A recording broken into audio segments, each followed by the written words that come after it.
This is Audible. Crisis Preparedness Guide and Prepping for Long-Term Survival. Master the best life-saving strategies to be prepared when crisis strikes. All you need to know about self-sufficient living, water survival, food, stockpile, bushcraft, and more. Written by John Davis, narrated by Paul M. Anderson. Crisis Preparedness Guide. Be prepared with this comprehensive practical guide about life-saving strategies and be a survivor when crisis strikes.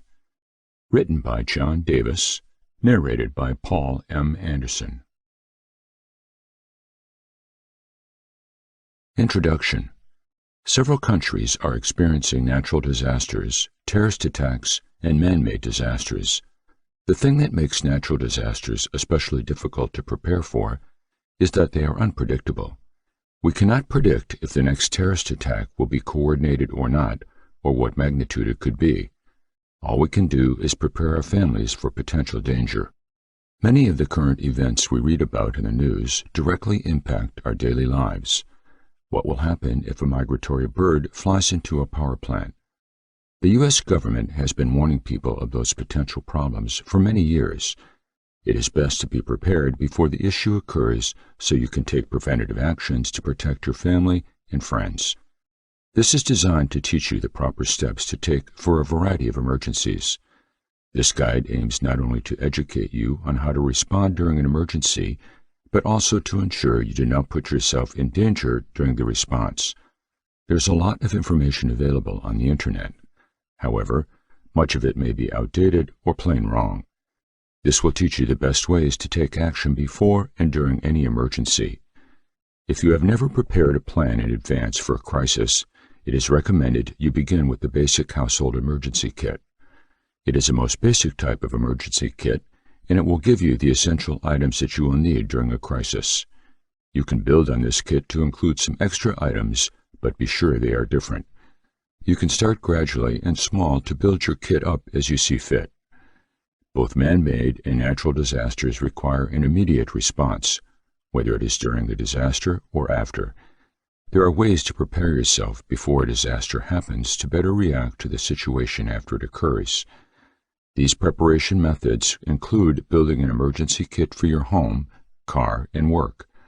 Furthermore, these kits will be helpful for other types of crises as well. You may not prepare for every type of emergency, but you can prepare for the most likely ones, such as fire, flood, or medical emergency. This preparation will help you survive and possibly even thrive during any crisis. As with any emergency, you must develop a plan of action. Map out the streets in your neighborhood, determine the safest routes to get to all important areas, and make sure you know where every exit is. If your normal routes are blocked or closed off during an emergency, you will need to figure out alternatives. It is important that you have an emergency contact list stored on your phone, so everyone has their information stored in case of an emergency. The best way to develop a plan is to practice it. Practice with your family and friends until you are confident that there is no way you will accidentally harm them while doing so. If you want to know how to prepare for a specific emergency, the Preparedness Guide is planned for people of all ages and from all walks of life. Chapter 1. What is a crisis and how often do they generally happen? A crisis is something that destroys or damages a large area, especially an unexpected, large-scale calamity. It can come from many sources: natural, industrial, and even accidental. You never know when a crisis will strike, but it's always wise to be prepared for the worst. Suppose you're an educator or work with children of any age. In that case, you may recognize how difficult it is to keep children safe in the event of a natural or environmental crisis. This explores what you need to do now to make sure that they'll be safe later on. Thankfully, some people study crises to help to mitigate their impacts eventually. They do this by educating other people on risk reduction and understanding the probability of these events occurring to provide sufficient warning time and advice on how best to manage them when they happen. A natural crisis is typically distinguished from other types of crises by a high-impact event that contributes to the magnitude of economic or human loss, such as the eruption of Krakatoa in 1883. The resulting tsunami killed 36,000 people and destroyed two-thirds of the homes in Sunda Strait region. Other examples include floods or earthquakes that strike without warning and extreme weather, including tornadoes, hurricanes, and blizzards. At least 575 million people worldwide lived through some form of natural disaster during 2016 alone. From drought to famine to war, there's no shortage of threats when it comes to Mother Nature's wrath. In general, natural disasters can be classified either based on their sources or based on the effect they cause. Examples include landslides and tsunamis. Natural disasters can be grouped in a variety of ways according to the type of catastrophe they cause or damage. Category 1. It applies to those natural disasters where falling buildings or landslides primarily cause the loss of life and severe injury is likely, as in a large earthquake. Category 2. Applies to extreme weather events like hurricanes and blizzards, which can cause severe damage to homes, infrastructure, and sometimes lead to loss of life. Category 2 is also known as catastrophic because it can cause significant, widespread, and long-lasting damage. Category 3. Natural events such as forest fires, earthquakes, and tsunamis may cause damage. Such disasters kill fewer people than Categories 1 and 2, but still damage homes, properties, and infrastructure. It's easy to think that an earthquake is the only kind of disaster imaginable, but there are many other types of disasters, from mudslides to wildfires to fuel shortages. Learn about them all here. Earthquake.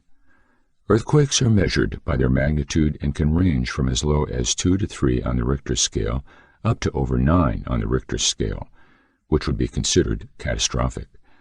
When earthquakes occur, they create great shaking and displaces soils and rocks. Displacement of soil by earthquakes allows for landslides to occur, landslides that result in flooding because they block river channels with debris, which can result in storm surge damage because more water flows into a river than is naturally discharged through its mouth because of currents. Landslides and tsunamis can also cause damage by consequences such as soil erosion, loss of wildlife habitats, and changes in river channels. Earthquakes are usually associated with volcanic eruptions. Earthquakes occur naturally on Earth as a planet shifts, while volcanoes are formed when gas or lava trapped underground finds its way to the surface. Earthquakes can be devastating, but thanks to good building codes, these natural disasters rarely result in loss of lives. Tsunami. The word tsunami means harbor wave in Japanese. These are usually caused by earthquakes, but can also be caused by landslides or volcanic eruptions. Tsunami waves are capable of traveling across entire oceans and can reach heights of over 100 feet high. Tsunamis are caused primarily by landslides resulting from earthquakes or volcanic eruptions and the collision of oceanic tectonic plates. Tsunamis are among the world's deadliest natural disasters, and there is evidence that they have been responsible for 9% of the world's known fatalities from natural disasters. Tsunamis are giant, fast-moving waves that result when large quantities of water slip onto a continental slope at sea level, breaking ocean currents and causing waves to form where the water converges with the land. Earthquakes cause some tsunamis. Winter storms can also trigger tsunamis if their wind-driven waves reach the ground within a few hours.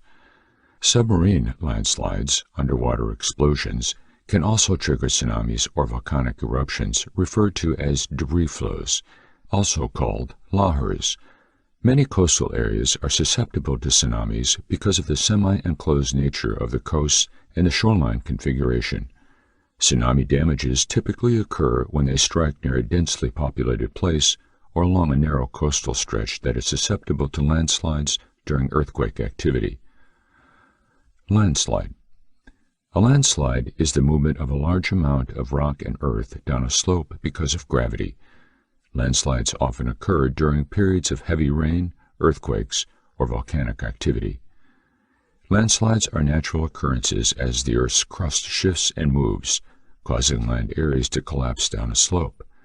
These landslides usually occur during heavy rainfall or earthquakes. Fire. Fire is a type of disaster that's exclusive to the United States. The causes can include arson, natural and technological causes, as well as an accidental fire. It is estimated that over 75% of all home fires occur because of careless behavior, such as arson or smoking. Though most people associate fire with wildfire, it also comes in the form of forest fires, grass fires, gas leaks, and even car crash fires. Fires cause thousands of deaths worldwide every year. Flood. As soon as a large quantity of water is unconfined quickly into an area, the area becomes flooded, causing flooding and damaging buildings and infrastructure. A flood can be caused by channel overflow, heavy rainfall from thunderstorms or hurricanes, and hurricanes themselves. This rise can be caused by heavy rainfall or thunderstorms, as in flash floods. The term flood also encompasses other types of flood events during periods of heavy rain, including landslides, debris flows, and debris from volcanic activity. A flood is a large amount of water that flows into an area and creates water that rises above the land. Floods are caused by creating natural bodies of water such as lakes and streams and artificial slots like parking lots and dams. Storm. Not only do storms cause damage to buildings and infrastructure, but they also create power outages which could leave people without power for days or even months at a time. The National Weather Service will release a cautionary when a storm is coming, and people should prepare themselves with things such as flashlights, food, water, candles, batteries, and first aid kits. When a storm occurs, the National Weather Service will warn those who might be affected by it to be prepared and not caught unprepared for a hurricane or other storm event.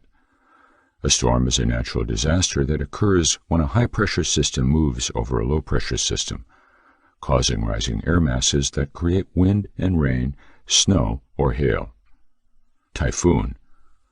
Typhoons occur when warm water is forced through a cold air mass corridor by either extratropical cyclones or tropical intrusions. The resulting low-pressure area in the typhoon's center pulls in cold air from the surrounding atmosphere and causes severe weather damage. Typhoons can have damaging wind gusts and high rainfall levels. Sectoral rainstorms can occur concurrently with a hurricane, which can cause severe flooding. Fuel shortages. Fuel shortages are caused when there is not enough gasoline, diesel fuel, or other fuel types to supply an area for transportation or energy needs. This can be caused by some sort of disruption at a refinery, which may cause fuel supply disruptions. Hurricanes. Hurricanes or cyclones are large, low-pressure systems with significant spin in the horizontal plane originating over tropical or subtropical waters. These storms tend to be more severe than other types of tropical storms and can lead to severe flooding, damaging winds, rain or snow, tornadoes, or frost. Hurricanes are the deadliest type of natural disaster. The Atlantic hurricane season comes between June and November. Hurricanes often cause enormous damage to inhabited coastal areas, from which recovery can take years if it occurs at all. Tropical cyclones. Tropical cyclones vary widely in scope and size, but typically move as circles of wind extending from a large circulation center, sometimes extending for hundreds of kilometers across. In the Northern Hemisphere, tropical cyclones mainly move from west to east, and in the Southern Hemisphere, they mainly move from south to north. The total energy released by a tropical cyclone is on the order of 100 megatons of TNT. Thus, it would take a hurricane such as Andrew or Katrina about 10 million years to make landfall again after passing by. In 2004, about two-thirds of all natural disasters were weather-related events such as floods and droughts, accounting for about one-third of all disaster fatalities. The other significant disasters include earthquakes, typhoons, volcanoes, and tsunami. The frequency of natural disasters varies from place to place, depending on the severity of the climate. Some areas have experienced few or no natural disasters over the last 100 years, such as Hawaii in the United States and Japan in Asia. In contrast, such places as Bangladesh have experienced hundreds of natural disasters within a decade because of their hot climates and poor agricultural practices responsible for erosion leading to landslides. From earthquakes to hurricanes, the effects of these tragedies can be devastating and far-reaching. Meteorological disaster. These are also known as natural disasters caused by weather, climate, and other atmospheric conditions. Hurricane Irma in 2017, for example, is one such disaster that wrought havoc over several Caribbean islands. Environmental disaster. These disasters stem from human-made causes like oil spills or dumping radioactive waste materials into waterways. One such disaster occurred in Brazil when a dam collapsed because of heavy rainfall and released toxic sludge into multiple towns nearby. Epidemic disease. These are not natural disasters, but are human-made, usually from a virus that spreads fast and causes mass casualties. One such epidemic in 2014 killed over 11,000 people in West Africa. Industrial accidents. Oil rigs, factories, and other industrial facilities can cause environmental damage and destruction. A recent explosion at an oil rig in the Gulf of Mexico caused a massive oil spill that unfortunately killed 11 workers. The effects of natural disasters can drastically affect the affected communities and inhabitants. Families suffer huge losses because of large-scale flooding. In 2015, almost 24 million people had their homes destroyed by flooding from heavy rains. The good thing is there are various organizations and agencies dedicated to helping the victims of natural disasters worldwide. Chapter 2. Items to disappear during a disaster. What would happen if the world was rocked by an apocalypse? It's hard to imagine what might happen, but one thing is for certain: you need to be prepared. We're talking about stocking up on more practical items like medicines and clothing. Of course, don't just think about the basics. You also need to think about luxuries, like entertainment and first aid equipment. We've even listed things to disappear during a disaster. Number 1, medicine. If you're going to be prepared, then medicine is a must. Whether you're stocking up on topical ointments or oral medications, keep in mind that some medicines will last longer than others. For example, antibiotics typically have a shelf life of 3 months, while an EpiPen carries a 6-month lifespan. If you want to be extra safe, stick to non-prescription medicines and disinfectants. Number 2, groceries. So, maybe you don't live in a bug-out location, but you should still stock up on food and water. While some foods will last longer than others, if packaged properly and kept in right conditions, most foods will last for several months. For example, rice. This staple can last up to 6 months if unopened and properly stored. Canned food. Most canned goods can last more than a year. Just be sure to check best before dates. Oils. Vegetable oils will last up to 2 years. Powdered milk. This powdered dairy product can last for up to a year. Number 3, alcohol. It might not be the greatest idea to stock up on alcohol in case of an apocalypse, but it's worth considering if you've got lots of extra space. But you don't want to just start collecting random bottles. You want to stick with the hard stuff, like vodka or whiskey, that are more likely to survive a disaster. After all, if there's one thing you can count on in a disaster, it's that people will go crazy for alcohol. Number 4, feminine hygiene. Even if you have a lot of extra space for supplies, you might just want to keep some feminine hygiene products on hand. It's not the most practical thing to do, but it's better than nothing. And while you might think that toilet paper will be harder to get in an apocalypse, you should still stock up on rolls of paper towels and cloths. If you have disposable wipes, handy clippers, then consider stocking up on extras like tweezers and nail files. Number 5, toiletries. If you're going to be prepared for a disaster, then toiletries are a must. You want to stock up on soap, shampoo, and conditioner. That's pretty much the bare essentials. But remember that if you have a lot of extra space available, you might want to consider stocking up on more products like toothbrushes and toothpaste as well as razors. After all, what good is clean laundry if your body isn't clean? Number 6. Pet supplies. If you have a pet, then you'll want to stock up on extra supplies for your furry friend. Consider stocking up on things like leashes, dog or cat food, cat litter, pet toys, and treats. Just remember not to overdo it. You don't want to fill your bug-out location with too much stuff, especially if you have limited space. Number 7. First aid. You might not think that first aid is important, but you'll need to know how to properly treat injuries and keep yourself healthy. Number 8. Gear. If you're going to be prepared for an apocalypse, then you'll need to have the right gear on hand if disaster strikes. Stock up on Band-Aids, tweezers, antibacterial ointments, and more. Number 9. Laundry detergent. Okay, so your supplies don't last that long, but you still need to have a supply of laundry detergent. After all, clean clothing can come in handy during a disaster. Stock up on bleach and fabric softener so as to help extend the life of your lint-free clothes. Number 10. Shampoo. If you're going to be prepared for an apocalypse, then you'll need to stock up on shampoo and conditioner. You might not think that shampoo will be too important, but it actually is a must. If you can make do without it for a while, then don't worry about stocking up. However, you'll need to have some on hand in case of a disaster. Number 11. Baby supplies. It seems ironic to include baby supplies on a list of things that disappear during a disaster, but there's actually no reason to leave your child unprepared. After all, it might be a good idea to have a crib ready just in case. Don't forget to stock up on disposable diaper pads and petroleum jelly, which will help protect your baby's skin from chafing. Number 12. Flashlights.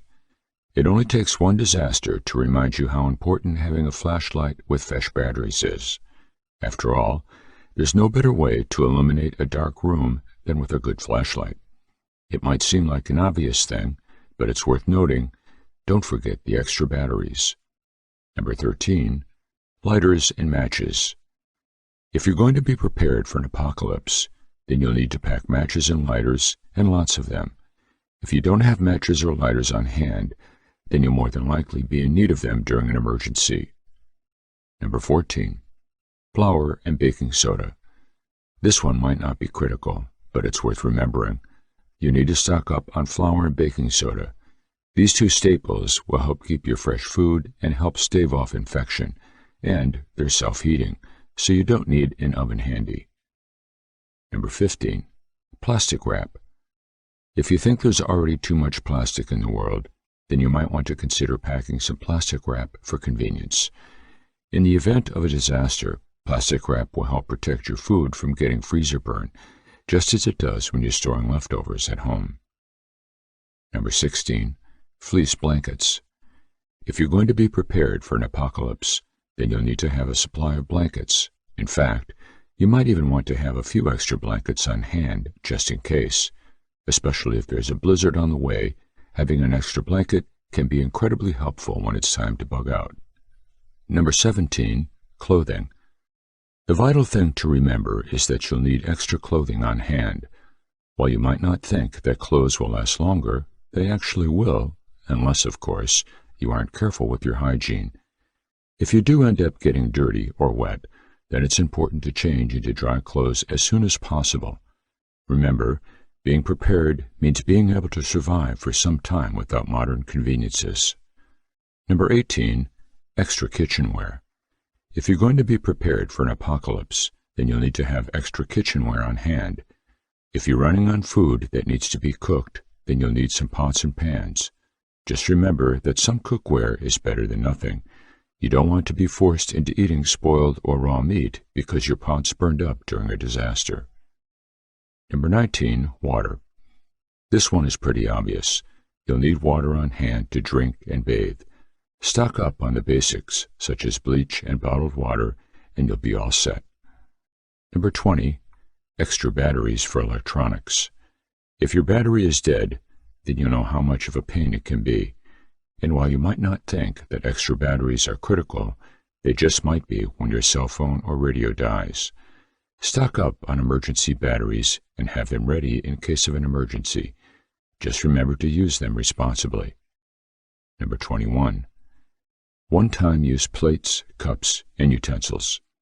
If you're going to be prepared for an apocalypse, then you'll need to have extra disposable plates, cups, and utensils on hand. Just remember to only use disposable plates, cups, and utensils when they're absolutely necessary. Otherwise, you'll use up your supply too quickly. While these supplies might not be the most practical, you'll still want to keep them close by. Just remember, emergency supplies won't last forever.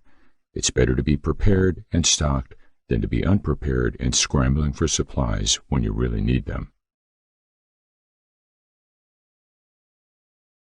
Chapter 3. How to prepare yourself financially. Here's some recommended things to do to help you through the hard times ahead. Acquire cash. After you've stocked up on food, water, survival equipment, and medical supplies, the next thing you need to do is accumulate cash. In the starting stages of a financial meltdown, cash is king. You're going to need it if you lose your job and need time to start looking for another one, if your bank starts to limit your withdrawals, or if your bank goes broke. Yes, the money you have in the bank is insured by FDIC, but it may take a while to get it. Ensure your money is enough for you to live on. Keep at least 1 month's worth of living expenses in cash in a small, portable, fireproof safe hidden in your home, if you can afford it. It is recommended to have at least 6 months' worth of cash on hand. Don't keep it in a safety deposit box, because if your bank closes, you'd be out of luck. To get some cash, you can start by selling things you don't need in a garage sale. Consider getting a part-time job until you have a cash reserve to see you through the hard times. Purchase precious metals. Once you have at least a month's worth of cash, economists who know what they're talking about and have foreseen this coming economic crash recommend acquiring silver and/or gold coins. The economists recommend buying American Silver Eagle coins and gold eagles if you can afford them. Coins are easier to liquidate than bullion because they are recognizable and because they come in smaller sizes. They are also easy to store and easy to transport. Cut your expenses. Create a budget by entering all your monthly expenses on a spreadsheet or on a free online budgeting app if you're not familiar with spreadsheets. When you've entered every last thing you spend your money on each month, start looking for ways to cut your budget to the bone. Do you need those 550 cable channels you never watch, or could you live with basic cable? Can you reduce your insurance premiums by getting a higher deductible? Do you really need those $4 lattes every day, or could you make your own for 35 cents? Do you need to eat out when you have cheaper and more nutritious food at home? How much less would your mortgage be if you refinanced your home? Pay off your credit cards. Pay off your credit cards if it is not a large amount. If it is large, don't pay it off with your savings because you need those savings in the hard times to come. The interest you have to pay on your credit card is based on a compounded rate, meaning you're not only paying interest on the amount you spend, but also on the interest accrued. So, for instance, if you have $1,000 credit card debt and you make payments of $25 a month, you'll end up paying $2,055 to pay it off. That's more than twice what you originally were charged. Do it yourself. During the Great Depression, people made do with what they had, and if they didn't have the money to buy something they needed, they bartered for it or made it themselves. Instead of paying someone to fix their plumbing, fix their car, or repair household items, they did it themselves. There are thousands of tutorials on the internet that can show you how to fix and do anything under the sun. Generate a second income. During the Great Depression, many people did odd jobs or had part-time jobs to make ends meet. Think of things you're handy with, like carpentry, sewing, plumbing, baking, writing, household cleaning, painting, auto repair, etc. Call businesses like the one you want to start and ask how much they charge, or go online and Google how much do business type, example, plumbers, house cleaners, make. Once you know how much similar businesses charge, set your price at a little less than theirs and run an ad in your local newspaper. If you're not handy with anything, you can go online and view tutorials on how to virtually do anything. Think about moving. During the Great Depression, a series of droughts and dust storms caused thousands of farms to go under in the southern plains regions of the U.S. The area, known as the Dust Bowl, saw the largest migration in U.S. history, with millions of people abandoning their homes and farms and moving to places like California where they could find work.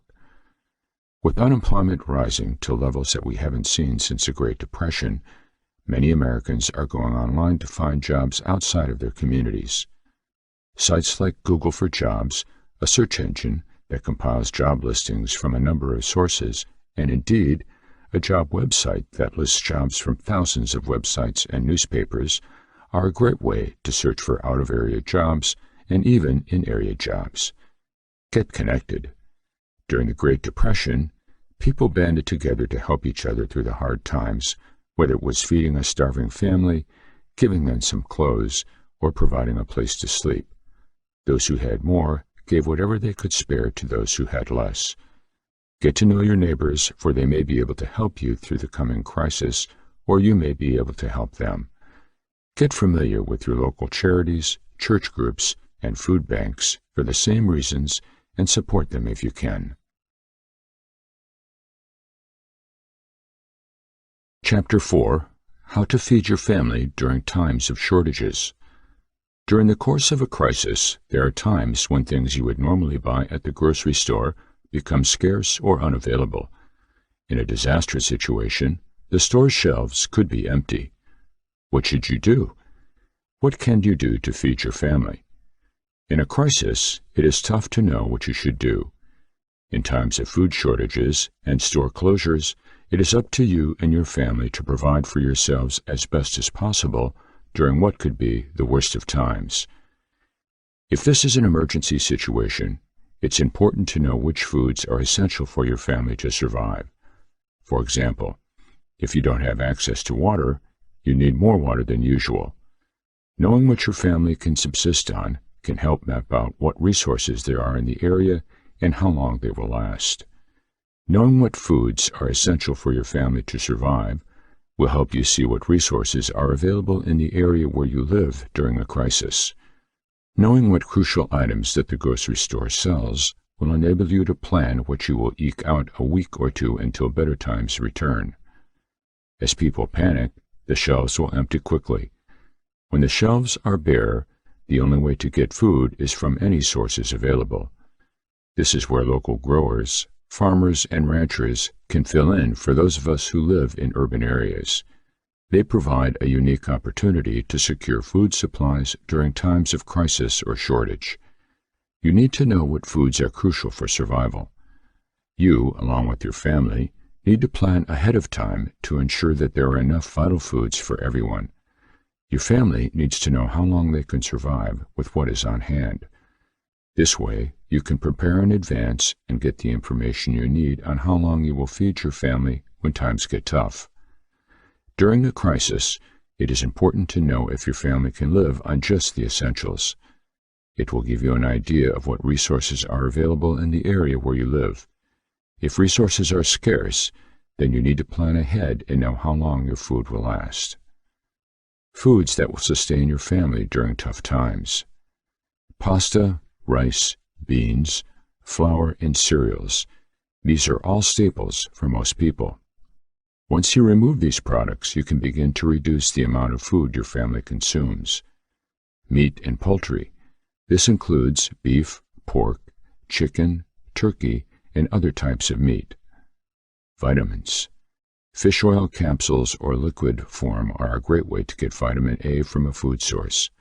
Calcium tablets are a good source of calcium for your body, as well as a pain reliever for children during an emergency period. Canned fruits and vegetables. These long-lasting foods can be used as a supplement to your diet after the crisis has passed. Canned foods provide many nutrients that you cannot otherwise get from eating them fresh. Dried fruits and vegetables. Dried foods can also be added to your diet during times of hardship or short supply. Dried foods are an excellent way to hold on to some of your favorite foods during hard times. Fats and oils. Olive oil, coconut oil, butter, lard, and other healthy fats are easy to store for years without spoiling. You can use these healthy foods as cooking oils or for adding flavor to your meals. Healthy fats will also help you maintain a healthy body weight when the food supply is low or running out. Eggs. Eggs are an inexpensive source of protein. They are easy to store and can be eaten without preparation. The eggs that you get from a farmer can be added to your eggs when they run low. Cheese. It is the most common type of cheese to have on hand. It has a melting point similar to other cheeses, so it can be used in casseroles or added to other dishes without melting, which is very convenient. Corn. It can also be used in recipes or as a topping for your meals. You can use homegrown corn if you do not like the taste of conventional corn due to the pesticides used by its growers. Corn and other dried beans and legumes can be ground into meals and used as an instant food source for survival purposes. Beans and legumes.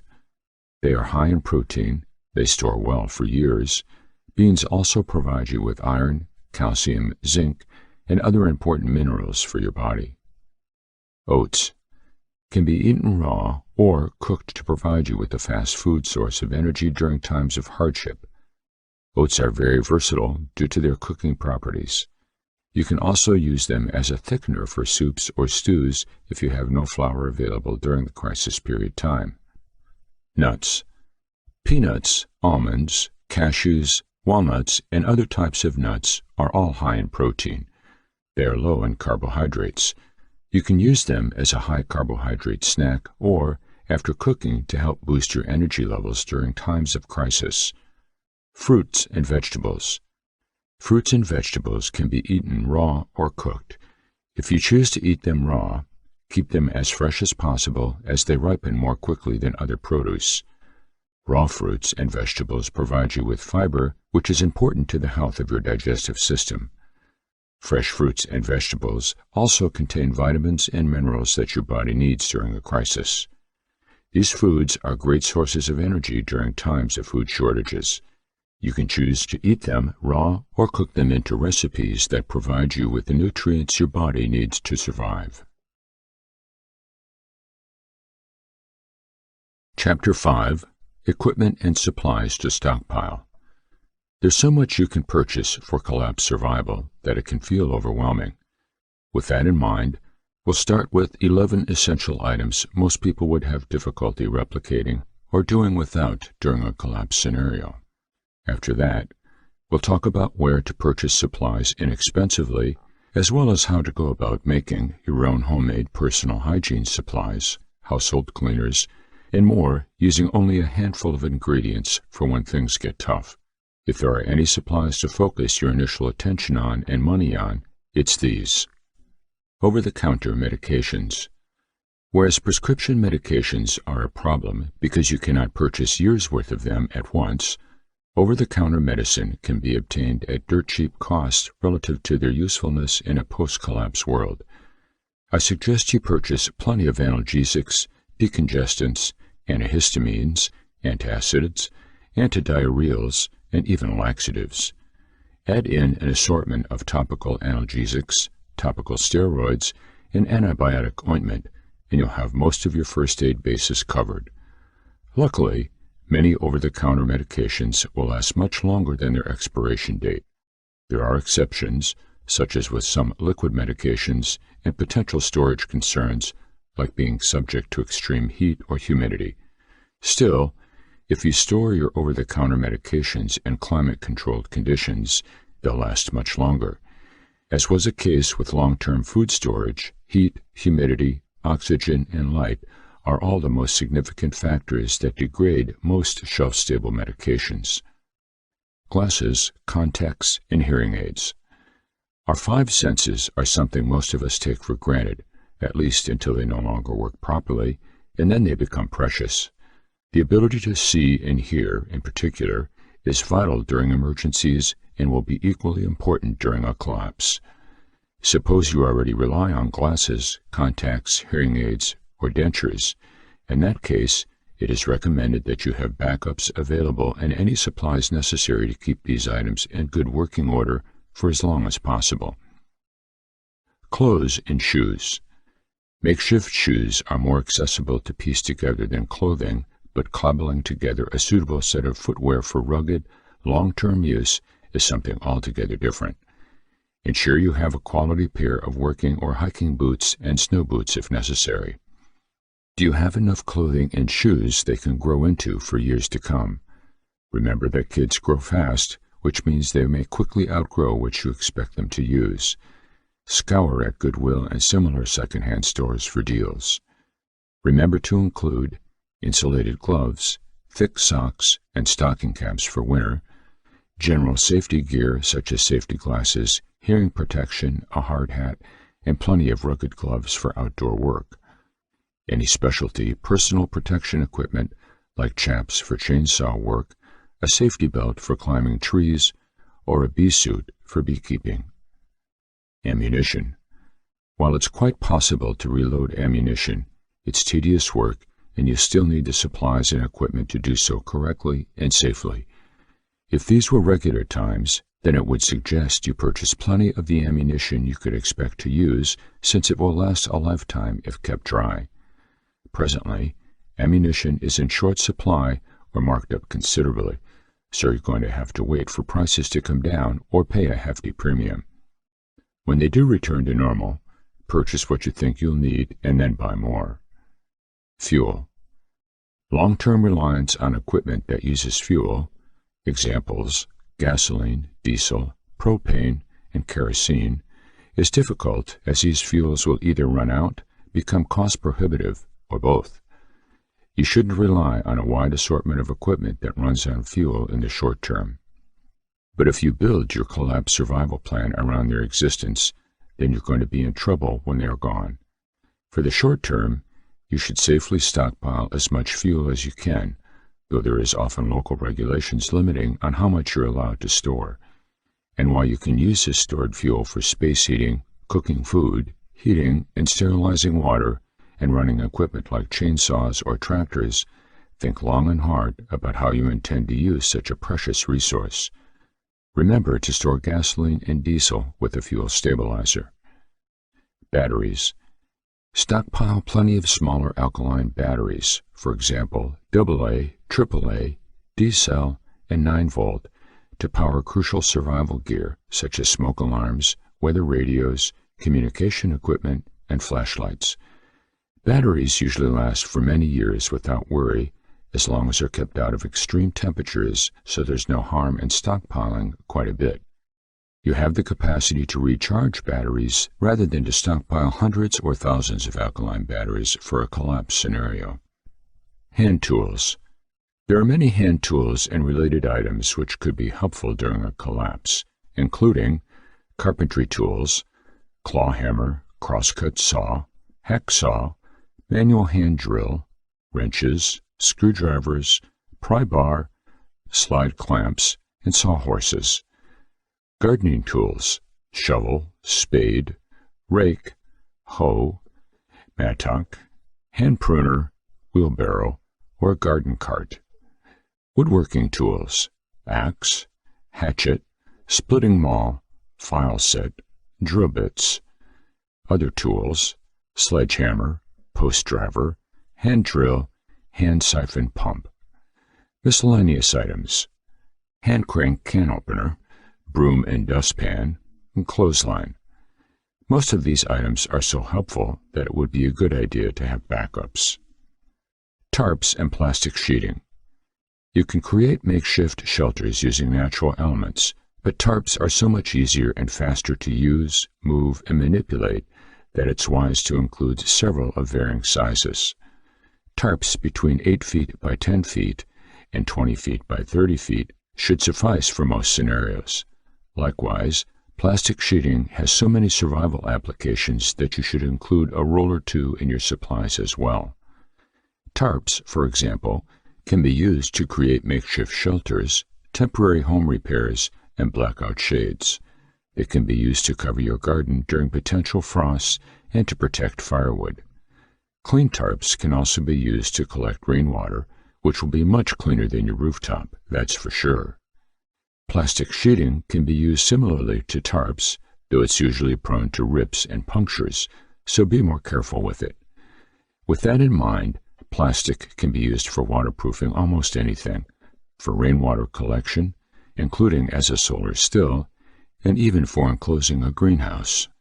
However, there are specialty UV-resistant plastics made explicitly for greenhouse applications.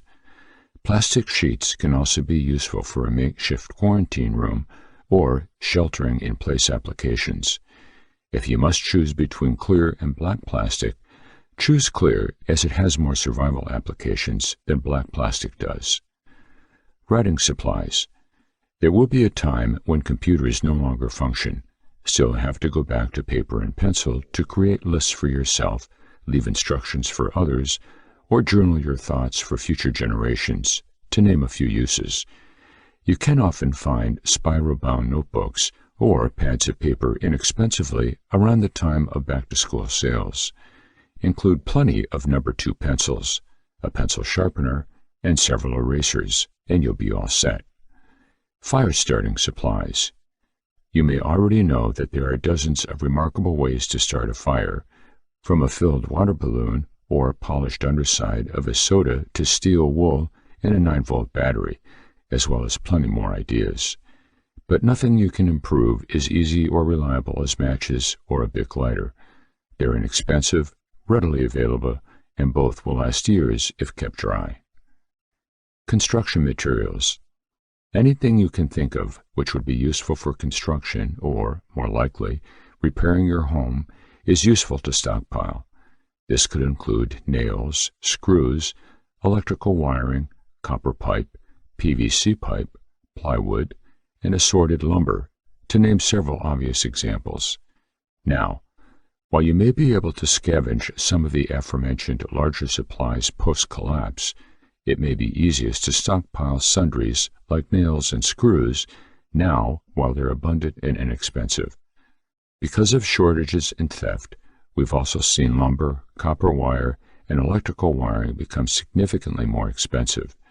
Additionally, plywood has uses beyond home construction, such as permanently boarding up a broken window and proactively protecting windows from damage amid storms or civil unrest.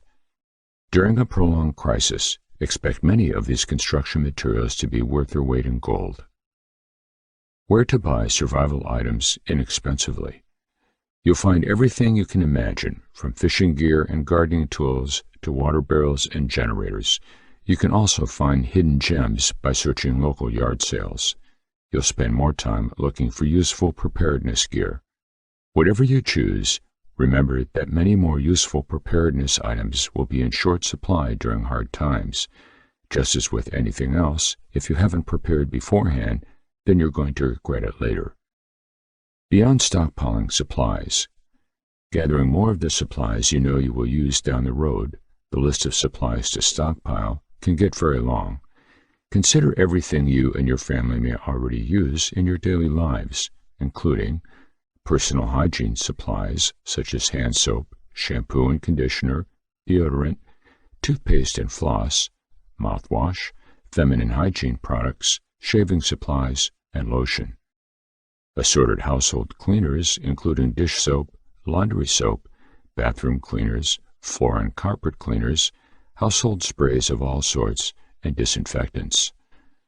Prescription medications, over-the-counter medications, medical and first aid supplies, supplies for children and babies like diapers or pull-ups, formula or baby food, and rash cream.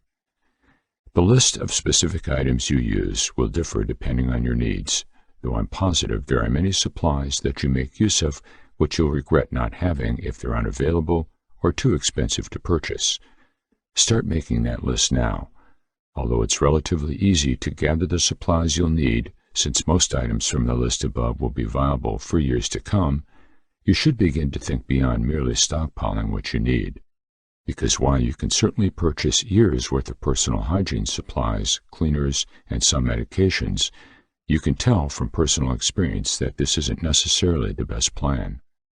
Examples of homemade options. Cleaning recipes can be as simple or as complex as you like. For instance, our general-purpose household cleaner is equal parts white vinegar and water with drops of essential oil to make it smell better. Luckily, you can make many household alternatives with few ingredients, the four most important of which are white vinegar, baking soda, borax, and Epsom salts. Add in a few additional supplies, such as isopropyl alcohol, coconut oil, and cornstarch, and you can make almost any cleaner or personal hygiene product you can imagine. Of course, you'll need to know how to make it all, so it is recommended you print out your favorite recipes from online resources or purchase a book or two.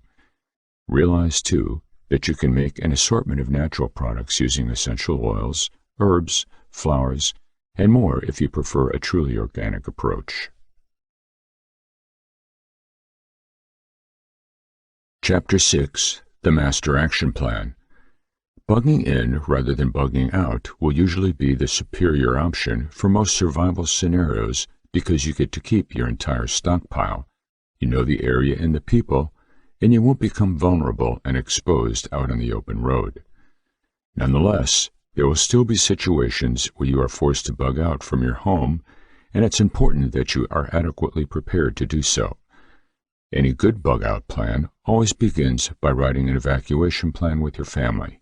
Evacuations are actually more common in the United States than most people realize. Each year, floods, fires, and other natural disasters force hundreds of thousands of people across the United States to flee their homes. Industrial or power plant accidents can also happen that force people to flee their homes. In certain situations, the authorities will determine that the hazards within an area are serious enough and either strongly advise or even mandate an evacuation of all households. When a community evacuation does become necessary, the authorities will let the public know through sirens, text alerts, phone calls, or email addresses. The amount of time that you have to flee from your home will be entirely dependent on the type of disaster. If the disaster is a natural disaster, such as a hurricane, if you are warned early, then you can have a day or more to evacuate. Other kinds of disasters, however, could give you only a few hours or mere minutes to evacuate. This is why forming an organized and efficient master action plan with your family is so important. Your plan needs to lay out the following things. How will your family be able to contact one another if you are separated? How will you assemble your family together? Which destinations will your family evacuate to? What are your routes for getting to that destination? Which supplies will you take with you? What will your mode of transportation be? One reason why an orderly master action plan is so important is that your family may be split up when a disaster strikes. Your children could be at school or on a field trip or at a friend's house. You could be in your office working, and your spouse could be also away working or at an appointment or whatever. Ideally, you will want to devise a number of different evacuation plans that will serve as your family's response to different scenarios. For now, though, let's just focus on developing one action plan, starting with communication. Communication. The core foundation of your master action plan needs to be communication between your family members. When disaster strikes, and you need to evacuate immediately, chances are going to be pretty good that not all of your family members are together at the same spot. Could it be that disaster strikes in the evening when your family is all eating dinner together, or on a Sunday afternoon when none of you are doing anything? Possibly, but you still have to prepare for the possibility that all of you will be spread out over the town. This is what makes communication so critical, so that each of you will be able to contact one another and thus get together before you evacuate the premises. To ensure that each family member can get in touch with one another, you all need to have a contact card in your pockets, wallets, or purses at all times. These cards need to contain the cell numbers, email addresses, and social media names of each member of the family. Each family member will need to have a cell phone with them, or at least guaranteed access to a cell phone as well. On a separate card, have the email addresses and phone numbers for other contacts as well in the event that not each of your family members can get in touch with one another. These other contacts should include grandparents, aunts and uncles, cousins, family friends, local authorities, and so on. What if your kids are in school? What do you do if your kids are in school when a catastrophe happens? After all, you have to be prepared for the possibility that you are forced to evacuate while one or more of your kids are in the classroom. Every school will already have its emergency response plans, so you'll be comforted in knowing that.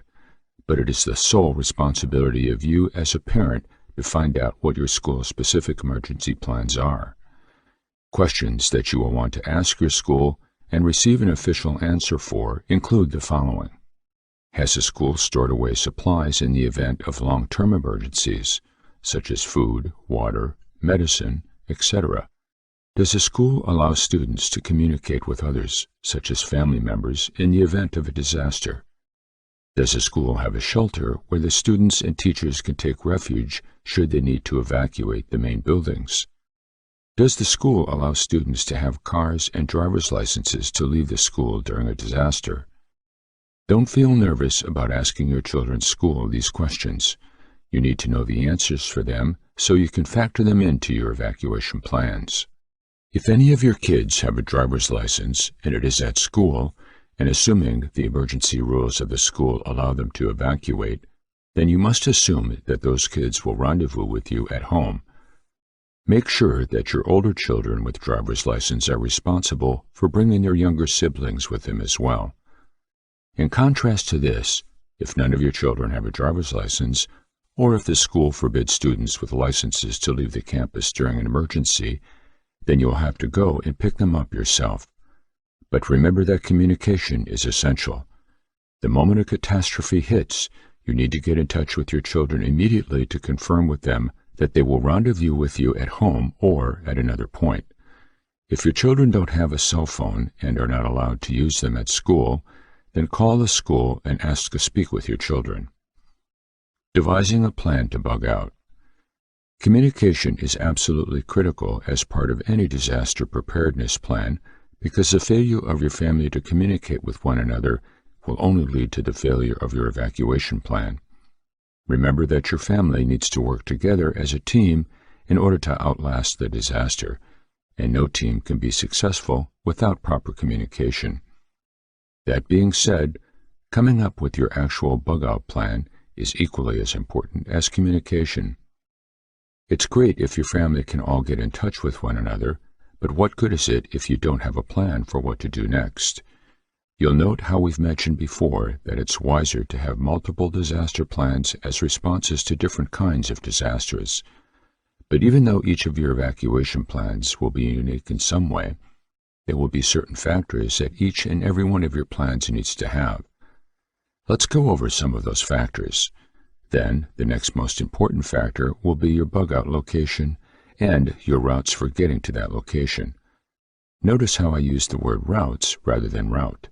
This is because in the event that one route becomes blocked off, you want to make sure you have backup options. There are a host of reasons that why a route could become blocked off. It becomes blocked off by law enforcement, traffic is too heavy, buildings have collapsed, and blocked access, and so on. You must be aware of every possible route to your bug-out location. In addition, you also need to know exactly how you can change routes should one indeed become blocked off. If all the roads have truly become inaccessible or blocked off, you may have to strike it out on foot. This is not ideal, as you are more exposed, will be slower, and have to spend more energy, not to mention you may not be able to take everything with you that you have. But it is an option, and for that reason, you can't count it out. Remember that hiking trails and railroads should be included in your list of routes as well. Your bug-out plan location can be anything from a simple landmark, a cabin outside the city you own, a secret location, or a friend or relative's home outside the city. Specific criteria it needs to meet include the following. It must be a drivable distance from your city on a full tank of gas. It must be in a location outside of the danger. It must be in a location that is sparsely populated. It must have enough resources for you to survive on while you wait out the disaster. Having a bug-out vehicle. In order to evacuate from your house to your bug-out location, you need to have a vehicle to bug out in, right? This is why your bug-out vehicle needs to be factored into your overall evacuation plan. There are several qualities that would be ideal for your bug-out vehicle to have, including have enough space for each of your family members. This is a must. All-wheel drive or four-wheel drive capabilities. It should be suitable for off-road use. It should be reliable and in good working condition. It has enough cargo space to haul extra supplies, a bug-out bag, first aid equipment, water, food, gasoline, firearms and ammunition, comfort items, etc. We should recommend either a pickup truck or an SUV, both in four-wheel drive or all-wheel drive, as the best option for a bug-out vehicle because it effortlessly fulfills each of those qualities well. At the same time, not every family owns a truck or an SUV, and that may include your own family. If you all own a minivan or a sedan, then you're going to have to make it work. Even though sedans usually lack four-wheel drive, an advantage they do have is superior gas mileage. And while minivans typically are not four-wheel drive as well, something no one can deny is that they have plenty of cargo space for hauling a large family and equipment. No bug-out evacuation plan is truly complete without a dependable bug-out vehicle. It is really simple. Designate which one of your vehicles you will use for evacuating, where you will sit, and the specific supplies that you will carry in it. In short, coming up with an effective emergency strategy needs to include the following. Solid communication between each family member. A rendezvous point where your family will meet. Your house probably works best. A way to pick up your children if they are in school, and knowledge of your school's emergency plans. A bug-out location outside of your city, and knowledge of each of the routes that will get you to that location. A bug-out vehicle that can haul your entire family and some supplies. Chapter 7. Purifying, filtering, and correctly storing water. As most of you know, a human can survive 3 days without any water at all. But how much water do we need to drink to not only survive, but thrive?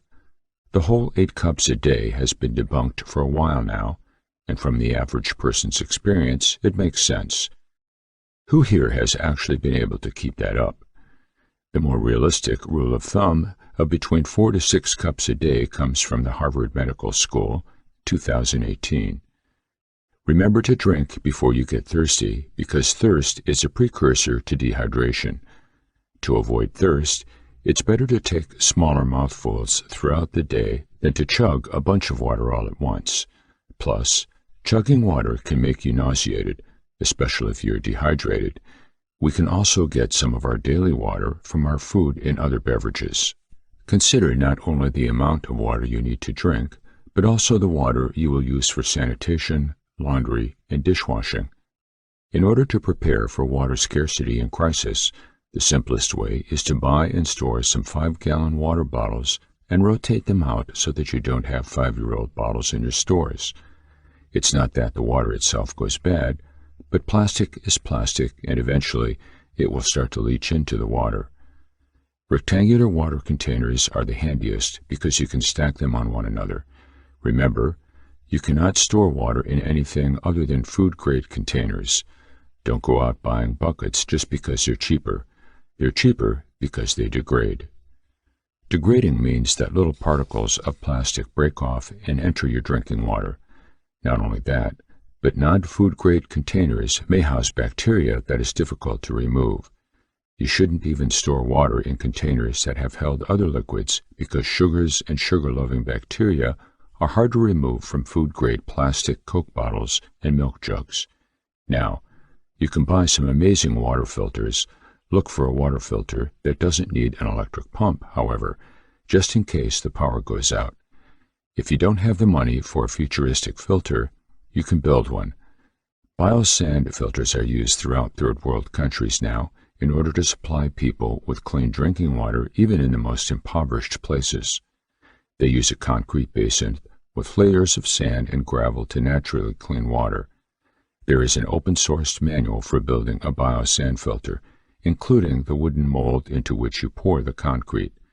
To make your own, you are going to need sand, small pebbles, and larger gravel from a quarry, a tall, narrow stainless steel or opaque food-grade container with a lid, a plastic and/or metal sheet with holes in it to use as a diffuser that can hook into the top, leaving 2 inches of space between it and the sand, a flexible tube that reaches the bottom with a still length to pour it out from a hole at the top. A possible alternative would be a blue water container with a spout at the bottom, but it would be difficult to pour the gravel into it without mixing it up, and you'll still need a mesh layer to pour water in through the top. To sanitize your rocks and gravel before you use them, boil the two sizes separately for 1 to 3 minutes. Warning: do not plunge the boiled rocks into cold water. Allow them to cool slowly. Sanitize the sand by pouring boiling water over it in smaller quantities and letting it stand for 5 minutes.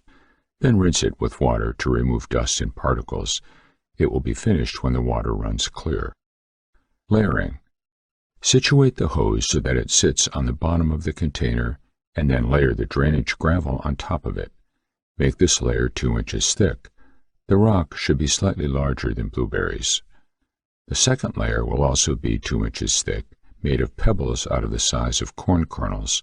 This layer keeps the sand from filling in the larger rocks. Make sure your hose is still stationary. The third layer will be made of quarry-sourced sand, and it will be between 10 and 12 inches thick. The thicker the better. You cannot just get sand or rocks from the pond near your house.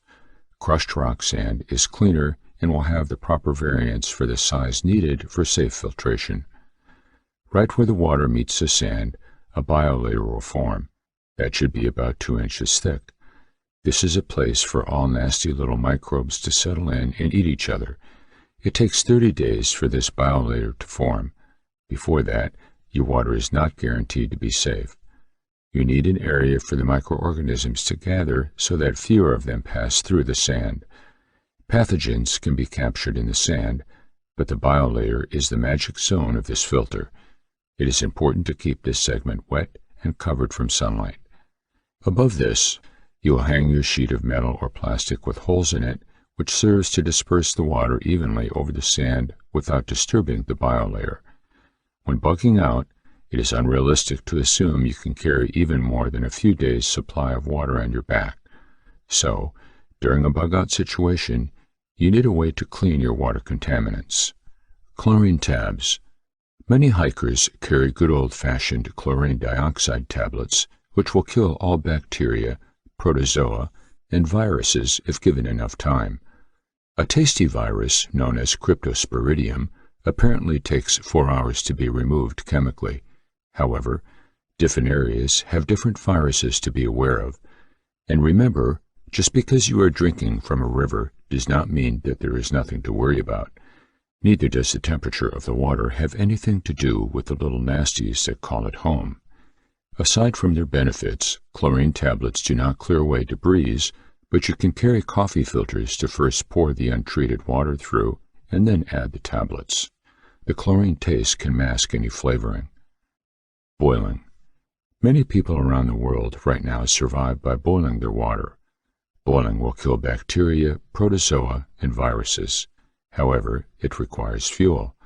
So unless you have enough fuel to boil your water and cook your food, you need to use it sparingly.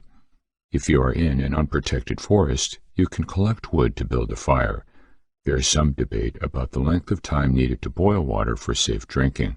However, the most conceptual information is found stated that a rolling boil of 210 degrees Fahrenheit, or 100 degrees centigrade, for 1 minute will be adequate to kill all pathogens. If you live 3,200 feet, or 1,000 meters, or more above sea level, then the cooking time increases. The most difficult pathogens to kill are viruses, and since water boils at a lower temperature at higher altitudes, you need to cook those babies 3 minutes if you want to destroy their DNA sheaths. UV lights. When incoming water is passed under high-powered ultraviolet light, the nucleic acids in any bacteria, protozoa, or viruses are destroyed and their DNA denatured. Think of getting a really bad sunburn, but you're only a single-celled organism or a bit of DNA wrapped in some protective proteins. UV light doesn't change the water's taste, which is nice, but it requires electricity. Unless you have a store of efficient batteries and you are certain the device is high-powered enough, you may as well be blinking a flashlight at the pathogens. Another consideration is that the water needs to be absolutely clear. Any debris will block the light from its intended targets, so you have to filter out debris first. Filtration. Perhaps the best option for purifying water is a water filtration device. There are hundreds of options in terms of gravity-fed filters, substrate filters, squeeze filters, and pump filters. Squeeze filters and life straw.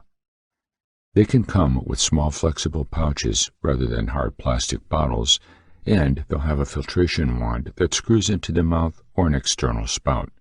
In some cases, a syringe will be included for backwashing your system in order to clean it after use. Though they are small, these filters can be rated for anywhere between 1,000 and 6,000 liters. The downside to these is that the micron filters are not small enough to root out viruses. So, if you are using stagnant water or water that has also been used by animals, then you may be at risk. However, they do filter out protozoa and bacteria. Gravity filters. These filters can take a longer time to filter, but they can be intense and thorough. Make sure you purchase one that can filter even the smallest microorganisms. You can buy a gravity filter with a carbon layer. Carbon has the wonderful habit of absorbing contaminants and making the water taste better. Filtration is the best way to remove them, short of distillation. Chapter 8. Food Storage, All You Need to Know About It. When it comes to starting an emergency food storage, one of the challenges is finding room for your food and water storage. If you have a large home, garage, basement, or cellar, then you'll have plenty of room at the right temperature. However, not everyone is as fortunate. There are people who live in apartments, condos, and mobile homes. These people don't have a lot of spare room to pack an emergency supply of food and water. Let's look at some of your options. The situation isn't impossible. You will need a bit of creativity, and you'll be able to find enough extra space to have some food supplies and water on hand for a disaster. Stairwell space. If you have stairs in your home, then you'll probably experience the awkward mess that is a space under the stairs. You can choose to build some shelves for this area, or you can put some buckets of food along the back wall and then place a board on top for other food items. Above the washer and dryer. The area above the washer and dryer may not be the ideal spot for most people, since it's prone to heat or humidity. However, if you rotate your food on a regular basis, this is an area that can be appropriate for certain canned goods and Mylar bags of dry food such as rice, beans, and oatmeal. Closet storage. Often, closets are deeper than the room needed to store your hanging clothes. You can sometimes add a shelf that is just big enough to hold canned goods. This can take advantage of a small extra space without compromising room for your clothes. Another space in your closet that can work is a shelf above your clothes. Often this area is used to store unneeded junk anyways. So, consider doing a clean-out and then using that space to store your emergency food supply. Behind the door. Another alternative to shelves is to use an inexpensive over-the-door shoe organizer. It can be a simple way to store some canned goods and the bottled water if you are a single individual with a small requirement for emergency food and water. Behind the sofa. If you have your sofa against the wall, you can consider pushing it out a few inches and using the new space to store some food and water. Under the sink. Only store food in this area if it is well sealed. A shelf wide enough to hold soda or juice jugs filled with rice and beans is good for a small to medium-sized food storage area. Extra cupboard space. This is one area not many people consider, but is quite obvious. The back of the very top cupboard shelves is often a no man's land of dead space. As with your closet shelf, consider doing a clean-out and then storing your emergency supply of food on these shelves. Above the refrigerator. Often the space on top of a refrigerator is too high to reach on a daily basis, and sometimes even too deep to store things we often use. So, you can use the back area of the refrigerator to store some emergency food supplies. Bookshelf space. If you collect books, you can consider pulling the books to the front edge of the shelf and then store some canned food behind the books. Under the bed. This is one of the easiest options for those without a lot of room. If needed, you can use some bricks to raise your bed up a little, then simply slide a storage bin under the bed containing all your emergency food needs. Often, an entire 3-day supply for 2 people can fit under a twin-size bed. Similarly, if you don't want to use the space under your bed, then consider the space under other pieces of furniture. You can find room under a sofa, chair, or others. This is where you can store a variety of items. Even if you don't store food here, you can move other items to these storage areas to make room for your emergency food and water storage. Utilize empty suitcases. Most people only use their luggage once or twice a year. You can use an empty suitcase to store food that is packaged in bags or for prepackaged items. Consider putting all food together in a larger bag, so if you need your suitcases during an evacuation, you can simply pull a larger bag out and then fill up your suitcase with whatever clothing items you need, and you'll be ready to go. Otherwise, you can simply grab the suitcase and have all your food ready to go. Buckets in the bathtub. This isn't an ideal situation for everyone and can be a bit cumbersome, but with no other options available, you should consider this. Consider some well-filled and sealed buckets of food. You can put these in your bathtub and hide them behind a shower curtain. Then you simply need to lift the buckets out whenever you plan to take a bath. Just make sure your bathroom doesn't get too humid and spoil your food storage. Loft storage in the garage. If you have a garage but don't have a lot of room, then you can consider building a loft storage. This works out great if you have high-peaked ceilings. Otherwise, you can also consider putting in an upper perimeter of shelving around the garage. It can be an excellent place to keep your emergency food and water, or you can use this space to store other items from your home to make room for food and water in your home. Chapter 9. Managing Energy Sources in a Crisis. We are mostly incapable of sitting quietly and enjoying the power loss. For most of us, these outages last hours at the most. Have you ever contemplated what life might be like if the electricity went off and never came back on? Are you prepared for that? You might not even realize it, but electricity is responsible for so many things. Electric stoves, fridges, hospitals, communications, pumping gas, heating, air conditioning, entertainment, cell phones. Backup power options. Just because the power grid goes down does not necessarily mean you and yours must be out of power. Thanks to the motivation to fuel our planet with cleaner energies, we have been exploring many backup power options or even off-grid power. There are plenty of people in this nation who live strictly off-grid and are not even tethered to the power grid or the water systems. If you aren't planning on moving to an off-grid homestead anytime soon, you can still affect your response to short and long-term power outages. Portable gas generators. The portable gas generator is probably the most affordable and most effective means of powering up your home during an outage. Portable gas generators can be small systems that you can carry or larger systems on wheels. For years, we have depended on a 5,500-watt system in power outages.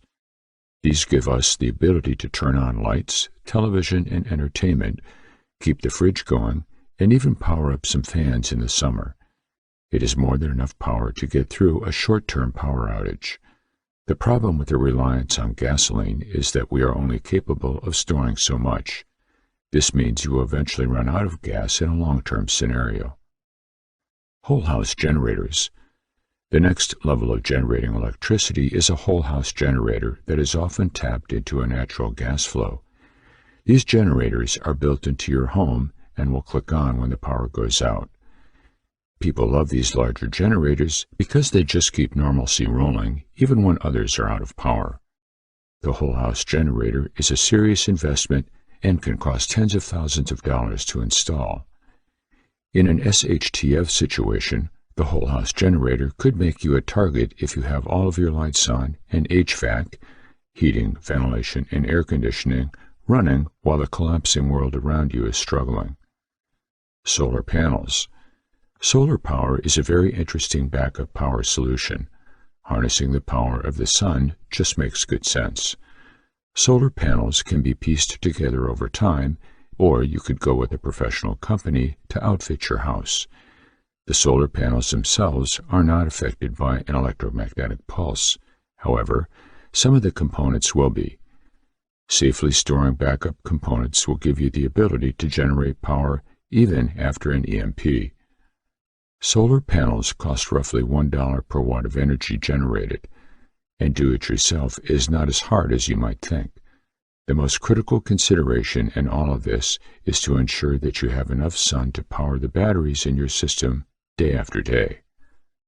Wind power. Wind power is another option when it comes to backup power.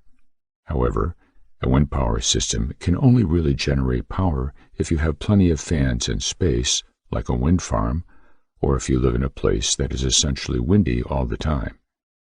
The wind pushes the rotating blades, and the electricity generated is stored in batteries. The trouble comes when the wind dies down.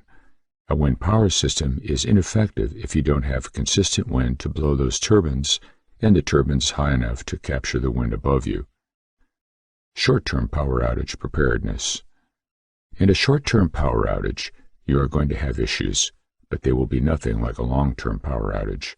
Still, you want to have several plans or things in place to deal with the surprise short-term power outage. Simple tip: outdoor solar lights are a great option for home lighting during a power outage. The solar lights that sit in your driveway or on your fence post can be brought inside to light your home in the short term. They are very useful for this purpose and save your candles and flashlight batteries. Step 1. Blackout Kit. The blackout kit is a fundamental prep that all homes should have on hand. This is an immediate response kit that allows you to get lights into people's hands and get started determining why you are in the dark. This kit sounds cool, but creating one can be very simple. You do not need a whole lot of high-tech equipment. Our blackout kit consists of flashlights, lanterns, candles, power banks, an emergency radio. With these items, we can light up the night, the home, and also get information on weather in the area and other news about what might have caused the power outage if it wasn't weather-related. Flashlights for the whole family, especially for small children, are particularly important to have in a blackout kit. This way, no one is afraid of the situation. Step 2. Initiate potential backup power systems. Now that everyone has a means of lighting up their immediate area, you can start taking the next steps. One of the first things to consider is what you will do with backup power. This depends on the type of power outage you are experiencing. If you call your power company and they tell you that the power will be back on in an hour or two, then you probably aren't going to drag out the generator. However, if you have hours or days even, you might look to start up the backup power system. Step 3. Charge. If you connect to a backup power option, you should initially consider any items that will be needed for the power outage duration. Ideally, the items you have on hand are already charged so that you will have some time, but you should make sure all things are charged up when you are running backup power. You could also use the power banks from your blackout kit to charge the items. Step 4. Conserve. Backup power is what it is, and it should be conserved at all costs. If you are working off a solar battery, you want to be careful on how much power you drain off that battery. Be sure that only the essentials are running and turn off everything else when it is not in use. Things like fans and simple lights are easy to forget. If the power outage happens at night, you can fall asleep and leave them on all night. Conservation can be hard with kids because they will want everything back to normal. Practicing having the power off for a few hours every couple of months will help them have a working experience if and when the real power outage occurs. Step 5. Wait. With any short-term power outage, there is going to be time. You are going to have some time to chill out and play games or just connect as a family. These things are important. We rarely get the time to play a board game or just talk without phones, television, and other interruptions. You could also go out and eat or just enjoy the outdoors while you wait for the power to come back on. Looking up at the stars when the town has no lights on is a great way to bond with your children and family. Long-term power outage preparedness. A long-term power outage is chaos. There's no getting around it. We have never witnessed a peaceful long-term outage in a populated area. It just doesn't happen. These two things are night and day.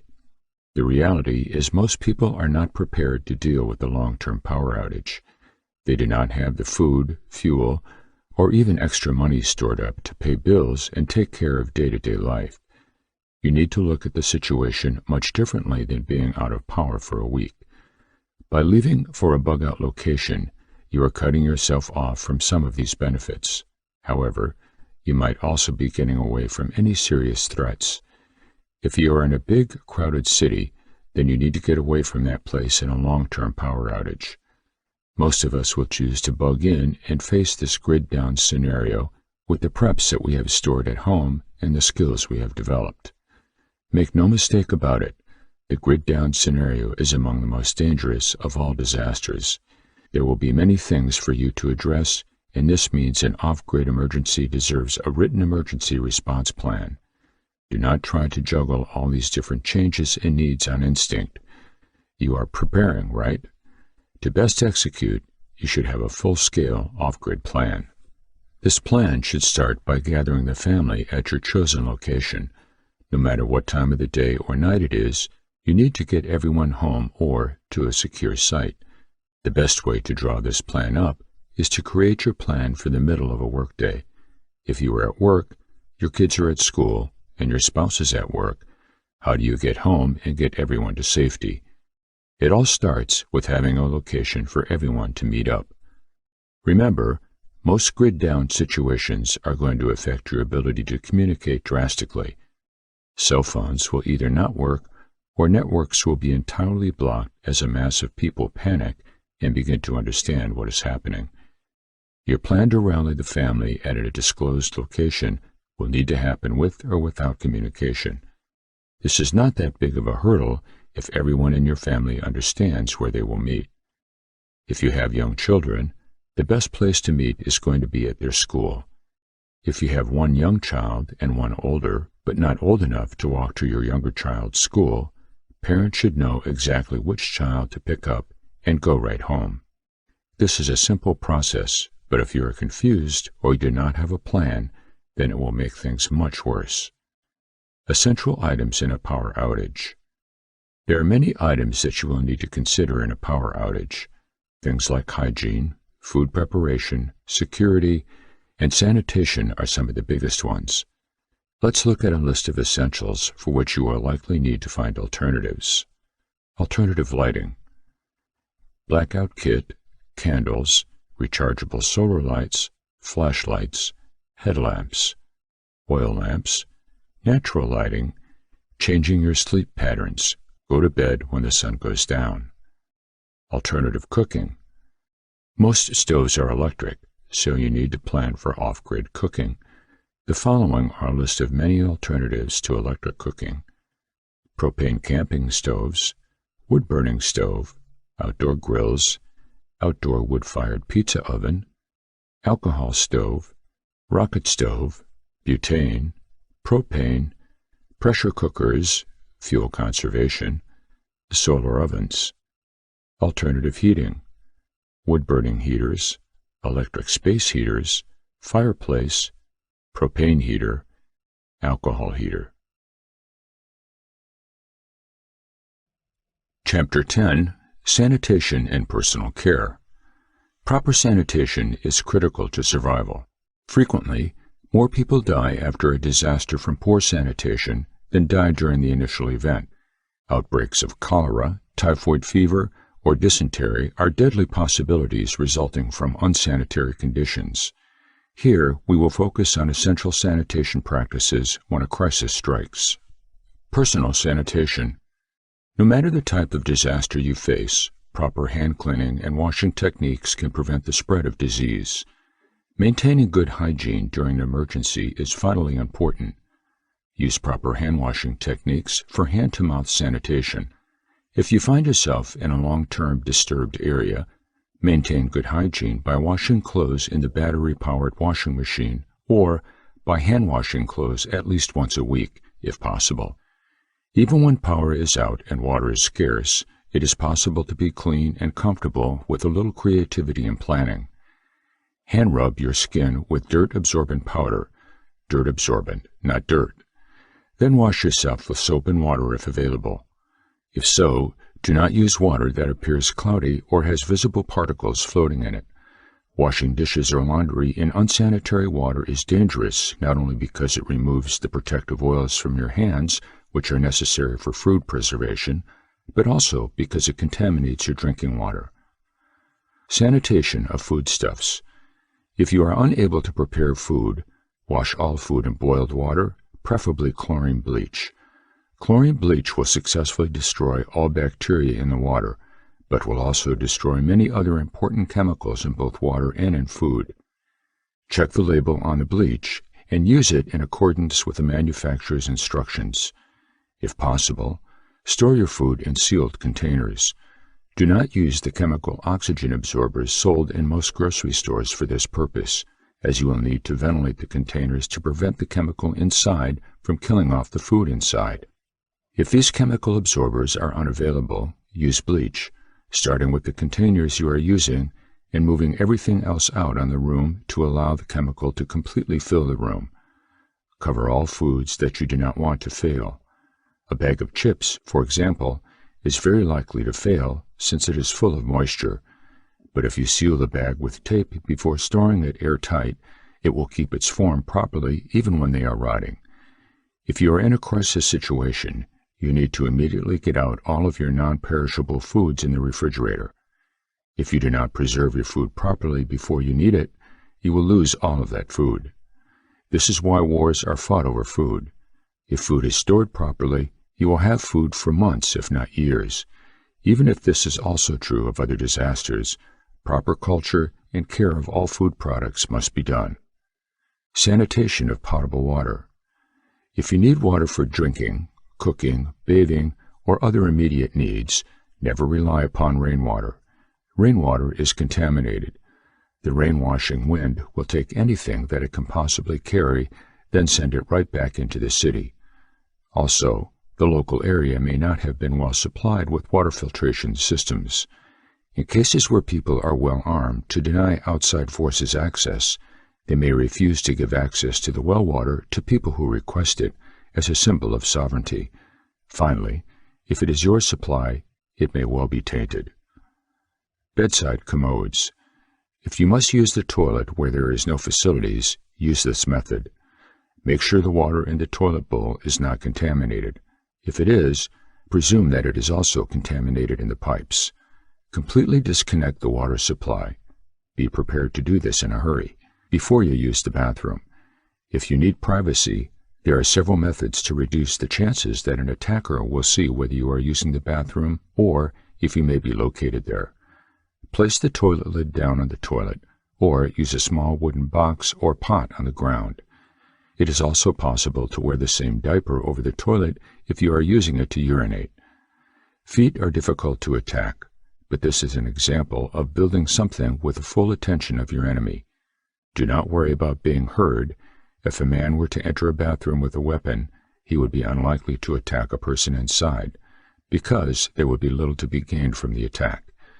If you must urinate, Do so as quickly as possible, as it will pass from your system and you will lose fewer bodily fluids to rot in the pipes.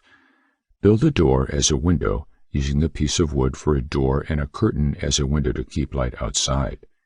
Beside this, cover all your toilet paper in the lid or pipe, or in toilet paper cylinders. Do not look at the waste in the pipe nor touch it. If the waste is in the pipes, it will very likely be significantly contaminated by many kinds of pathogens. If in doubt if the waste is in the pipes, take the time to flush the toilet without your waste in it.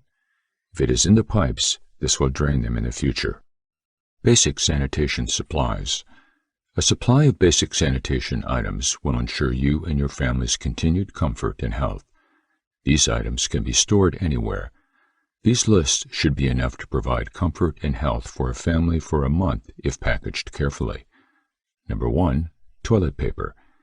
Get at least 80 rolls. The typical minimum for 50 people is 24 rolls. There are many disposable toilet paper products on the market. If you can't afford them, buy cheap paper towels. Number 2.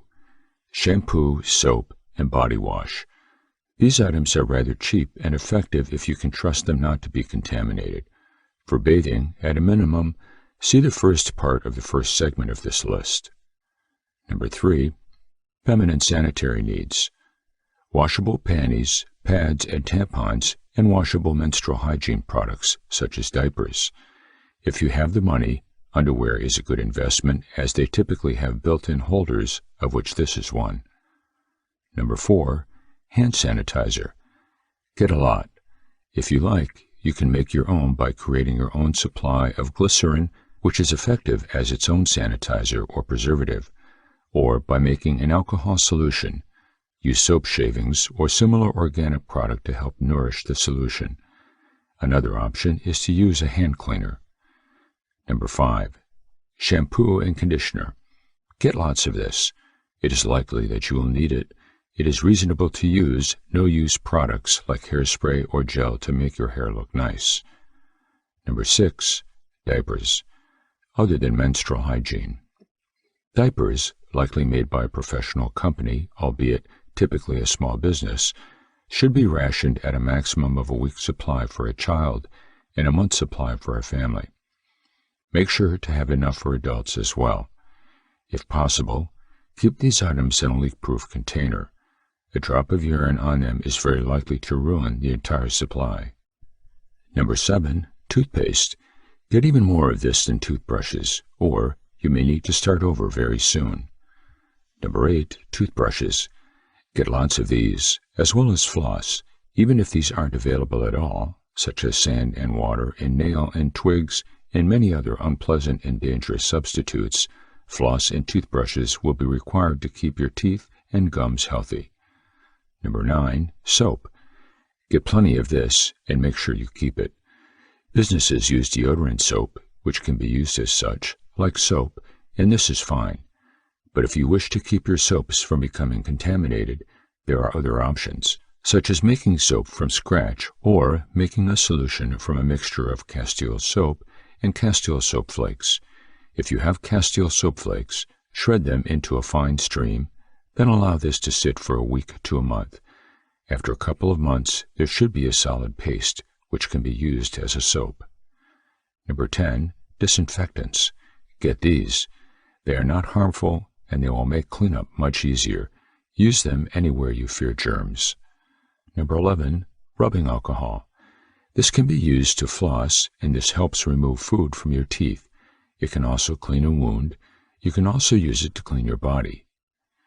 Each family has different basic sanitation requirements. Carefully consider what your needs are and stock up accordingly. If there is a crisis situation in which you cannot purchase a supply of sanitation items in a normal store, the alternative is a store in a high-traffic sector of the city. For this, you will need to make a list of all your sanitation needs and combine them with a list of products available. These items listed should be items which you would maintain a reasonable supply of. In a crisis, these items will likely be slightly more expensive, but you should still procure them. Have a handy reference on what to buy, and remember to keep some of the things you need for your survival in your emergency supply. Chapter 11. Firearms and Other Survival Weapons and Tools. Selecting guns for home defense is a very personal decision. Different people have different ideas about home defense, and this shows up in their choice of weapons. Factors that can play into the decision are your personal skill with weapons, the farthest range you expect to have to shoot, and how many enemies you expect to have to confront at one time. While there is no way you can know the answer to any of that ahead of time, you can make some reasonable assumptions. We can break firearms down into some basic categories. Rifles. Rifles are designed for long-range shooting, such as encountered when hunting. Pretty much any accurate rifle with a good scope on it makes an effective sniper rifle, assuming it's of a large enough caliber with enough of a powder charge to shoot a long distance. However, rifles have limited utility in home defense, as your targets will most likely be within 70 feet and may be within 12 feet. Rifles are awkward in the confines of a home. The various models of the AR-15 are an excellent choice as a home defense rifle, as well as being effective for hunting small game and varmints. However, it is not big enough for hunting large games. If you have a gang of hungry people attacking your home, the higher magazine capacity and ease of changing magazines make the AR-15 a superior choice over any hunting rifle. The only time you will need a rifle for self-defense is in a bug-out situation, when you know that somebody is hunting you. Even then, unless you have solid proof that they are hunting you, you could very well have problems with the law. Assault rifles. Assault rifles are fully automatic weapons designed for military use. They are usually shorter than the hunting and sniper rifles so that they can be maneuvered more easily in the brush or clearing buildings. Their main feature is the ability to put out a large number of rounds quickly when used in a fully automatic mode. Full auto mode is intended for laying down what is known as suppressive fire. What that means is firing a lot of rounds to force the enemy to keep their head down and not shoot at you. In the Vietnam War, American troops fired an average of 300 rounds for every casualty reported. The rest of the rounds they expended were suppressive fire. While the suppressive fire is helpful in a combat situation, it has limited utility in a home defense situation. All those rounds being fired are going to hit something, and that something is likely to be something you don't want to hit, such as a family member or an innocent bystander. Considering that most rifle rounds can go through several house walls without a problem, you could conceivably kill one of your neighbors sitting in their home. The other problem with fully automatic fire is that all weapons fired in this mode tend to climb.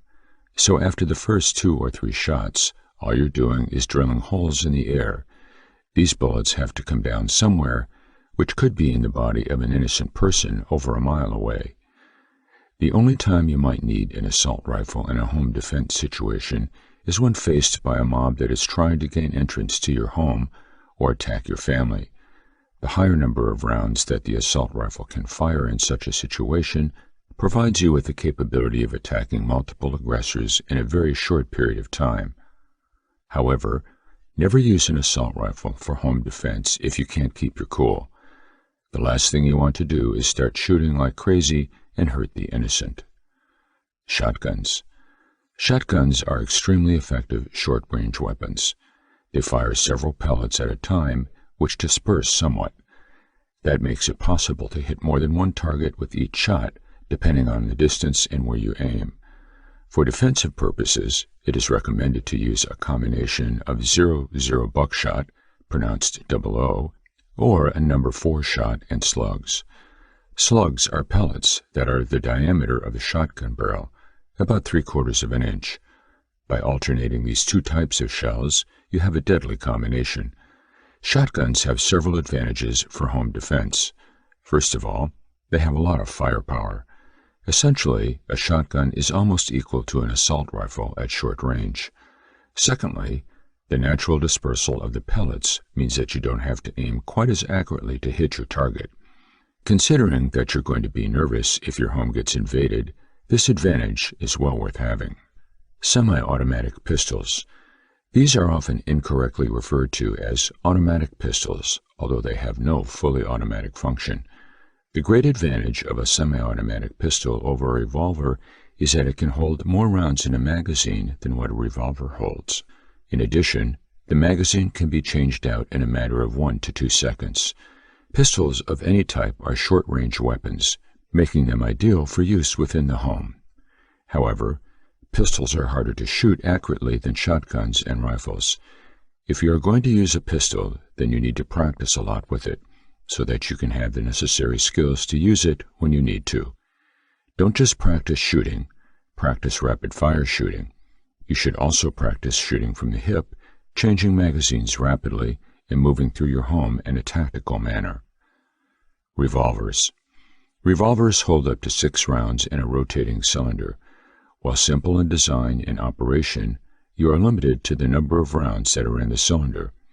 They take considerably more time to reload than an automatic pistol, making them not as effective for the home defense.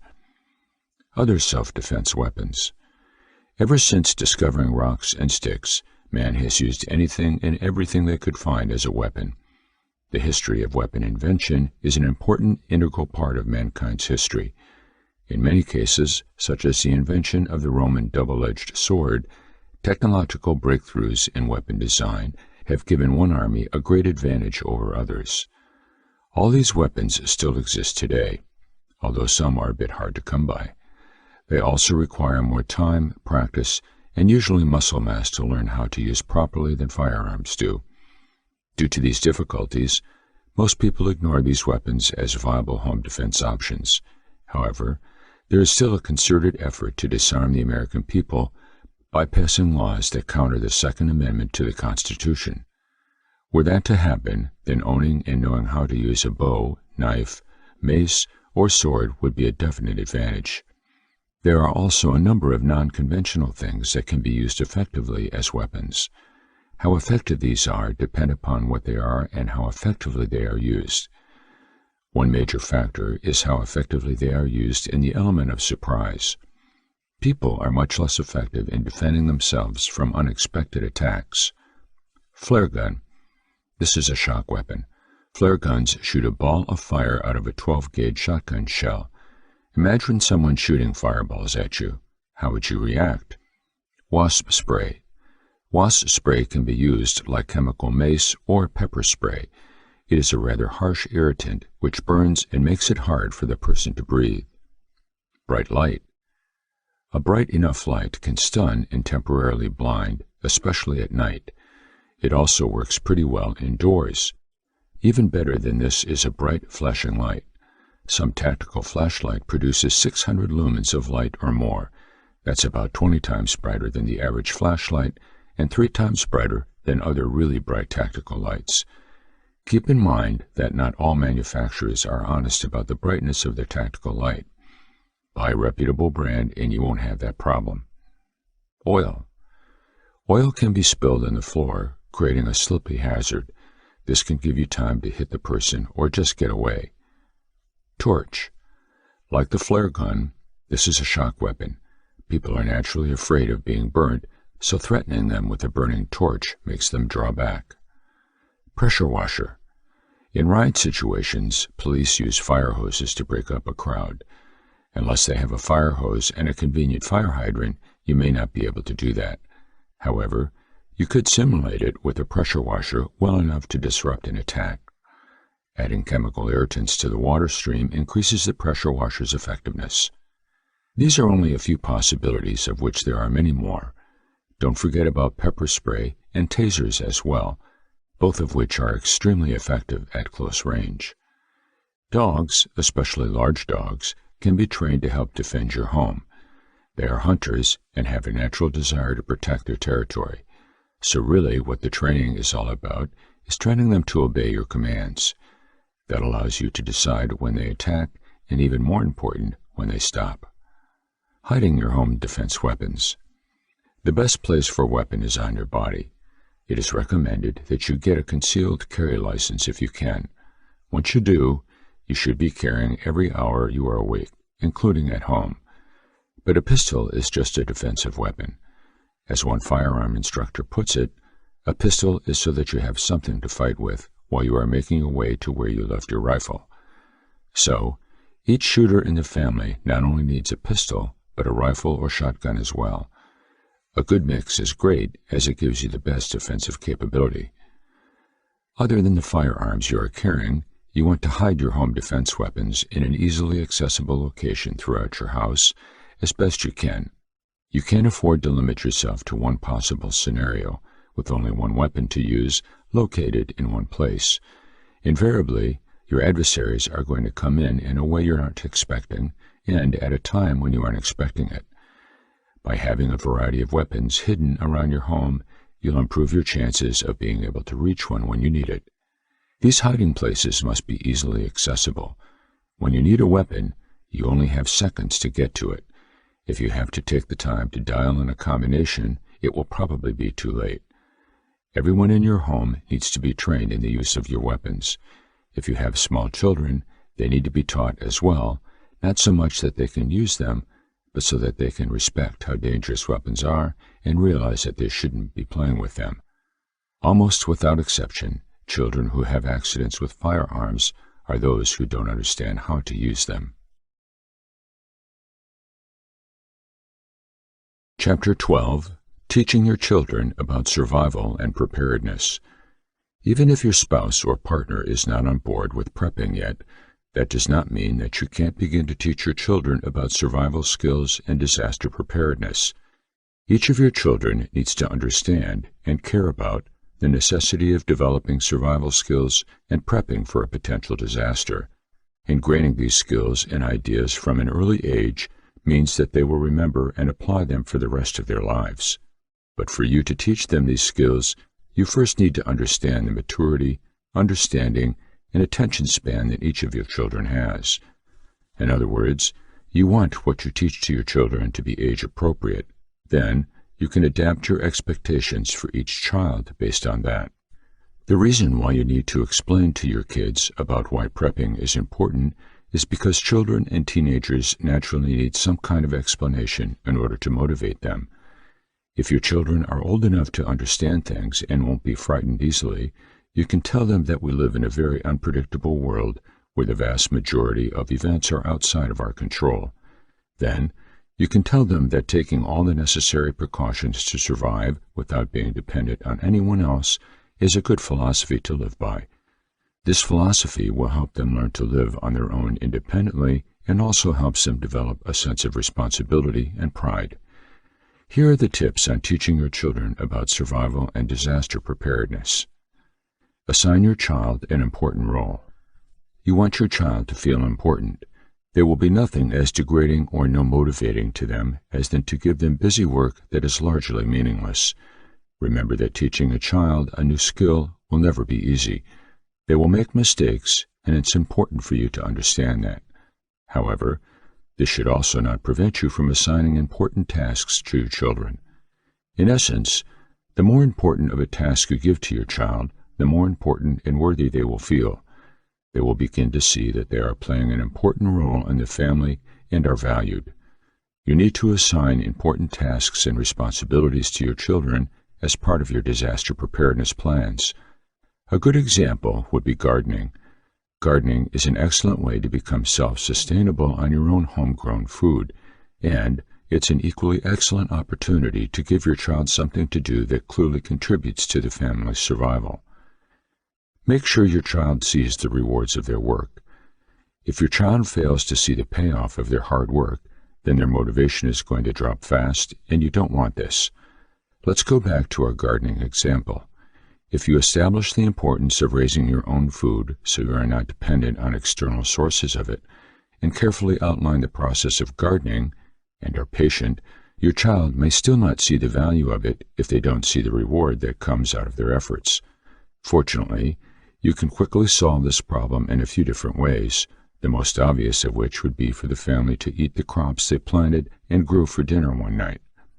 This way, your child will not only understand the importance of the process of gardening, but they will clearly see what happens as a result of all the hard work they put into it. The rest of the family should congratulate that child and tell them how delicious the food is as well. Only then will your child truly feel that they are contributing to the family's survival, and furthermore, they'll probably be more eager to learn more survival skills. Spend time in the great outdoors. A core element of teaching your children about self-reliance and survival skills is to make them appreciate the great outdoors. Unfortunately, most children and teenagers spend the vast majority of their time indoors, indulging in unhealthy foods and a largely inactive lifestyle. To motivate your children to get outdoors, you have to make it fun. There are a host of different outdoor activities that you can do together as a family on weekends, including camping trips, backpacking, hiking, water sports, games, geocaching, foraging, and so on. During the time that you spend outside, integrate teaching them survival skills during the activities that you do. Write down a list of the different skills that you believe your children should know, making sure that these skills are something your child can do physically and mentally, and give them praise and rewards when they succeed. It's also important that you establish how these skills can be to their benefit and potentially save their life at one point in the future. An excellent example of this would be building a fire without the aid of fire starters that we take for granted. You can tell your children how they may be in a survival situation where they absolutely have to make a fire in order to survive, such as to get warm or boil water, but that they may not always have traditional fire-starting items with them. You can then show them different methods to create fire on their own, such as a firebow method or taking a mirror and using the reflection of the sun to get a fire going. Help your child become aware of their surroundings. Being more aware of your surroundings and your environment is something that most adults should be doing, but unfortunately are not. So by teaching your child about this, they will be in a far better mental position than most grown-ups. Pretty cool, right? This is what's called situational awareness, and it simply refers to being more aware of your environment so one can protect themselves from any and all kinds of threats. It truly is one of the most important life skills to develop. Our environment is constantly filled to the brink with seemingly endless distractions, especially for the younger generations who always seem to have their full attention on an electronic device of some kind. Therefore, your goal here should be to get your children thinking about their immediate environment, and to do this, you need to point things out that they don't notice. For example, when you see someone doing something that is unsafe, point that out and then tell them what that person should be doing instead. If a person is changing their tire on the side of the road without their hazard lights on, point that out. Also, you should point out all the entry and exit points when you enter a building so that your children know where all the places they can go should they suddenly be forced to leave the building in an emergency. In essence, you want to point out things that your children should be looking for when things go bad, such as if they become lost or should anyone try to harm them. The conversations that you can have with your children regarding situational awareness will help them develop a consistent, everyday mindset of being safe and aware, and they will keep this mindset with them for the rest of their lives. Have your children memorize important contact information. Every responsible parent should require their kids to learn valuable contact information. This includes phone numbers, email addresses, and home addresses of outside family members and friends, as well as the same information for your local fire and police departments and rescue organizations. Don't just give your child a piece of paper with this information on it and tell them to keep it with them at all times. Rather, actually have them memorize the information. Encourage your older kids to teach the younger ones. One of the best possible ways to reinforce a survival skill in a child is to then have them teach that skill to someone else. Whenever a child or teenager demonstrates something new they have learned to someone else, such as a friend or a sibling, they will gain much more confidence in their abilities. Furthermore, having older children teaching younger children these skills helps save you time. If you have a teenager who you've taught several important survival skills to, have that teenager pass on those skills to his or her younger siblings in the family. The benefit for your younger children here is that they will probably have more fun learning from an older sibling rather than their parents, and thus they will process and remember the information better. At the very least, younger kids always love receiving attention from teens and older kids, and they'll do everything they can to impress them. Answer your children's questions. Finally, remember to be patient and answer any and all questions your children have. It's no secret that kids have very big imaginations, and as a result, they probably have an abundance of questions to ask you. Even if some of the questions seem redundant to you or the answers obvious, take the time to answer and clarify them anyway. Remember that asking questions and receiving answers is the best way for many people to learn, especially for people who learn more by listening rather than watching. Building bug-out bags for your children. A very real possibility that you and your family could face in a disaster situation is having to evacuate your home. There are many vital factors to consider here, one of the most important of which is having a bug-out bag for each member of your family. Also called a go-to bag or a 72-hour 3-day kit, a bug-out bag is simply an individual pack of survival items to help one survive in a survival or disaster situation. When crisis strikes, you need to leave your home now. Your bug-out bag is what you grab to take with you. Not only are bug-out bags a great thing to have on standby, but they are also a fun project to make, and your children should find enjoyment in it. Remember that you never want to build a bug-out bag for your child. Rather, you want to make it with them. Make them part of the process and have them ultimately choose what kind of bag they want and what they want to go into it. This is your child's bug-out bag after all, not yours. Chapter 13. Preparing yourself for a disaster. Everyone can learn to prepare themselves and become self-sufficient in the event of a disaster. All it takes is some time, effort, and energy. Think for a moment what would happen if you didn't have any modern conveniences or luxuries. What would you do? Would you have the skills necessary to care for your basic needs? Would you be physically fit enough to survive a long-term disaster scenario? If you're not sure about the above questions, then keep reading. 5 must-have skills to learn. Thanks to modern conveniences, most of us don't need to learn all the little skills that require us to live our daily lives. However, this doesn't mean you should never learn these skills. While these skills may seem time-consuming and labor-intensive to learn, they can be the difference between life and death in a survival situation. For example, when was the last time you needed to start a fire with flint and steel to cook your dinner? Probably never. But would this save your life in an emergency? Definitely. So, let's consider the skills you should learn to be prepared for a disaster. Fixing and repairing.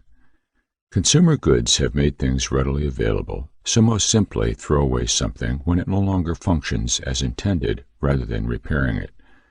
When you know how to repair everyday items, you are increasing your self-sufficiency while also saving money and resources. To start, go online and watch some do-it-yourself videos to help you learn how to fix common items around your home. Take the time to study items to discover how they work so you can easily identify what goes wrong when something doesn't work. You should also stock up on common supplies and tools you will need to fix and repair things. Gardening. This can be a bit difficult to practice if you don't have a lot of land to cultivate. However, there are ways to learn and develop basic gardening skills in even the smallest of areas. Gardening is valuable in providing you with a sustainable food source after disaster hits. If you happen to live in an apartment or a condo, there is something called container gardening. Look it up on Google and watch a video on YouTube to see how it is done. You may be surprised how container gardening can be a good source of food supply for your family. My wife is an avid container gardener. She grows all of our herbs right in containers on the back porch. Cooking.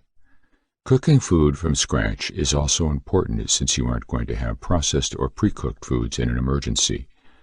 Think of all the foods you'll be stockpiling. Most are ingredients and not ready-to-eat food.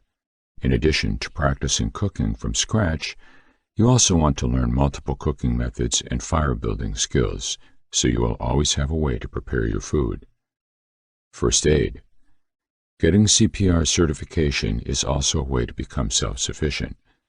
When you know what to do in an emergency, It will help you to be calm and successful when the shit hits the fan, or SHTF. American and other Red Cross facilities around the world offer free CPR courses that you can take and be certified in just a few hours. Here is a link to the American Red Cross training course. Repurposing.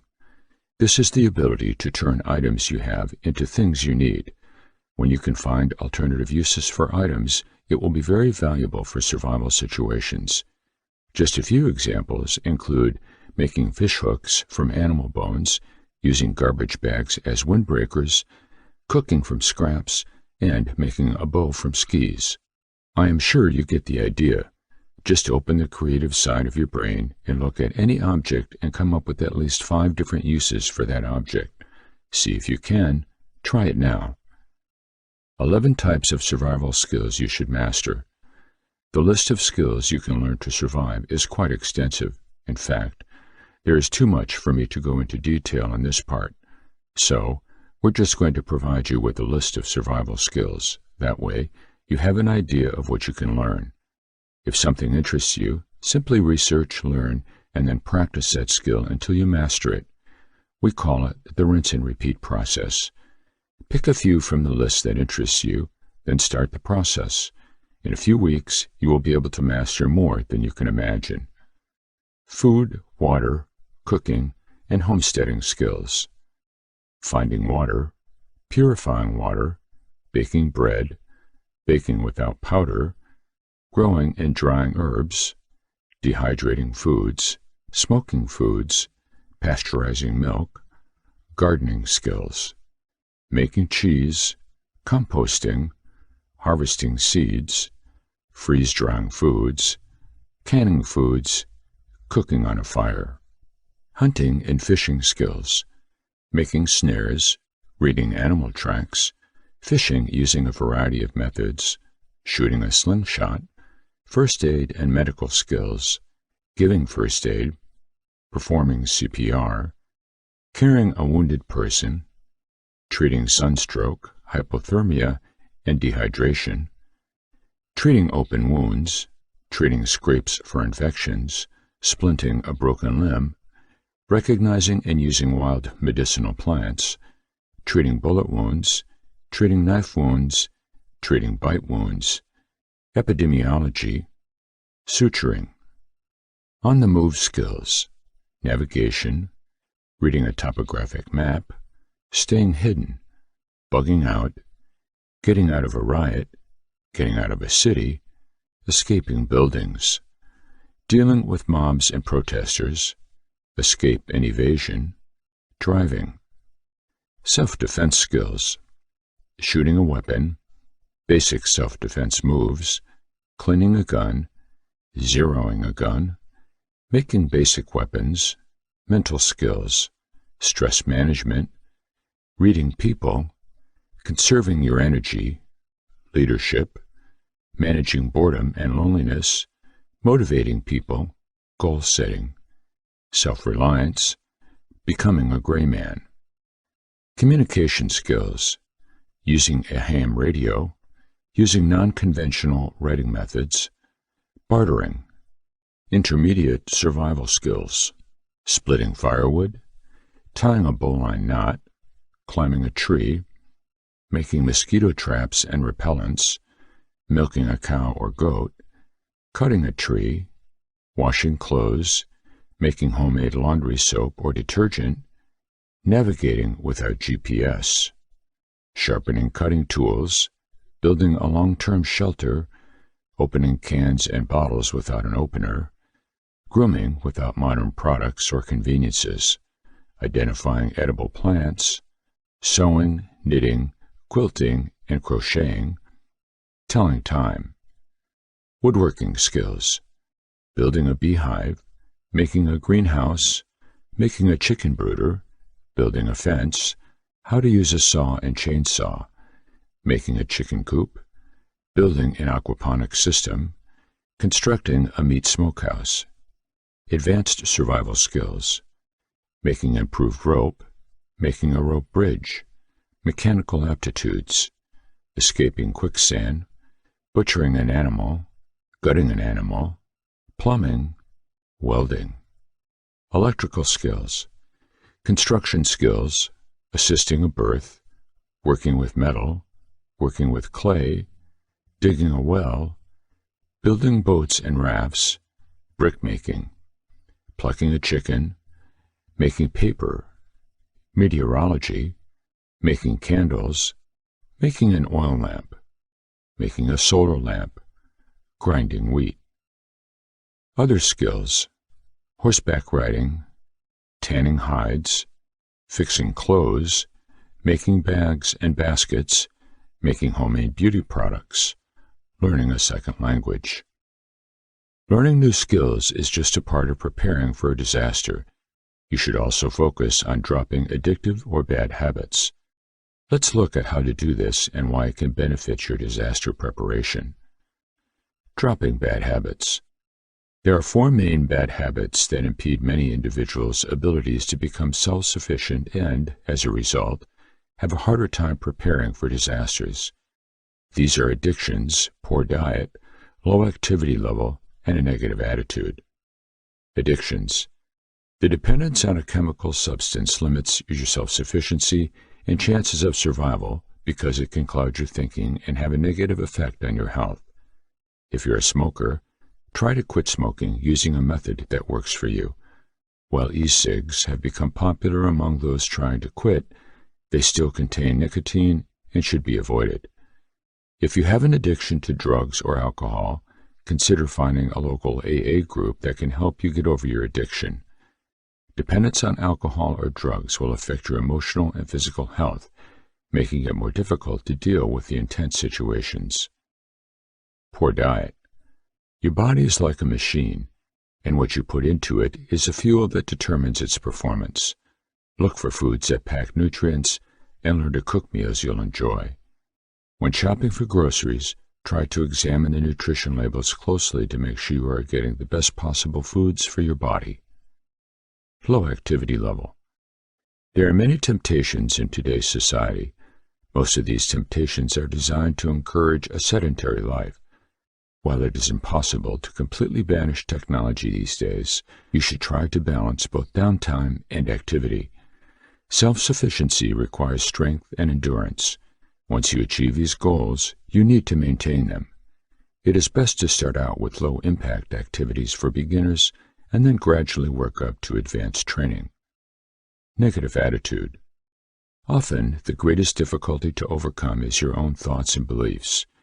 To improve your attitude, you should look for an optimistic and positive approach to situations and express gratitude on a regular basis. The thought of becoming self-sufficient can be difficult with all the conveniences and luxuries today. However, if you start gradually, you can improve your life and make yourself more self-sufficient.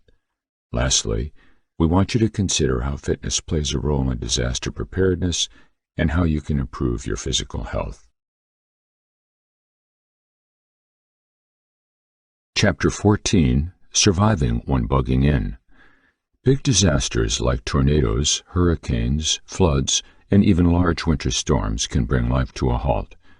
These emergencies can pose a large danger and create widespread devastation and damage. Important services like electricity and water can become interrupted, leaving people without light, heat, or waste services. Traveling any distance can become close to impossible. Normal luxuries like gas stations, hospitals, and convenience stores become inaccessible. Be sure to drill your emergency plans.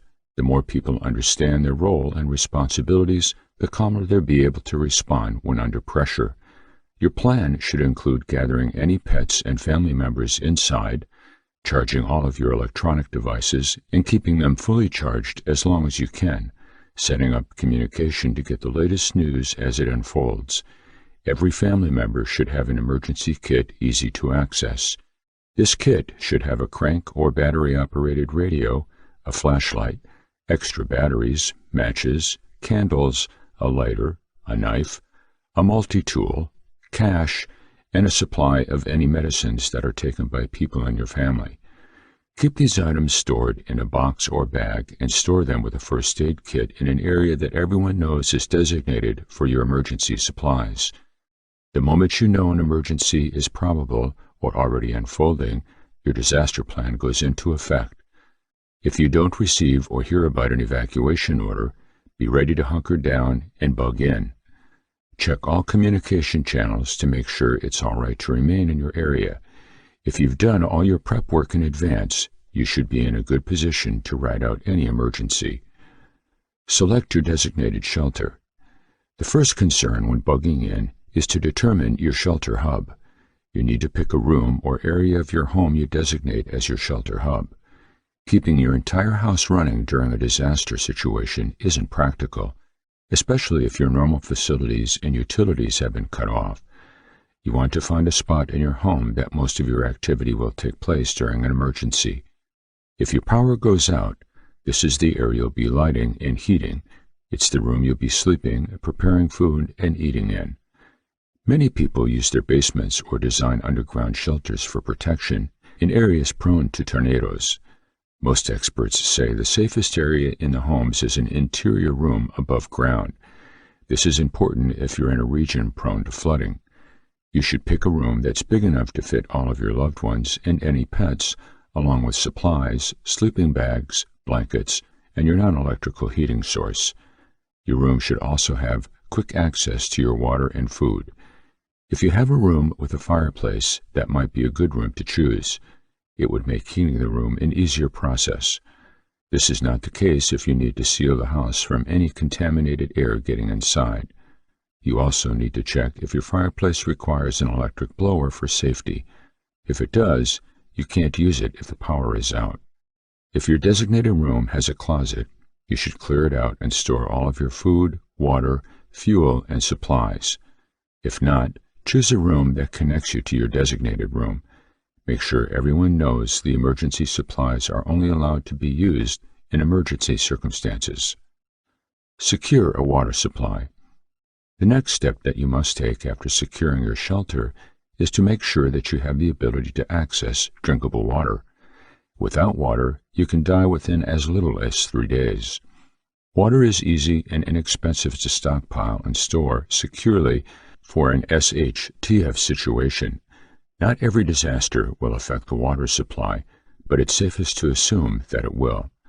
That's why it's best to store plenty of water in advance. You can bottle tap water yourself in advance, collect rainwater and purify it, or buy a supply of bottled water. Buying water is the simplest method and also the most convenient. Collecting rainwater and purifying it is the cheapest, but also the most difficult and time-consuming. Not all containers or bottles are safe for storing your water long term. Milk containers make bad storage containers. Soda bottles are a better short-term option. They are food-grade plastic and UV-resistant. We suggest saving 2-liter bottles to fill up. The larger the bottle, the better. Once you've stockpiled enough 2-liter bottles, wash each cap and bottle with dish detergent and hot water. Sanitize both your caps and bottles inside and out using a solution of water and bleach. Take 1 teaspoon of household bleach and a quart of water. Rinse out the bottles and immediately fill them with your tap water. Place your cap on tight and date the container. Store in a dark, cool place. You should try to find space and money to invest in a special water container. They come in many sizes and shapes. These commercial containers come in the form of tanks and drums capable of holding hundreds of gallons of water. You can buy smaller containers that are easily stackable, like water brick or large tanks that are difficult to set up and almost impossible to move once constructed and filled. You want at least a gallon of water per person for each day you plan on bugging in. Women who are nursing need more water daily. Don't forget water for your pets. Figure out how you'll get light and heat.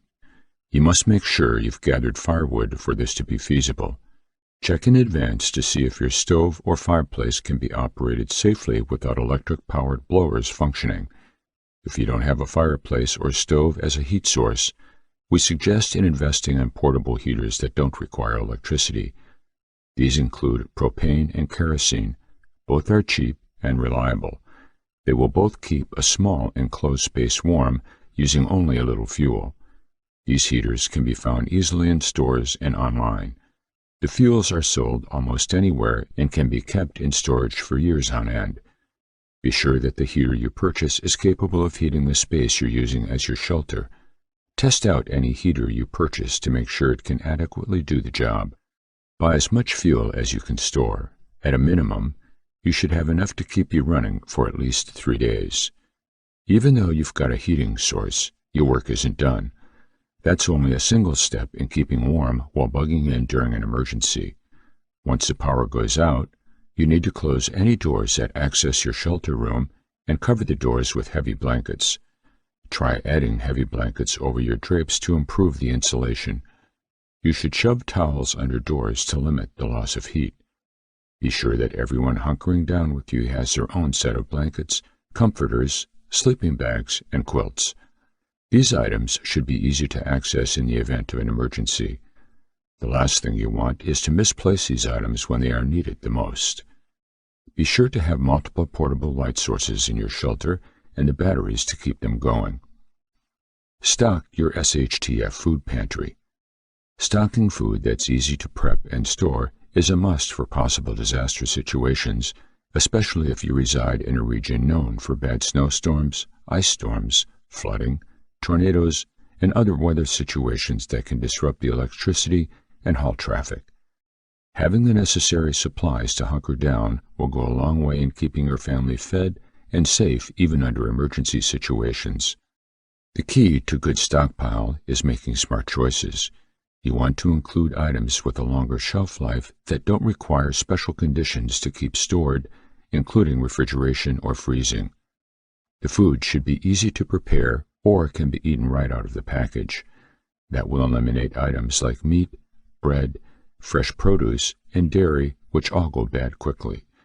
Not all foods that have a longer shelf life are a candidate for short-term disaster food. Dried beans and rice can last a long time but take a lot to prepare.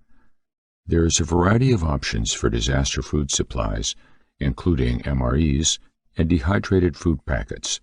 These foods provide all the required nutrition and calories needed to survive and only require water to prepare. Establish your security procedures. You need to have a plan for self-defense in case of an emergency. You never know who will come after your supplies during a disaster situation. You want to have a way to defend yourself and your family. You should have multiple defensive vantage points mapped out. It's a good idea to plan for a worst-case scenario. At a bare minimum, you should have an escape route planned in case someone makes it into your home. Steps to take include purchasing an extra set of keys to keep with your emergency supplies so you can leave quickly if necessary. Keep the windows and doors locked and covered during an emergency. Make sure your phones are charged and ready to use. Have any weapons in your home prepared and easy to access. Make sure you've been trained on how to use them correctly. During an SHTF situation, the most important thing you can do is remain calm. It's easier said than done, but it's critical to your safety. If you project a sense of calm, it will spread through the rest of your family. If you panic, your family will pick up on it and panic also. Being calm improves your dexterity, memory, response time, resourcefulness, and decision-making skills, all important things when dealing with a crisis. Staying positive. It's hard to remain upbeat and positive during a disaster when your loved ones are stuck in a dark, cold, powerless home, wondering when and if things will return to normalcy. It's a difficult situation to process emotionally. Being stocked and prepared will go a long way in making things easier and less stressful. However, the longer the situation lasts, the larger the toll it will take on you. It's draining to remain upbeat in a negative situation. You never know if the disaster will last for a day, a week, or a month. The trick is to treat your bug-in time as a fun camping vacation. Try sticking to your normal routine as best as possible and keep things light and fun. You need to remain vigilant, but enjoy the downtime with your family. You need to expect people to get moody and irritable. Most of us are used to a variety of creature comforts we must make do without during an emergency. Those include television and the internet. Get as much rest as you can, keep as warm as possible, and remember to eat enough. We suggest taking a multivitamin every day. Remember that everything will be fine and that you're doing everything to keep your loved ones safe and protected. Chapter 15. Bug-out Vehicle. If you're planning to bug out after an emergency and need to travel long distances, then you may wish to consider getting a good bug-out vehicle. A bug-out vehicle is something more than a vehicle that would just get you from point A to point B. You might need to sleep in it, cook in it, and possibly live through some of the most dangerous moments of your life. Let's take a look at points you need to keep in mind when it comes to choosing a bug-out vehicle option that will help you overcome all the challenges of bugging out after an emergency. The best bug-out vehicle will vary depending on the person and their circumstances. Let's look at each of these points individually and see how you can choose and incorporate a bug-out vehicle into your emergency bug-out plan. Advantages. Greater travel distance. A vehicle allows you to travel further distances faster. If your emergency bug-out plan requires you to travel far distance, then you should consider this option. However, this doesn't mean you have to choose a distant bug-out location. You should always choose the best bug-out location, but not based on the distance. More room for supplies. A vehicle can easily carry more supplies and larger items than a person. When you have a good vehicle checklist as part of your bug-out plan, then you can turn your vehicle into a mobile bug-out location. However, just because you can pack more supplies doesn't mean you should. The goal is a good balance. Bring gear that will extend your independence and improve survival odds, but don't pack everything you can. Even if you can pack supplies in your car, still have a BOB on hand in case something happens to your vehicle. Additional shelter option. Even if you run out of gas or have other mechanical or electrical issues, a vehicle can provide shelter from rain and wind. If you can still run the vehicle, you can even have heating and cooling. A vehicle can give you shelter from a storm without having to set up a survival shelter or make any modifications. Disadvantages. Leads to dependence. Having a good bug-out vehicle is excellent, but you shouldn't consider this as an answer to your survival problems. Plan your emergency bug-out on the assumption that you may have to ditch your vehicle at some point. Running out of gas or an impassable road are just two possible incidents. Always plan on improvising rather than simply driving to your bug-out location. Focus on honing your survival skills and plan on having to get to your bug-out destination on foot. The idea is always to think about the worst that can happen while hoping for the best to happen. Not as versatile. When you try to bug out, the road may be clogged with traffic or there might be a riot taking place on the road. If this is the case, do you think using a vehicle is still the fastest way to bug out? What if something is cutting off a vital road to your destination? When you plan a bug-out route, consider whether or not going on foot is going to be a more direct means of travel, since you can cut through the terrain rather than have to stick to a specific road. Added complications. As we've shown above, traveling by vehicle can have some major advantages. However, even the best and most thought-out bug-out vehicle can potentially have added complications and can cost you more money. Consider the bug-out vehicle addition as a whole when assessing what the best bug-out vehicle is for your individual survival situation. Planning the best vehicle. The best bug-out vehicle needs to have the following qualities to improve the advantages of a bug-out vehicle while also minimizing the disadvantages. Four-wheel drive. This is obvious when picking out a bug-out vehicle. It will vastly improve your options. A non-four-wheel drive car can break down if it needs to go off-road. When your bug-out vehicle has four-wheel drive, then you can travel over more terrain and reach your bug-out location faster. Modular interior. Unless you're going to be bugging out in an RV, you should modify the interior of your vehicle to make it more tuned to survival. This means making room for more storage or converting it into a sleeping quarters. While you want to improve and customize the interior as much as possible, you don't want to do anything to the engine or drivetrain. If you customize these areas, it will make repairs and part sourcing all the more difficult. When choosing a bug-out vehicle, reliability is a key and having stock parts makes scavenging much easier. Diesel. Diesel engines have advantages over gas engines. For one, they are more fuel efficient. Second, they offer more fuel flexibility since you can also run them on heating oil, kerosene, and some jet fuels.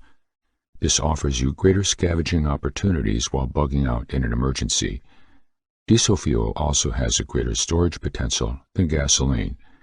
Due to the commercially available fuel stabilizers, diesel fuel can last 10 times longer than gasoline. Gas mileage. A bug-out vehicle that gets low gas mileage is a sure way to run into problems. Gas is going to be in short supply after an emergency, and you may not have time to scavenge additional supplies while bugging out to your new location. Ideally, a vehicle should be rated at 23 to 27 miles per gallon to get good enough efficiency during your evacuation. Easy repairs. When choosing the best bug-out vehicle, the best thing to look for is reliability. You should be able to scavenge stockpiles to do this.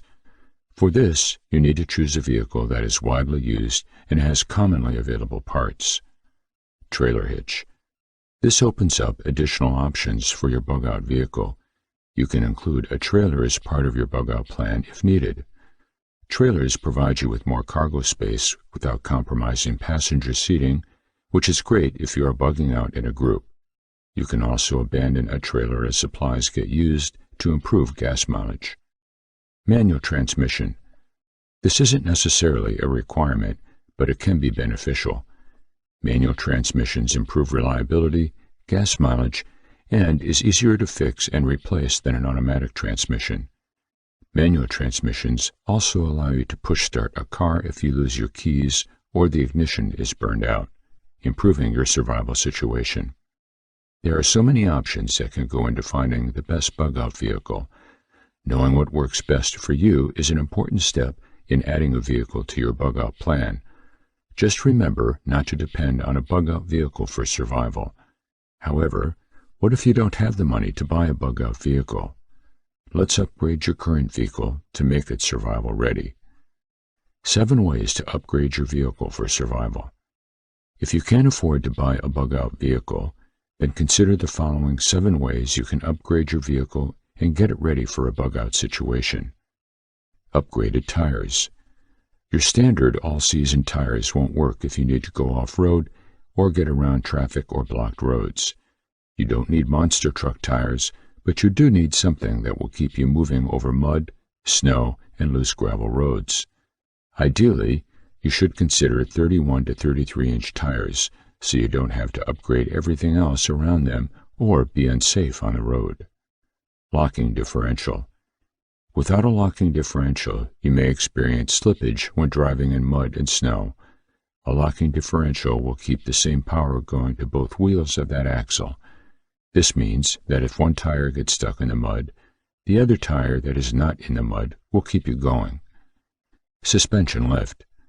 At the least, a decent suspension lift will give you greater ground clearance, which is great for running over rocks, debris, and other blockages. You only need about 2 to 3 inches of lift. Every inch of lift gives you about 3% more drag, which means you don't want to add too much lift, otherwise it will hurt the fuel economy.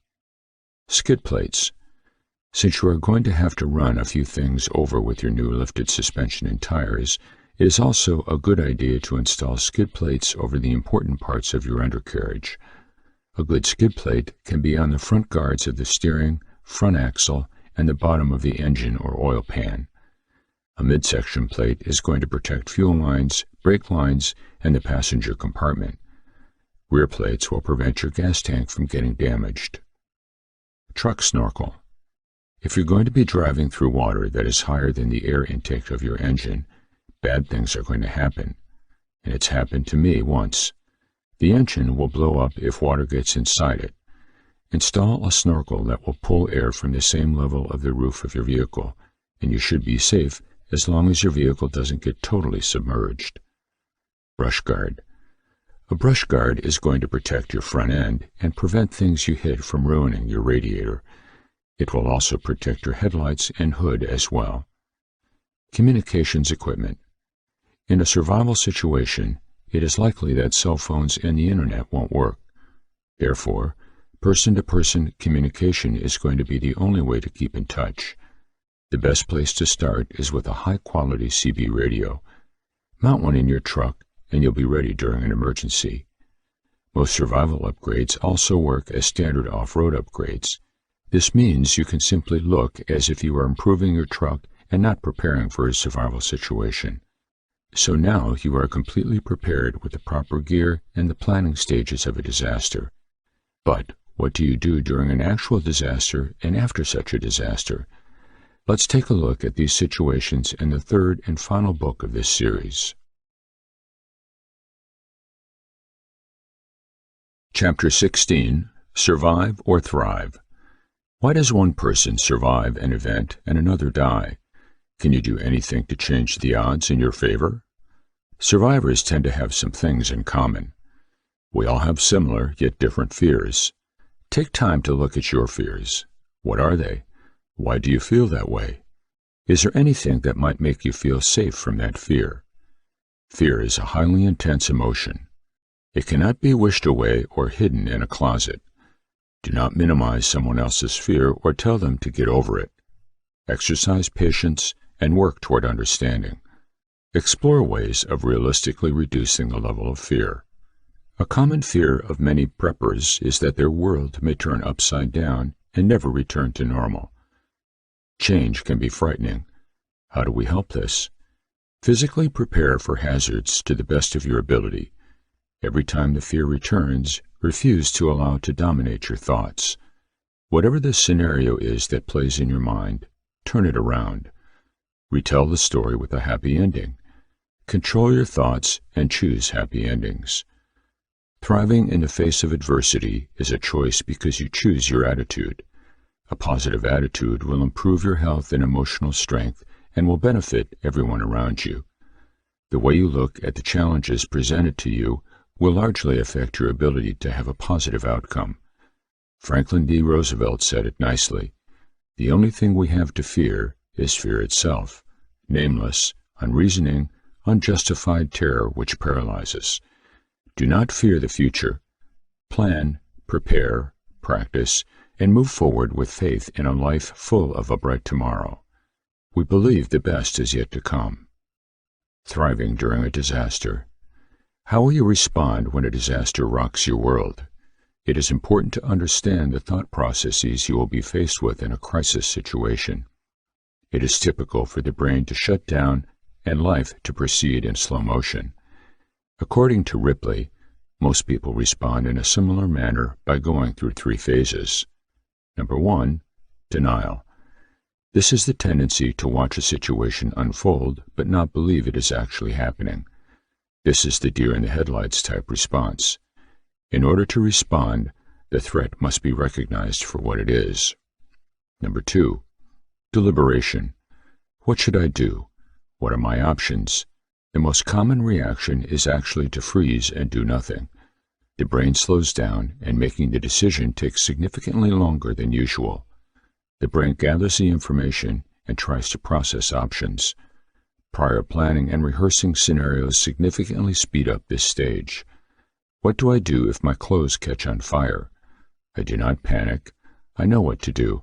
I drop to the ground, cover my face with my hands, and roll back and forth repeatedly until all the flames are extinguished. Then I slowly stand up and get help. I will be okay. Number 3, decisive moment. This is a stage where you act, making the difference between life and death. These stages are part of human nature. The speed you move through each phase is largely determined by your level of mental preparedness. Practice developing action plans in daily life. What would I do if? These cognitive rehearsals will train the brain and increase your response time in a true emergency. Numbness, or an inability to remember or make decisions, may affect you when a disaster strikes, no matter how well you have prepared.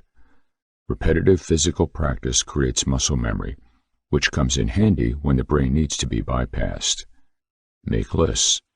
A friend's daughter was given 30 minutes to evacuate due to a wildfire. She called, paralyzed, asking what should she do and take from her home. Preparing lists in advance can solve this problem. Even a numb brain can check items off a list. Some disasters last for hours, while others may impact life for months. Here are a few ideas to help you be your best during an extended crisis. Sleep. Recognize sleep as a necessity, a healing practice. Sleep deprivation results in confusion, difficulty thinking, and poor judgment and reasoning. Adequate sleep increases courage and healing and puts life in proper perspective. Recognize that life does not go on as usual. Slow down. Do not overdo. There may be much to be done, but pace yourself. Remember to drink water and eat. Consume the healthiest diet possible under the circumstances. Exercise to decrease stress and maintain physical strength. Meditate, pray, and read scriptures. Smile, laugh, and play. Find reasons to love life. Give yourself permission to mourn the loss of loved ones, comfort, or possessions, and look forward to a bright future. Reach out and help others. The best therapy can be forgetting yourself and getting to work helping those around you. This also puts things in perspective. The goal is to thrive. You will conquer this challenge and emerge stronger for it. It will not defeat you. Get up in the morning, get dressed, and get to work. Before you know it, life will start to look up. Thriving after a disaster. Rebuilding your life and recovering your emotional equilibrium takes time. A disaster or crisis can send you reeling into a world of the unknown. Your sense of security can be shattered, resulting in a range of intense and confusing emotions. Be patient with yourself and others as you work to recover from a traumatic event. The intensity, timing, and duration of responses are different for everyone. Responses may not appear until months after the event is over. When a loved one dies, sometimes a person may handle everything quite well, and then suddenly, after 6 months, have significant challenges. Emotional responses may include irritability, anger, denial, self-blame, blaming others, mood swings, isolation, withdrawal, fear, hyperactivity, nightmares, difficulty concentrating, memory problems, inability to sleep, sadness, depression, grief, and many others. Physical responses can be intense and attributed to other causes. It is possible to experience loss of appetite, headaches, chest pain, diarrhea, stomach pain, nausea, fatigue, and more. The best way to thrive in the midst of these challenges is through patience and understanding. Recovery is an individual journey and cannot be rushed or avoided. Be understanding, be willing to talk, and just listen. Re-establish structure and routine as soon as possible. Provide regular times for sleeping, eating, and relaxing. Make time to laugh and relax. Share your strength and serve others. Be patient. It will be difficult, but you can do hard things. It will get better. Our family experienced our own personal disaster when our daughter was killed in a tragic car accident. We have journeyed through a kaleidoscope of emotions. When we gather our family around us, there is still an emptiness where she once was, even years later. For a while, we could only go through the mechanical motions of life, our hearts heavy with sorrow. Faith and time have enabled us to feel joy again and thrive.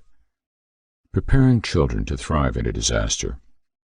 Create opportunities for children to have mastery experiences and help them succeed. A mastery experience is an event that requires all of an individual's strength and ability to accomplish, such as climbing a mountain. There comes a point in a journey where you are hungry, cold, and completely exhausted. You look toward the peak and think, I can't go on. There is no way that I will reach that. However, one step after another you continue, defying physical and emotional limitations until finally you are triumphantly gazing over the valley from the peak. That becomes a defining event in life to measure all other difficulties against. If I could reach that peak, surely I can do this. These events build strength, character, and reserve. Remind children that they are strong and can do hard things. Help them believe in themselves. Never tell them that they are weak or unable to accomplish anything. Children will mirror your emotions as well as your faith in who they are and who they will become. Parents are blessed with the opportunity to handle small crises every day. Learn from those experiences. When a child shatters an heirloom into pieces, he will immediately look for your reaction. You can choose to yell, belittle, punish, or break down into tears, but what purpose does that serve? The heirloom is gone. What remains is a vital relationship and a critical lesson on what is really important in life. Choose your responses wisely. Are you okay? That was special, but not as special as you. Will you help me clean it up? Model reactions to disasters by successfully handling everyday challenges. Teach children creatively on their own level. A healthy work ethic can be instilled as you work side by side with them to teach them to be self-reliant from an early age. It is empowering for them to know how to do basic tasks like cooking, cleaning, mending, laundry, gardening, caring for animals, or starting a fire. Make sure tasks are age-appropriate. Teaching a 2-year-old to light a fire is probably not the best idea. However, a curious 7-year-old is perfect. It gives you an opportunity to instill safety rules and prevent a curious mind from exploring a fascinating and dangerous activity on their own. Children are amazing. They can handle more serious information than we give them credit for. Sometimes we have a tendency to try to shelter our children from dangers and difficulties. They are highly observant and hear much more than we may think. Kids process information within their limited frame of reference. Sometimes this can be devastating. Children fear what they do not understand. It provides great comfort when a family discusses the steps they take to keep themselves safe. When frightening events occur in the world, our family openly discusses them together, usually around the dinner table. It might go something like this. The pictures of the earthquake were really scary. How do you feel about what happened? What would you do if that happened here? The response from our children of all ages is amazing. They verbalize what they might do to keep themselves safe and convey a sense of security from our preparations. We coach them with a positive, enabling attitude. What if Daddy and Mommy died? Where would you go? What would you do? They know exactly what the plan is. They would live with their older sister and be cared for and loved. Life would change, but everything would be okay.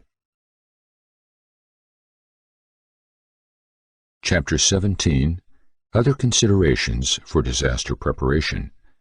When it comes to preparing for a disaster, people pretty much know about the important basics such as food, water, and supplies. There are a few areas that people don't think about as commonly. These 3 areas are financial, important documents, and location. Let's take a look at these to make sure you are properly prepared for a disaster scenario. Disaster emergency funds. An emergency fund is certainly an individual decision. Financial experts vary greatly in their suggestions of how much money you should save. Some say $1,000, while others recommend no less than 6 months of expenses. Of course, that amount you are actually able to save will depend on your own financial situation. Even if you aren't living paycheck to paycheck and can afford to set aside some money, there are other considerations like where you should keep your money. When it comes to deciding how financially to prepare for a disaster, you need to consider the following. Access. After a natural disaster, you may not be able to gain access to a safety deposit box or an ATM. Therefore, if you save money stored away, be aware of the fact that your local bank can be damaged just as easily as your home. This is why some guides recommend storing a few $100s worth of cash in your BOB. This will at least let you pay for a night or two in a hotel or some food until you reach a place that is out of the disaster zone if it is a small-scale disaster. Loss of income. After a natural disaster, it is also possible that your employer might experience severe financial difficulties. It also means your employer may not be able to pay you, or you'll find yourself out of work for a while. This is why you shouldn't rely on your salary in the event a town is shut down due to an emergency. You should have at least 1 to 3 months of salary on hand if possible. You can also talk to your employer to find out what their policy is on paying during unforeseen events. This will help you in determining what actions to take when trying to support yourself and your family in a disaster situation. Don't expect help. There is a good chance that you will receive some form of help from volunteers or a company after disaster. This can come from the form of food, housing, and money donations. However, you should never rely on this assistance. As you can see from past disasters, sometimes it takes relief workers a while to get to affected areas, and receiving help can take much longer than you expect. No one wants to think about the worst possible scenarios, but having money saved up in the event of a disaster is just as important as an emergency kit. A little bit of cash on hand will go a long way toward helping you and your family after a disaster. Important documents for emergency situations. It is often an overlooked aspect of disaster preparations, the collection and storage of important documents. Most people think of surviving a disaster and the immediate time after. They don't focus on rebuilding a normal life after a natural disaster. This requires having some critical documents. You don't want to have the frustrating process of trying to locate lost or destroyed documents. How to store documents. Original documents can be kept in a safety deposit box, and then the keys are kept in your BOB. You can also choose to keep your documents at home in a fireproof box, but these may not be as reliable. Another option is to scan important documents into electronic format. The problem here is how to secure the document and still have access to them when you need them. You should also make copies and keep them in a sealed, waterproof pouch in your emergency kit. It is best to update your documents every 6 months. Lastly, we know we've talked a little bit about location, but we haven't gone into depth about location yet.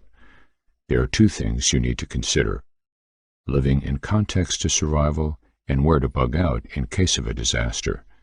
So let's take a look at choosing these 2 important locations. Disaster locations. If you are planning to move soon and really have a survival mindset, then consider choosing to move to a place with a good survival context.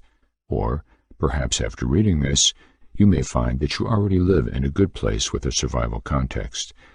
There are a few things you need to consider to make sure you are living in a location that has good potential to survive after a disaster. Best place to live with survival context. Well-developed agriculture. It is vital if you are going to need to grow your own food after a disaster. It is linked to the climate of the region, the length of the growing season, and the general soil condition. This doesn't mean you can't live in the north and grow plants. It just requires more planning and possibly starting your plants indoors in a greenhouse environment. Then, there are parts of the Northwest that are very favorable for agriculture, such as Oregon and Washington. Well-developed infrastructure. Most people advise avoiding living in the city. A city places too much reliance on infrastructure. A major power outage that lasts beyond a day is going to bring a lot of social unrest. However, if you live near enough to a city, you can still get the benefits of the infrastructure without having to be stuck within the city. For example, you have access to better health care and hospitals. The best safe distance from a major city is about an hour's drive. Clean energy.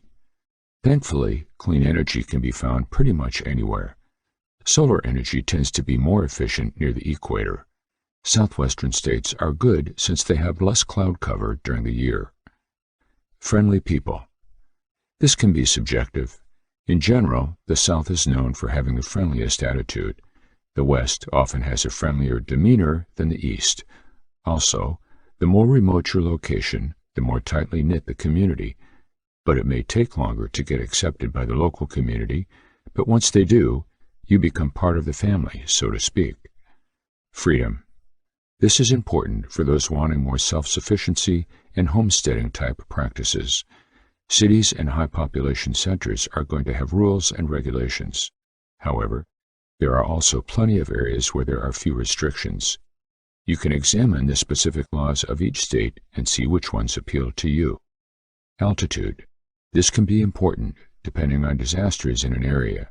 For example, if you live along the seacoast at sea level, then you are at risk of flooding, hurricanes, and tsunamis. Weather patterns vary greatly based on the altitude. It is best to consider the potential for disasters and choose a location and altitude that is comfortable for you. Climate. Climate goes along with altitude, but it is just as important. Some people prefer certain types of weather and climate conditions. Along with personal preference, you want enough natural rainfall to sustain a summer garden. This will rule out the majority of west and southwest which get their summer water from reservoirs. The best is a location with 4 seasons as long as the winters aren't too long or harsh. You should also do your research and avoid areas that have microclimates along with the regional climate. Predators and poisonous life forms. In the west and northwest, you have to be aware of bears, mountain lions, rattlesnakes, and poisonous spiders. But if you take a common-sense approach and precautions, you'll be fine. The key is knowing your location and the dangers it presents, so you can be cautious and prepare accordingly. In parts of the southern states, you have to worry about alligators. The central and northeastern parts of the U.S. are likely to have the least dangerous predators compared to other areas. Fresh water.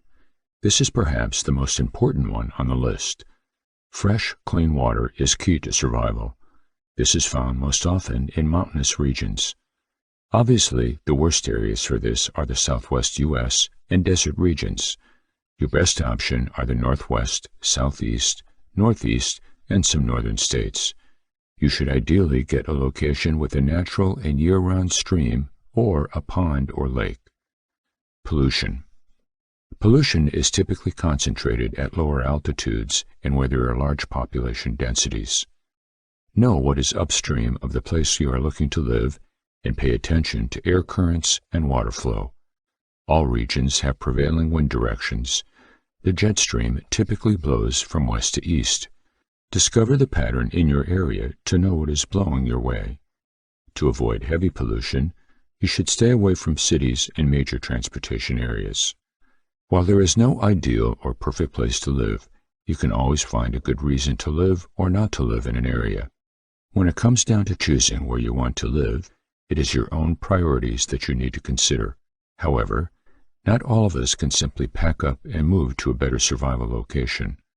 Although, when the SHTF hits, we may be forced to bug out our current location and head to a better one. If this is the case, you need to know how to choose a good bug-out location. Chapter 18. Scenarios to practice for your survival drills. One thing that has been covered a few times in this book is the importance of practicing your emergency plan and doing drills to be prepared for what to do in an emergency. Let's take a look how you can do this. Natural disasters can strike at any time, whether you're completely ready or not. These would be events such as tornadoes, hurricanes, and earthquakes, to name a few. To practice for such events, you will need the following: an emergency plan, your emergency packs, all family members, cell phones or other methods of communication. Set a specific time for the drill to begin.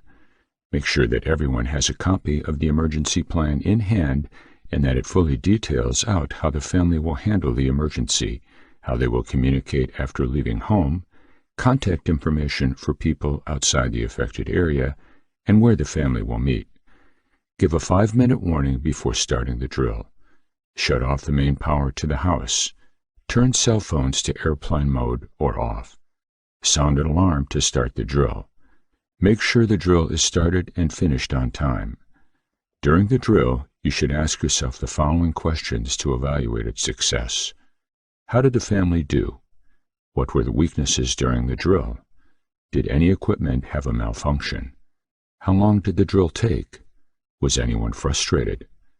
What improvements can make the drill better? Remember, the more you practice, the better and quicker everyone will become. Make a note of any mishaps that occurred during the drill so that you can correct them. Since time is important and you want to be ready as soon as possible, make sure you practice regularly. It is also an excellent idea to do a few drills at night. If possible, Consider an unscheduled surprise drill to determine the strengths and weaknesses of the plan and the family members to expose any faults. Fire drills. A house fire can also occur at any time. There are many potential causes of residential fires. No matter what the cause, the effects have a major impact on those who live there. Prepare for a home fire by practicing drills so you and your family will know how to react. For these drills, you will need the following: the emergency plans, fire alarm, handheld stopwatch or watch, your emergency packs, all participating family members, cell phones or other communication methods, towels or dust masks. As with a natural disaster drill, set a specific time to start the drill. Again, make sure everyone has a copy of the emergency plan. A fire drill plan should include a way for the family to successfully and safely exit the house, since getting out is the main priority. Review the plan one more time with everyone before starting. Make sure everyone agrees on the predetermined meeting point where everyone will gather after evacuating the home. Give a 5-minute warning before starting the drill. Sound the fire alarm or another type of alarm. Rally your family and coach them out of the house via the planned route and make your way toward the meeting point. Encourage everyone and keep them calm while at the meeting point. Record the time it took for your family to complete the drill. After the drill, ask yourself the following questions. How long did it take to complete the drill? How did the family do? Were there any weaknesses with the family during the drill? Was anyone frustrated during the drill? How did the kids handle the drill? Did everyone take the drill seriously? Can improvements make the drill better? Would the family perform as well in an actual fire? Since fires can happen anytime and often occur quickly, it is a good idea to practice several times a month until everyone is good with the plans. Make sure you quickly correct all issues with equipment or attitudes. If you don't acknowledge these issues, this can cost lives. As with natural disasters, you should do several nighttime drills. Families that are caught unaware or unprepared in the middle of the night are the ones most likely to die in a fire. An unscheduled and surprise drill will test everyone's strengths and weaknesses so you can notice any faults. Violent home invasion drills. This very comforting thought process can put people in a vulnerable situation. However, it is still a good situation to practice. For this drill, you will need the following: the emergency plans, a safe or escape plan, a safe room, weapon, nylon rope or other means to escape out a window, meeting point for the family, cell phones. Intruders tend to strike at night, so you should ideally set the drill for late at night or early in the pre-dawn hours. Ensure everyone in your family knows the emergency plan and is aware of the importance of speed and efficiency. Start the drill with an alarm or a sound of glass breaking or a door being broken into. Your family should recognize these sounds as their signal to take action. It is key that your family know how to perform the drill in silence while heading for the safe room. The safe room should be farthest from the front door to put the greatest distance between you and the intruder. Time your family as they make it to the safe room. Once inside the safe room, lock the door. Another option is to do the drill at night. You should have 2 evacuation points planned. If you have a 2-story home, some family members on the top floor and some on the bottom floor. If you have children, you should practice the drill regularly so they don't become overcome with fear when the real thing happens. Have the family evacuate and meet at the designated meeting point. After the drill, ask yourself the following questions. How long did it take to finish the drill? How did the family do? Did all the family members know where the safe room was? Did the family evacuate safely according to the evacuation plan? Are you prepared to use a weapon to protect your family? Home invasion drills are important, but understand that it can be very stressful for family members. Be ready to address emotional and mental issues during and after the drill. Practicing at night is important, but you can practice during the day as well. Active shooter drills. These drills aren't exactly for the home, but they are important to practice or at least discuss these days when a shooting event can occur at any time at any place. An active shooter drill will ensure your family is ready and knows what to do if they are faced with an active shooting event. For this drill, you will need the following: your emergency plans, family members participating in the drill, room to simulate a schoolroom or a workplace, audio recording of gunshots, stopwatch, timer, or watch, prop gun if you want, cell phones. Active shooters can happen anywhere, so you should practice these drills at various times and set them in different settings.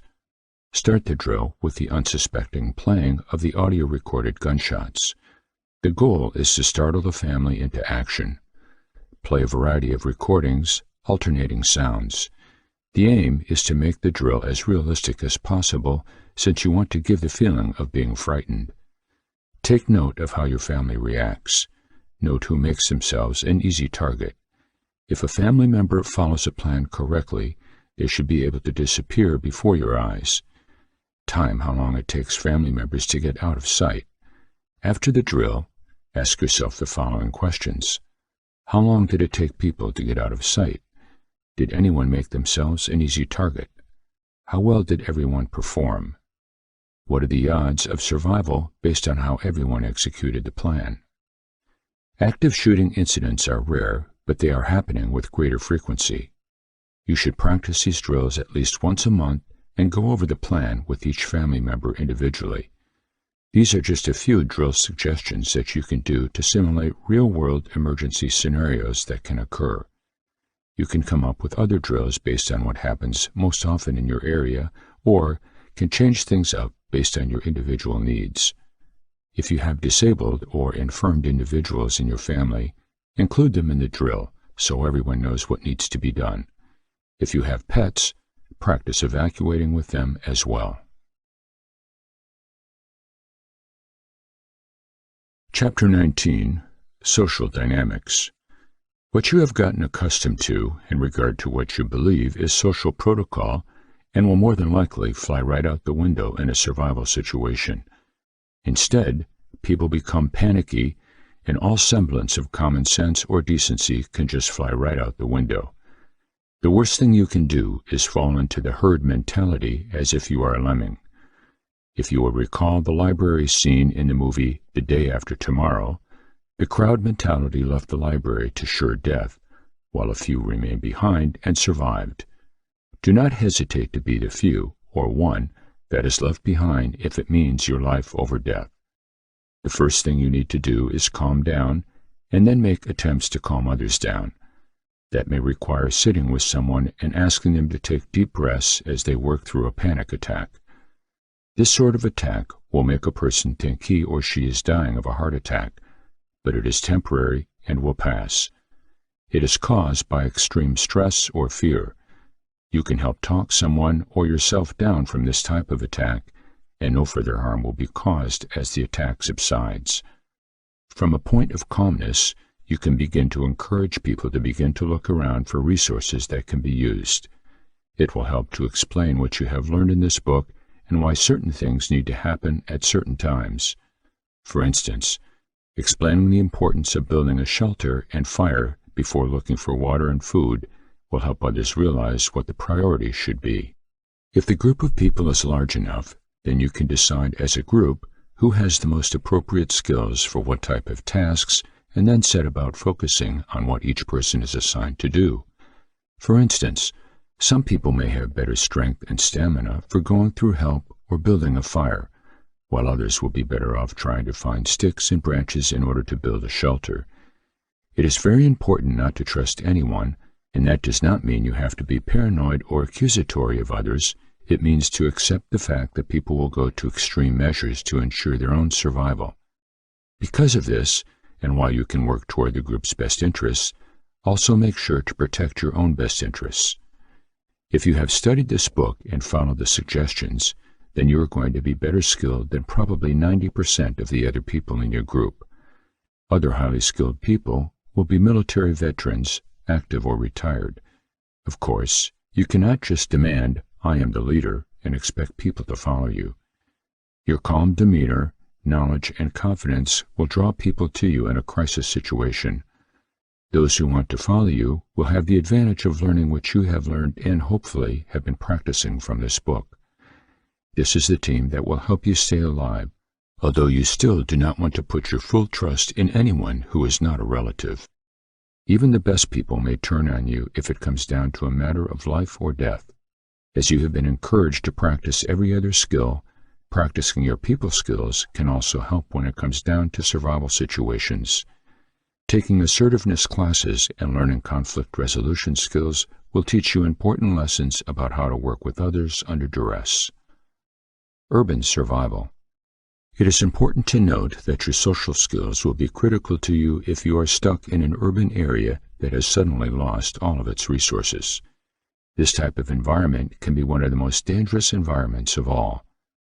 The crowd mentality can take over and you might be shot or beat to death for even the smallest resource, such as a 16-ounce bottle of water.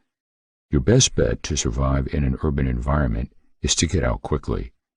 Do not worry about stocking up on supplies. If you can grab some first aid supplies, a tarp, extra clothes, matches, and some tools, those items will certainly help.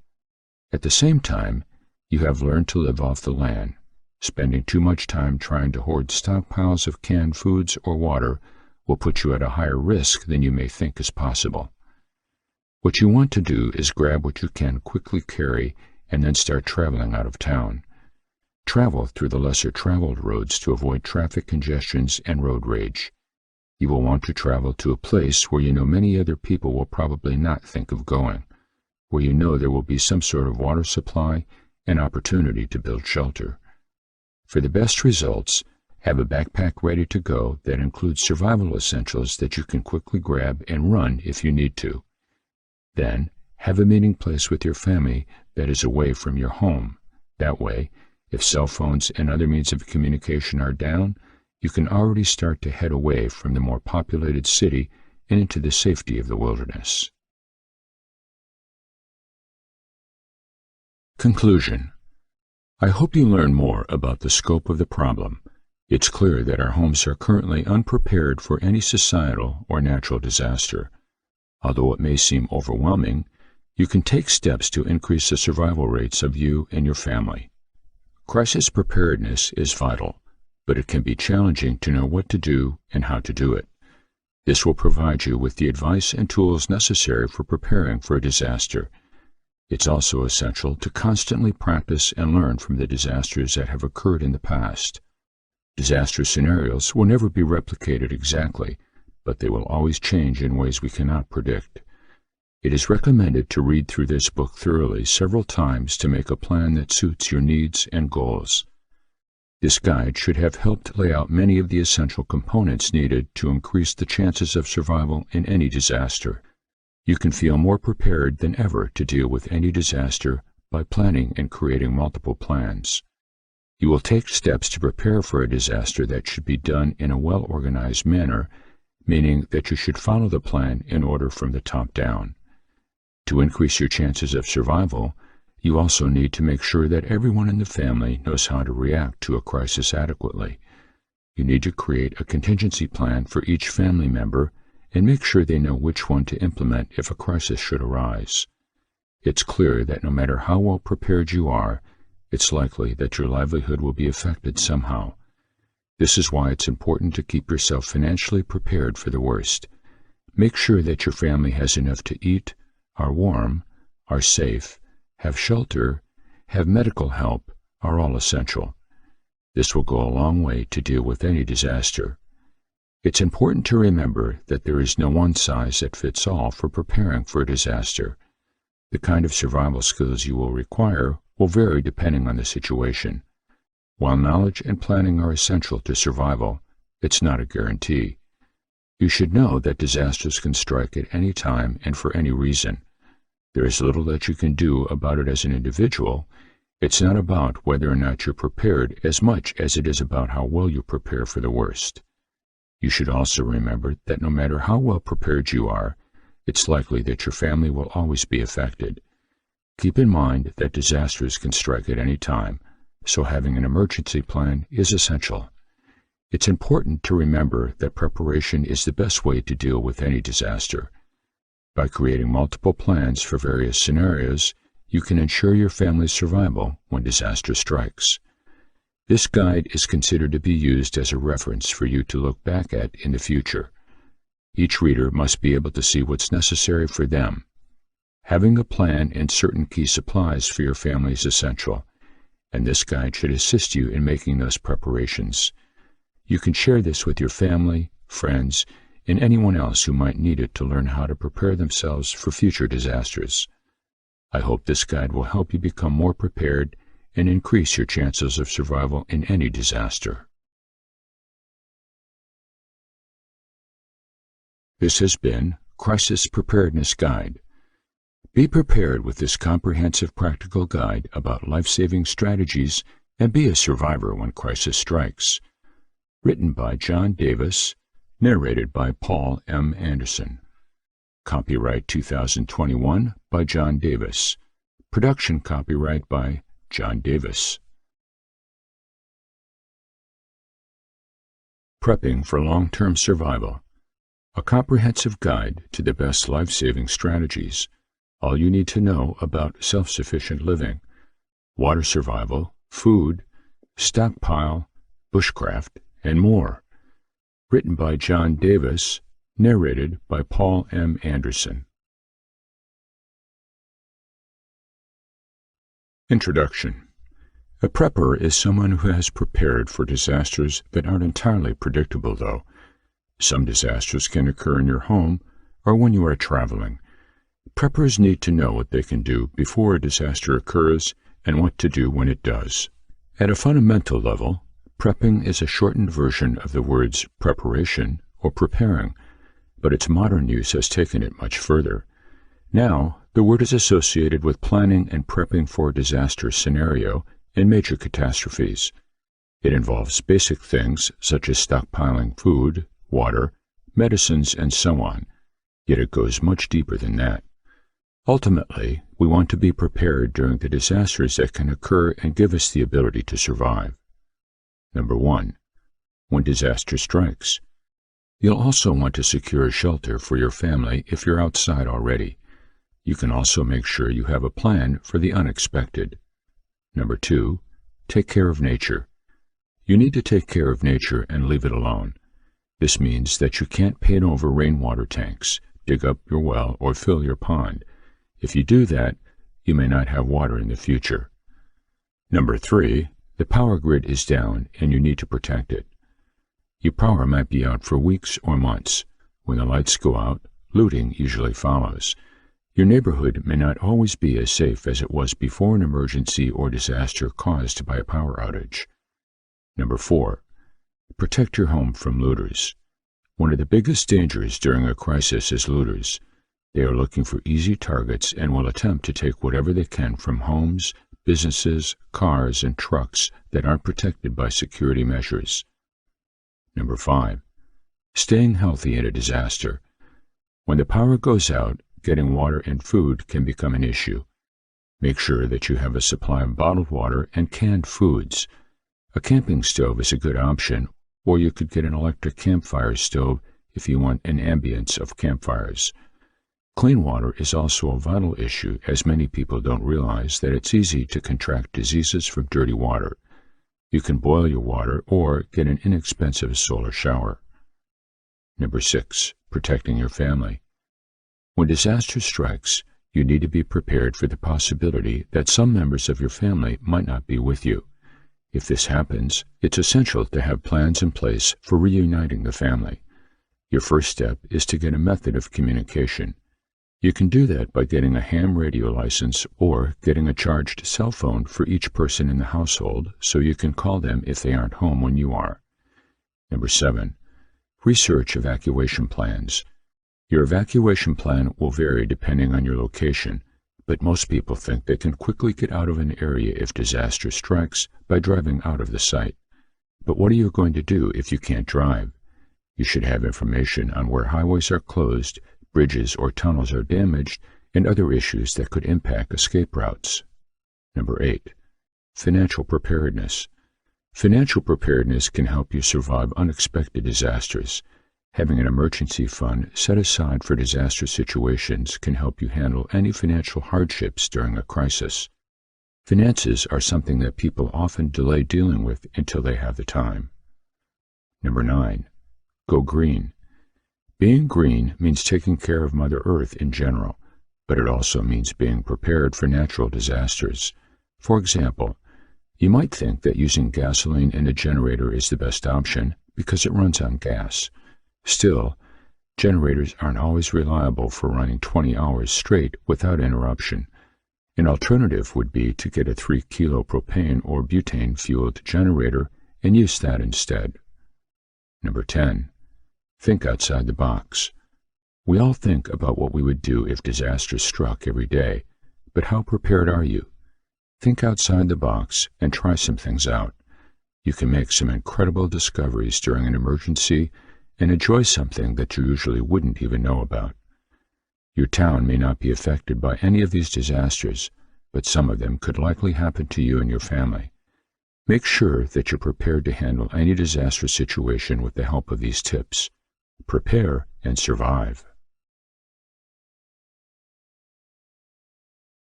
Chapter 1. Understanding the Preppers Movement. The Preppers Movement encompasses a variety of individuals who are preparing for different disasters as well as societal breakdowns. However, it is important to take note that preppers still live ordinary lives when they are not preparing for emergencies. They are unlike extreme and traditional survivalists who lock themselves in their remote shelters and are already fending for themselves. Having said this, anybody can be a prepper. Characteristics of preppers. Preppers are ordinary people, but they act out of concern for their safety as well as their families. This means that they may prepare for future disasters. They are also group-oriented as they gain strength and safety in numbers. This is a reason why there is such a thing as a preppers network. Embracing the prepper movement can be a challenging thing to do. In this part, we'll talk about what it takes to become good preppers. Below are the 10 traits of good preppers that you can also adapt for yourself. Strong will live. Preppers approach survival with much gusto, and they want to live no matter what it takes and what situations they are in. They have a thirst for knowledge. Preppers are always thirsty for knowledge. They seek skills and information that they know will help them survive if the world comes to an end. This is the reason why preppers are good at everything they do, such as organizing, planning, sustainable living, do-it-yourself, and self-defense.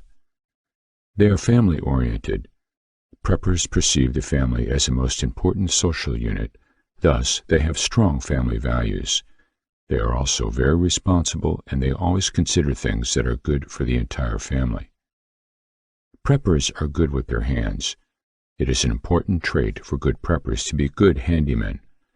They like to make things with their hands, and they are very creative, using unconventional items to make things that will help them for their survival. They are mentally and physically fit. For preppers to survive after the fall of society, they need to be both mentally and physically fit to face all types of hurdles in their life. This is the reason why they have conscious efforts to make themselves physically fit by exercising. They are critical thinkers. When doomsday comes knocking on their doorsteps, preppers are quick enough to think of ways of how to evade the impending doom. They are logical, critical, and fast thinkers. The thing is that preppers are naturally vigilant and proactive, and if you have a few of these characteristics, then you can embrace this movement for your own benefit. Types of scenarios that preppers prepare themselves. Preppers prepare for different kinds of scenarios. In fact, they can adapt to any kind of emergency because they have futuristic mindsets. This part will talk about the different types of scenarios that preppers prepare themselves for. Wildlife survival scenarios. Preppers prepare themselves for wildlife survival scenarios. Examples of such scenarios include those being trapped in the woods after getting lost in a hiking expedition or being shipwrecked on a deserted island. Scenarios involving self-defense. People who embrace the preppers movement are also ready to face encounters of any type of violent activities. They know how to defend themselves and know about the legal ramifications of their actions. Such scenarios include being robbed or getting involved in a brawl. Prolonged and brief natural disasters. Preppers prepare for the inevitable natural calamities that might happen in their areas, such as tornadoes, floods, earthquakes, or wildfires. To be prepared for such scenarios, they build customized shelters and store a lot of supplies like food, water, and medicine. Biochemical warfare. Biochemical warfare is another scenario that preppers prepare for. They are concerned about not acquiring fatal diseases, thus they prepare disposable coveralls, boots, gloves, and face respirators. Effects of population crash. There is an increase in the human population all over the world, and this can affect the availability of food, fresh water, oil, and other human necessities. This can also lead to the spread of disease and the eventual fall of civilization. Thus, preppers aim to be sustainable despite the fall of society. Economic crash. Monetary disasters have happened in the past, including the Great Depression and Lehman Shock. Having said this, preppers are always ready in case of an economic crash. They believe that the Federal Reserve System is flawed, and they expect that paper money will become worthless during hyperinflation. Thus, they keep reserves of precious metals and invest in mining shares to prepare for such a crash. Biblical rapture. Although not all preppers are religious, they still prepare in case biblical rapture will happen. On the other hand, religious fanatics also prepare for such scenarios. Thus, they prepare food stockpiles and other supplies. Medical crisis-oriented. Some preppers are prepared for a medical crisis that can happen to their family members. This is especially true if they have family members who suffer from grave medical conditions. Having said this, they keep medical packs in their cars and houses. They also take CPR, EMT, and CERT, and other medical courses to help family members, friends, and other people in case of medical emergencies. Terminology preppers should know. Preppers use acronyms to communicate with fellow preppers. When you start adopting this lifestyle, you need to know the prepper's vocabulary to describe kits, gears, places, and anything necessary for survival. Preppers need to use terminologies that they can save time in describing what they need to do or to have. After all, every second saved during an emergency crisis is crucial for the survival of preppers. Below are common terminologies that you need to know if you're going to adopt this lifestyle. BOB. This refers to a bug-out bag, which is a portable kit that contains items that you'll need to survive for 72 hours. It is also called grab bag, battle box, go bag, or GOOD, get out of Dodge bag.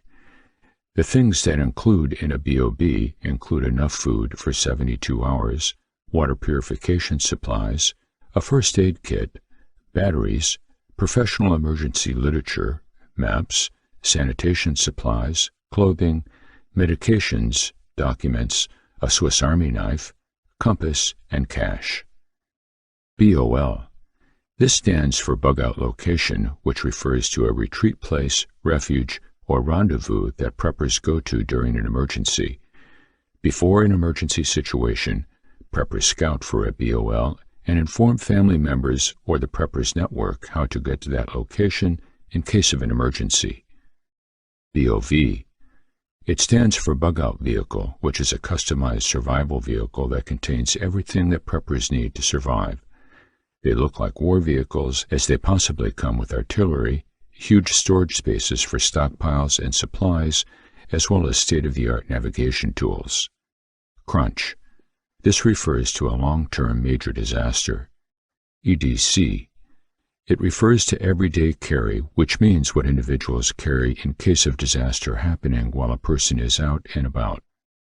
EOTW. This stands for the end of the world. It is also similar to TEOTWAWKI,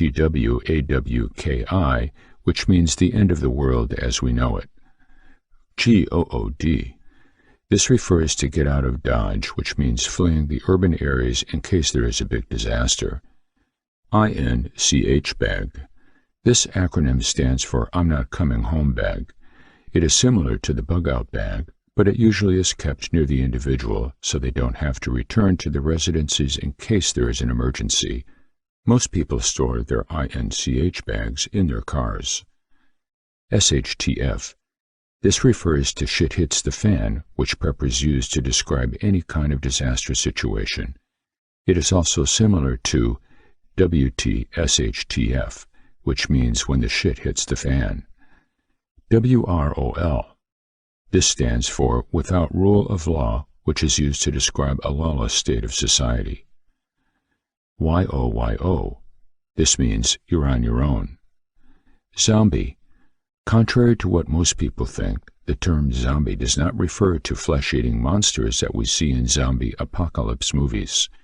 It refers to people who are unprepared to deal with emergencies. They also refer to incidental survivors who might feed on the preparations of preppers. Chapter 2. Off-the-grid power. Off-the-grid living is derived from the term off-grid, which describes not having any connection to a power or electric grid. Off-the-grid living, therefore, refers to a self-sufficient way of life or homesteading, since it doesn't involve reliance on at least one public utility such as water, gas, or electricity. Slowly, you may say that off-the-grid living, apart from being associated with preppers, is getting its recognition in mainstream groups. In fact, a few famous personalities, including Daryl Hannah and Ed Begley, have adopted the lifestyle. And, as far as most of the thoughts about the conservative approach go, it's a practical lifestyle that many should definitely consider trying. Also, come calamities and all sorts of disasters can save their lives. Benefits of off-the-grid living for preppers. Since it means living independently, among the benefits of living off the grid is the ability to operate as you see fit. By opting to adopt the off-the-grid lifestyle, you decide to live without turning to primary utility providers. It means you have to own an autonomous home, one that can remain fully functional despite the absence of municipal utility services. Although common resources won't be difficult to avail of, you should choose to get by with your own resources and your products. A survivalist mindset. You can be prepared for any possibility. You can survive without readily available resources.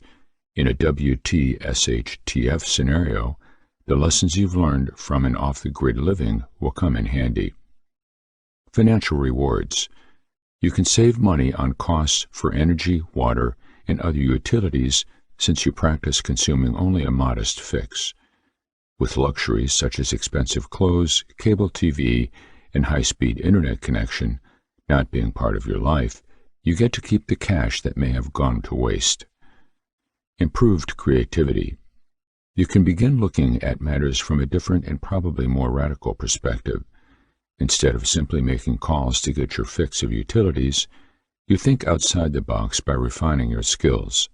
Also, since you no longer rely on others, you tend to become more resourceful than ever.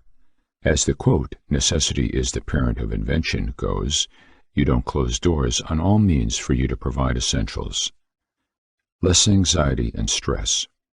You can reduce anxiety and stress levels due to a typical modern lifestyle in being in an artificial environment. By living off the grid, you are on your own, you are not under the pressure of having to keep up with others. Also, did you know that according to a Harvard study, about 90% of American patients' visits to physicians are related to anxiety and stress? Options for living off the grid. Off-the-grid living, sometimes called moneyless living and happy-go-lucky living, is practical for you as a prepper and if you're willing to welcome a new approach to living. Through the lifestyle, you can save money, you can live naturally, and you can be away from loud neighborhoods. And, regardless of your reason, the simple manner of living is something worth trying. As reported in magazines, including USA Today, over 180,000 people are glad they did. Build a shelter of your own, especially if the objective of living off the grid is to be far from where crowds are. Building a shelter of your own is a great option. Prepare a fund for shelter-making resources. It depends on your own needs, but around $10,000 is usually enough to construct an average-size hut with cabinets, tables, chairs, and a bed for a person. Search for a secluded location that can provide you with a sufficient amount of wind or solar power. Example, in the mountains or in an open location. Join a community. Since there are off-the-grid communities, consider packing your bags and being one with a group that may just become your new family. Check out Greater World Community in Taos, New Mexico, the Possibility Alliance Community in Missouri, and Twin Oaks Community in Virginia. Tips. Research how members live daily. Example, how do they eat, work, or socialize? Research the number of residents. Make lifestyle changes. Adopt a frugal point of view. Think and act as if every resource is precious. Tips. Adjust to changes slowly. Downsize. Limit, and if possible eliminate, the need for electric appliances such as video game consoles, TVs, computers, and music players. Reduce energy consumption. Spend money only on things you need. Concerns about off-the-grid living. While others are okay with the idea, since it comes with a string of benefits, a few people raise their eyebrows regarding off-the-grid living. It's like choosing to live like a Neanderthal. According to them, why bother living off the grid if you're fortunate to be born at an age when a myriad of resources is easily available? 2 concerns about off-the-grid living. Number 1, an off-the-grid lifestyle brings about environmental issues such as health complications, noisy and disruptive ways of diesel generators, and additional greenhouse emissions. While it can be good, there are also disadvantages to it regarding its impact on Mother Nature. Reason not to worry. Granted, you're aware of the aforementioned issues with off-the-grid living. You can come up with ways on how not to be a problem to nature. Additionally, government sectors, including Canada's Aboriginal Affairs and Northern Development, are proposing a variety of solutions. Number 2, the off-the-grid lifestyle can be a challenge to adopt. You may have to be persistent, patient, and determined. It may take years to install an arrangement for producing your own resources and more time for you to adjust to using them, instead of relying on easily available products. Reason not to worry. Once you get the hang of off-the-grid living, it's not as challenging as most people think. As an author, Nick Rosen, as well as other folks who live pleasant lives in off-the-grid homes, say, it's only at the beginning that you may find it hard to cope with your new setting. But as soon as you're settled, you'll pat yourself on the back for the brave decision. Chapter 3. Securing shelter in your home. Just realize when all the utilities fail and food starts to become short that the rules have changed. With no telephones, you can't just call for the police, who will have their own problems anyway. You have to look out for yourself. It is not cold or lack of food or water that will be your primary danger. It will be other people who have not made any preparations, trying to take everything away from you that is your biggest threat. What you can do to protect your home. In normal times, having lots of light around your property is a great way of scaring away intruders, encouraging them to try somewhere less well lit. However, in a power outage, even if you can't light the surroundings of your home, showing that you have electricity is a sure way to attract potential intruders. Dogs barking are traditionally a good disincentive for intruders, but in a prolonged power outage where food, water, and necessities of life are becoming scarce, it takes more than a barking dog to secure your home. The best way to secure your home is by creating physical barriers to entry. A well-planned garden can add security features to your home. An excellent way of improving your home's security is to plant very thorny shrubs around and under windows. Big rose bushes that have large thorns on the branches make it very painful and unappealing for someone to try and access your home through the window. They also add a lot of color to your home. The best security is to build high fences around your home, with heavy-duty gates that are always kept locked. Planting rose bushes beyond the fence is an additional level of security and does much to beautify it as well. By planting thorny varieties of some plants like boysenberries, raspberries, goji berries, and gooseberries help to add into security, and they also provide extra food resources. Security of doors. Doors are the primary points of entry to your house and must be secured. Exterior doors should always be constructed of solid wood, fiberglass, steel, or aluminum to give the most protection. The builder who constructed the house was almost certainly more interested in appearance than security when he mounted the doors.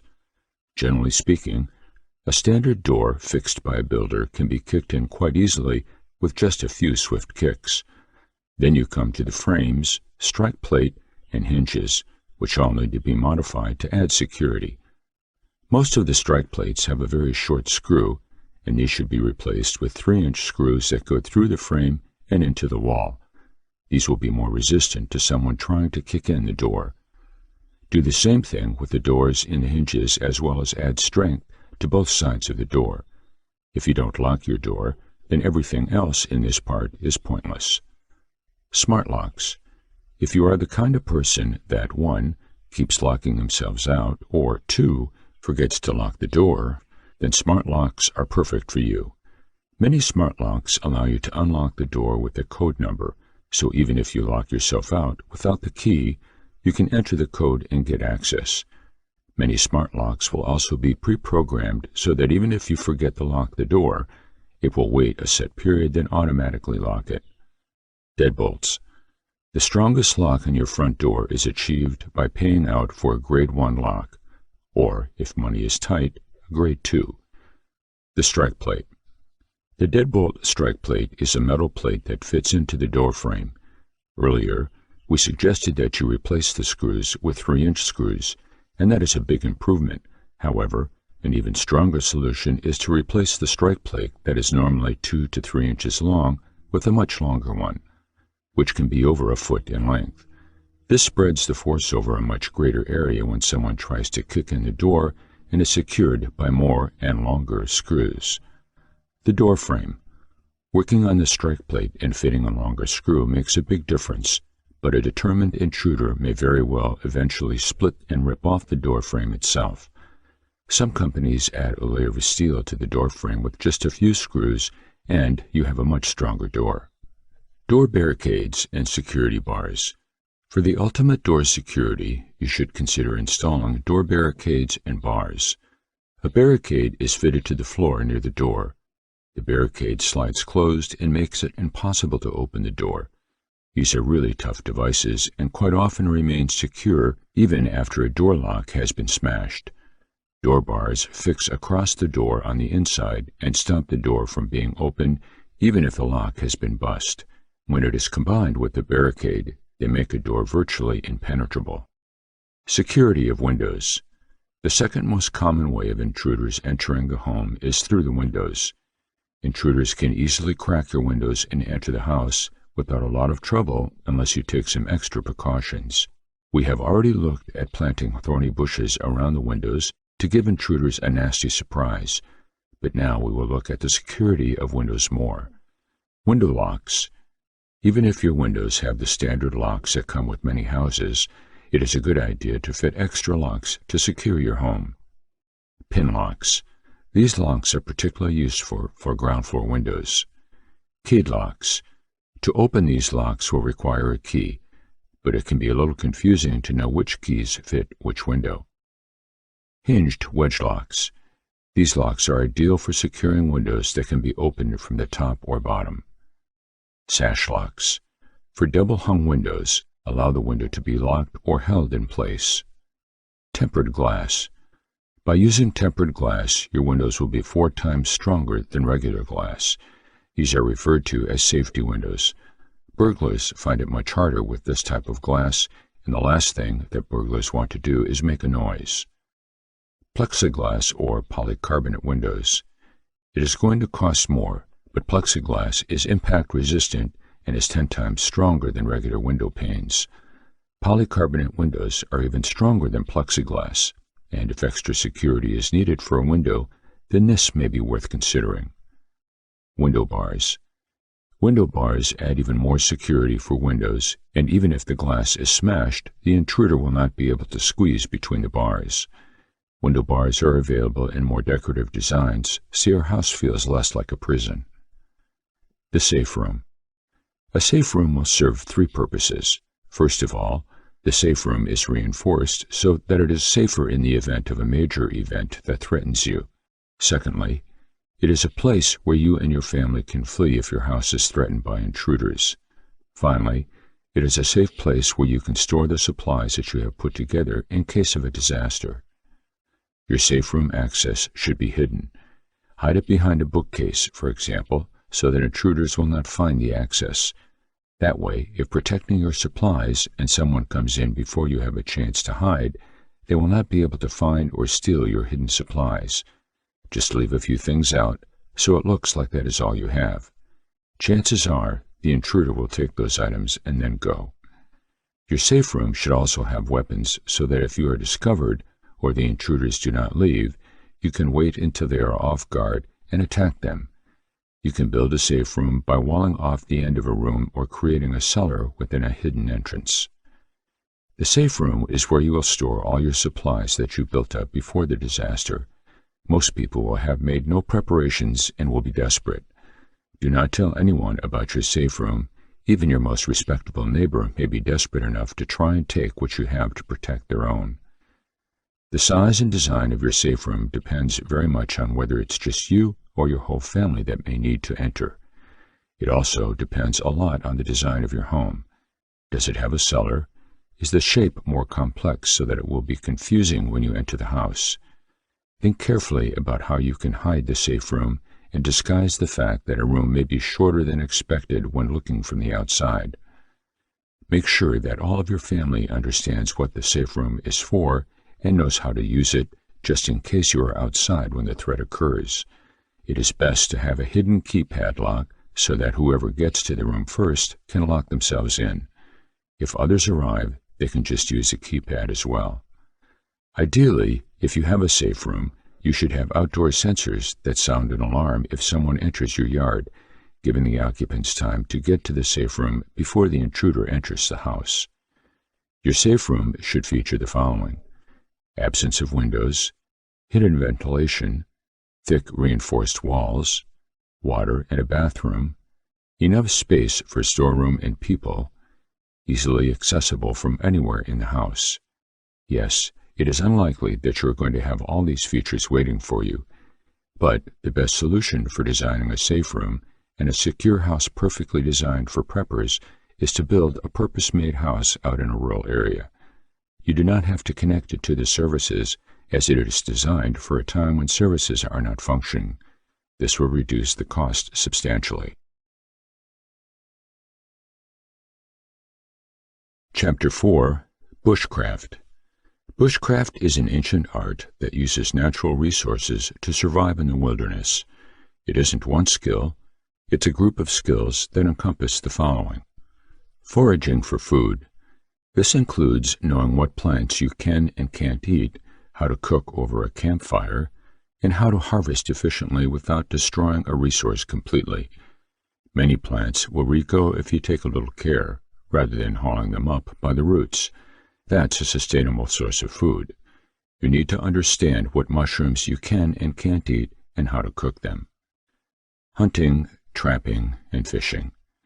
Learn how to track and stalk animals for food, how to build a snare, and where the best places are to set them. Learn how to hide your scent. Remember, animals have a much better hearing and sense of smell than humans do.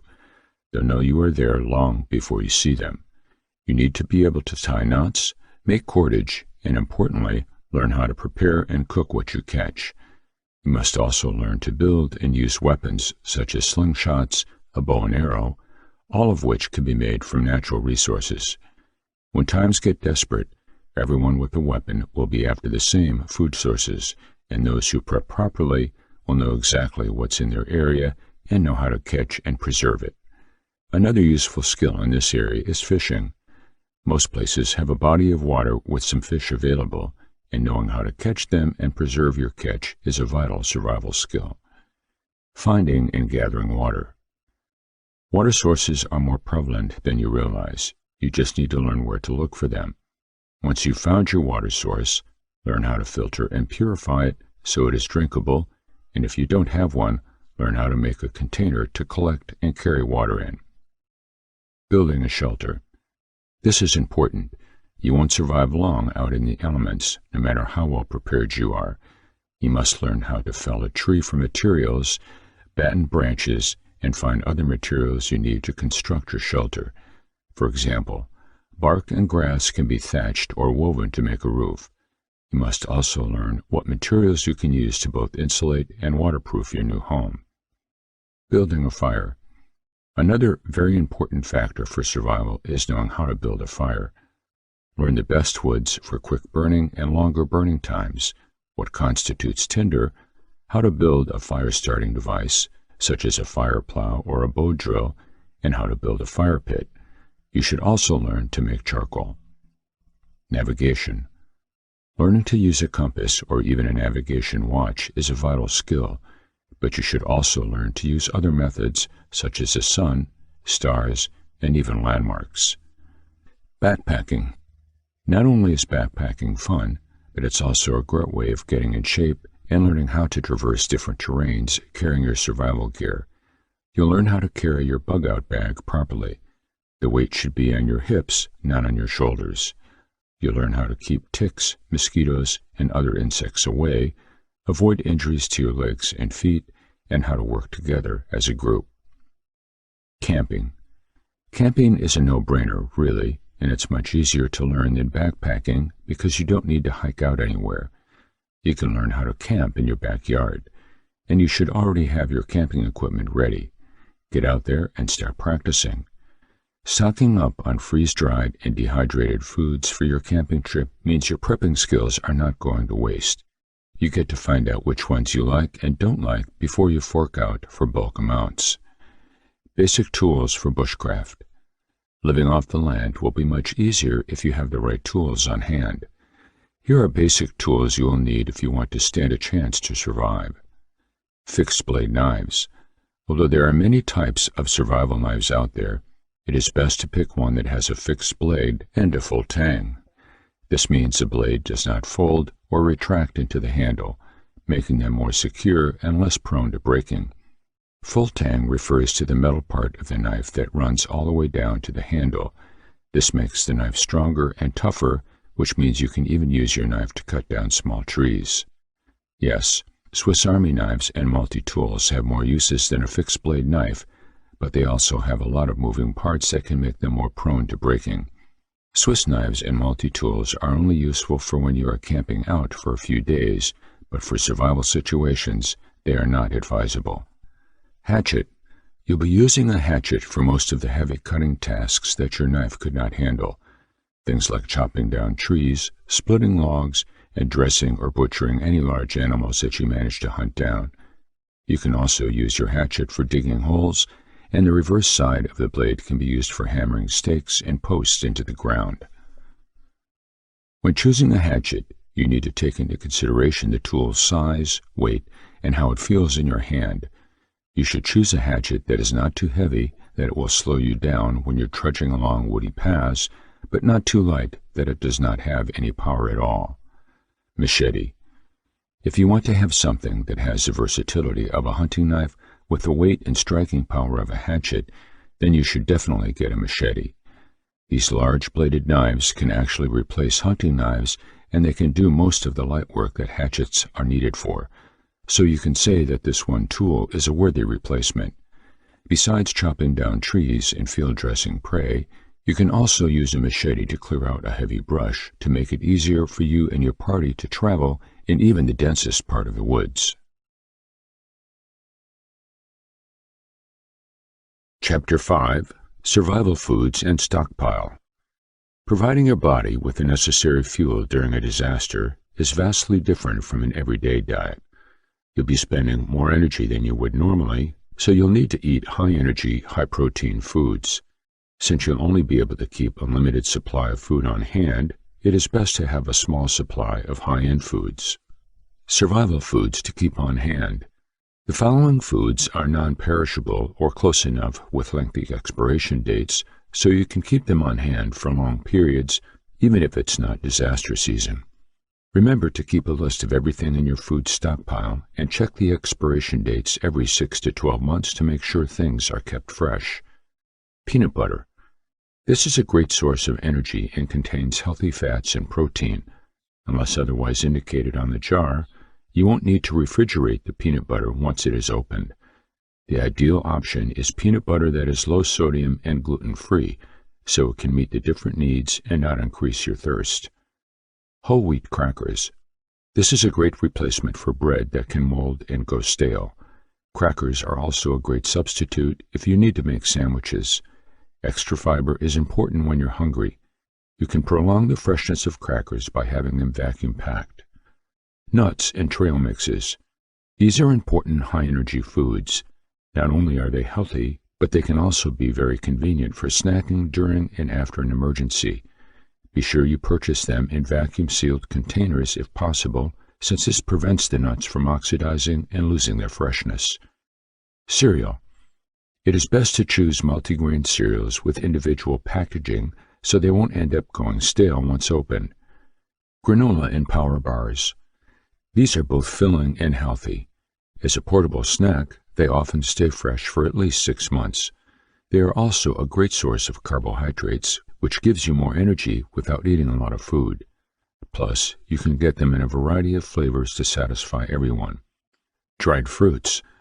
When you don't have access to fresh fruit, this option will still give you potassium and dietary fiber. This will give you both calories and nutrients. Canned fish and meat. This will often last about 2 years in the pantry and provide an important source of protein after a disaster. The vacuum-packed pouches will have a shorter shelf life, but still may last up to 6 months. However, these pouches may require less room and won't need a can opener. Canned vegetables. If you can't get fresh vegetables during and after an emergency, then the canned option will still provide you with the essential nutrients you need. Be sure to keep a mixed supply of vegetables on hand to have a range of healthy vitamins and minerals. Canned soups and chili. These can often be eaten right out of the can and can give you a variety of nutrients. Make sure you choose a low-sodium option to avoid increasing your thirst after a disaster. Dry pasta and pasta sauce. These might be carbohydrate-heavy and full of gluten, but they are a filling option. Plus, dry pasta and jarred sauce can be kept on the shelf for months.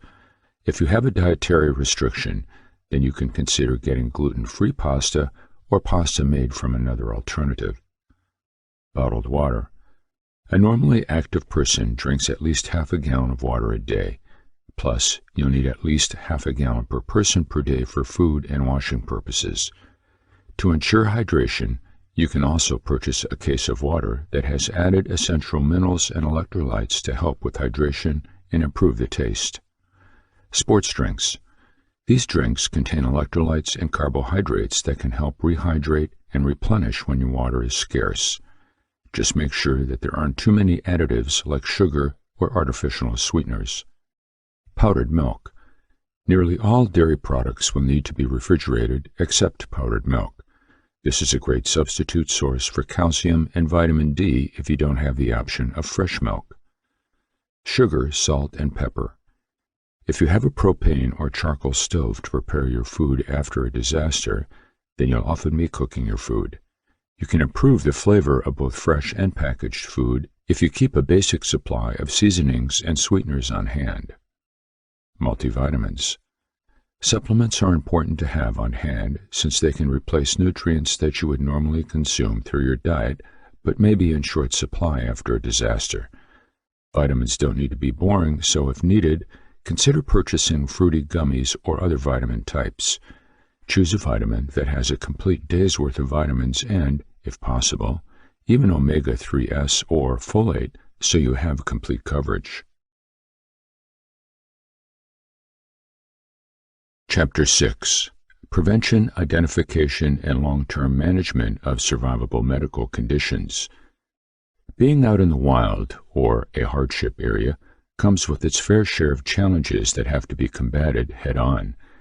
One of these challenges comes in the form of diseases or medical conditions that are most rampant, especially when the survivalists are forced to live in remote areas that are known for their harsh weather conditions. It is, therefore, essential for survivalists to ensure that they know a thing or two about survivalism and hence get to prepare on how to counter these infections. There are quite some causative agents that preppers also need to have vast knowledge about to prevent them from adversely affecting them. These medical conditions might attack due to humidity, parasites such as mosquitoes and ticks, fungus infections, bacteria, or viruses. They all have different symptoms that, once again, should be synonymous with the prepper if at all they want to have a shot at beating them. Early detection is usually important because it goes a long way in helping you combat the problem before exacerbation. That said, a good prepper needs to always be ahead of the game at all times and ensure that they can catch these symptoms before it is too late. Heat sickness. The first one is heat sickness and often occurs in boiling areas and can affect anyone. Some of the symptoms include dehydration, too much sweating as the body attempts to cool itself. There might be heat exhaustion since the body goes into overdrive as it tries to cool and at the same time save water that is rapidly lost. The people who are most affected by heat illness include the elderly, the very young, and those with chronic ailments, as well as those who consume lots of alcohol. As a prepper, you need to make sure that you are doing all in your power to get the desired people watched and be on high alert, especially when venturing into areas that are known for their heat. If a person suffers from heat illness, it would be a good idea to take them to a cool place, give them chilled fluids, but not cold. Evaporative cooling will also go a long way in getting their body temperatures to drop drastically. Hypothermia. Hypothermia occurs when the body becomes unable to keep the standard body temperature. The signs that you or someone in your company is suffering from hypothermia include shivering, confusion, and likely loss of general body coordination. Hypothermia is the opposite of heat sickness or hyperthermia and, if detected, should be taken care of as fast as possible since it might result in death if ignored. The moment a prepper suspects that they are on the verge of suffering from hypothermia, it would be shrewd for them to add a number of blankets that they have on them. If possible, they can transfer to a much warmer area that will automatically help them to have their body temperatures rise without any problems. Being surrounded by hot water bottles might be such an amazing way to provide insulation for the affected. Frostbite. Another common survival ailment is none other than frostbite, and this happens when both the skin as well as the underlying tissues are frozen. The extent of frostbite can be rated from the 1st to the 3rd degree, and a prepper needs to know how to act to prevent getting it to the point where they have 3rd-degree frostbites, because this might call for amputation. The 1st and 2nd-degree frostbites always heal in time, but 3rd-degree frostbites are permanent since both the skin and the underlying tissues freeze permanently. It is, therefore, necessary to prevent frostbites from happening by getting the right kind of attire before heading out into the cold or freezing areas. Once you feel as though you are starting to freeze too much, it is important to get to warm water and take a bath. It might be uncomfortable for a moment, but in the end, your body will pick up the heat and you will be okay in a short moment. Never tamper with any blisters that might have formed in the process, but if the skin is broken, then keep it clean just like any other wound right before dressing it with clean bandages. Dehydration. Dehydration is another serious ailment that can have dire consequences if not addressed immediately. There are quite some ways in which one can lose lots of water, and that includes respiration, perspiration, as well as urination. More often than not, prolonged diarrhea can be another reason why people lose a lot of water, as well as other vital nutrients. A good survivalist will make sure that they are looking out for symptoms such as nausea, muscle cramps, feeling of dizziness, and vomiting. Dehydration brings about an imbalance in the organic electrolytes which will affect them negatively. Always be careful when rehydrating because too much water intake when experiencing dehydration can result in water poisoning in your body because of excess loss of sodium, especially during perspiration. If your urine is light yellow to almost colorless, then you are well hydrated. You should add some salt to your water and drink gradually, not all at once. You should also consider resting as you replace your electrolytes so that the body can proceed to shift its electrolyte balance back to normalcy. If your dehydration were way too severe, then it would be shrewd to seek immediate medical attention. Always treat dehydration with the seriousness that it deserves, because it's the only way to have a chance for survival. It is essential to read the signs that your body gives out, and whenever you suspect that you are dehydrated, proceed with the necessary steps to combat it. Proper circulation is important during rehydration because it allows the treated water to get to all parts of the body, restoring the ionic balance. Remember to take off extra clothing in hot conditions because it would only result in a lot of sweating, hence much more water loss. In cold conditions, keep the clothing on but loosen it a little to allow proper circulation. Finally, remember to rest to quicken your return to normalcy. Snakebite. It is common to encounter snakes in the wild, and so as an accomplished survivalist, one needs to know a thing or two about combating snakebite and its devastating effects.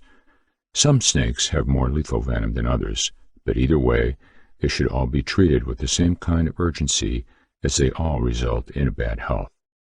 You should also take care of non-venomous snake bites because their sharp teeth puncture the skin, which is a protective barrier. Punctured skin in the wild can be the perfect entry point for harmful bacteria, viruses, or microorganisms and parasites. Always be on the lookout for coral snakes and pit vipers because these two are known for their very dangerous venom. Preppers are always urged to watch their every step, as well as where they perch on trees, because that's where snakes are most likely to be found. Examples of pit vipers include delancers, water moccasins, rattlesnakes, and copperheads. Coral snakes are related to cobras, and if you know anything about cobras, then you know how precise and deadly their strikes can be. For that matter, having the proper medical kit ready to combat any form of time-painful snake bite should come in handy for you. You can also cleanse the bitten area with clean water and evaluate any possibility of being infected. Do not attempt cutting the snakebite marks and sucking the venom out like it's shown in the movies, because doing so will only make matters worse for you. Medical condition caused by lightning strikes. Lightning strikes can also be a problem when out in the wild, since the preppers are exposed most of the time. It is therefore necessary to ensure that you are taking the necessary precautions, which include not moving about during storms. Lightning can result in loss of consciousness, paralysis, seizures, and blast trauma, including broken bones and eardrum ruptures. The best thing that a prepper can do during a storm is avoiding lightning from striking them by all means necessary. They can start with avoiding open areas, tall trees, and poles, as well as standing on insulated material to prevent chances of getting caught off guard. Being poisoned. There is also a much higher risk of getting in contact with poisonous plants, which will in turn result in physical discomfort. You should not only familiarize yourself with these plants, but also make an effort to find the best remedy for them. The best thing that you can do as a responsible prepper is finding affordable and convenient ways of avoiding poisonous plants such as poison ivy and poison oak. The good thing is that these plants are very easy to identify and therefore be avoided. But there are some cases where you can unknowingly get in contact with them. If this is the case, then you will have to know a thing or two about getting rid of the poison before the side effects set in, giving you an additional dose of discomfort. Prevention is always better than cure, and with that said, always get in the habit of wearing long sleeves, thick gloves, and long pants, as well as a pair of gumboots. This appropriate kind of clothing will keep you and your group safe from coming in contact with these plants while out in the wild for whatever reason, be it hunting or camping. The earlier to get to treat these ailments, the better it will be for you. Tick-borne disease. The tick-borne disease should also be included in your watch list, since it can give you an entirely hard time while out there surviving in the wild. Ticks always love moist, hidden areas such as the groin, armpits, and scalp areas. Tick bites can also be the perfect entry point for bacteria and bacterial infections, apart from taking your blood. The latter is the reason why ticks need to be identified and removed as fast as possible. Removing ticks as soon as they have been discovered and treating your clothes with the necessary tick-repellent chemicals will go a long way in saving you the trouble of entertaining these opportunistic parasites. In conclusion, there are plenty of medical conditions that you will face while out in the wild. Therefore, you will need some thorough preparations before heading out to increase your chances of survival. Chapter 7. Water Survival Guidelines.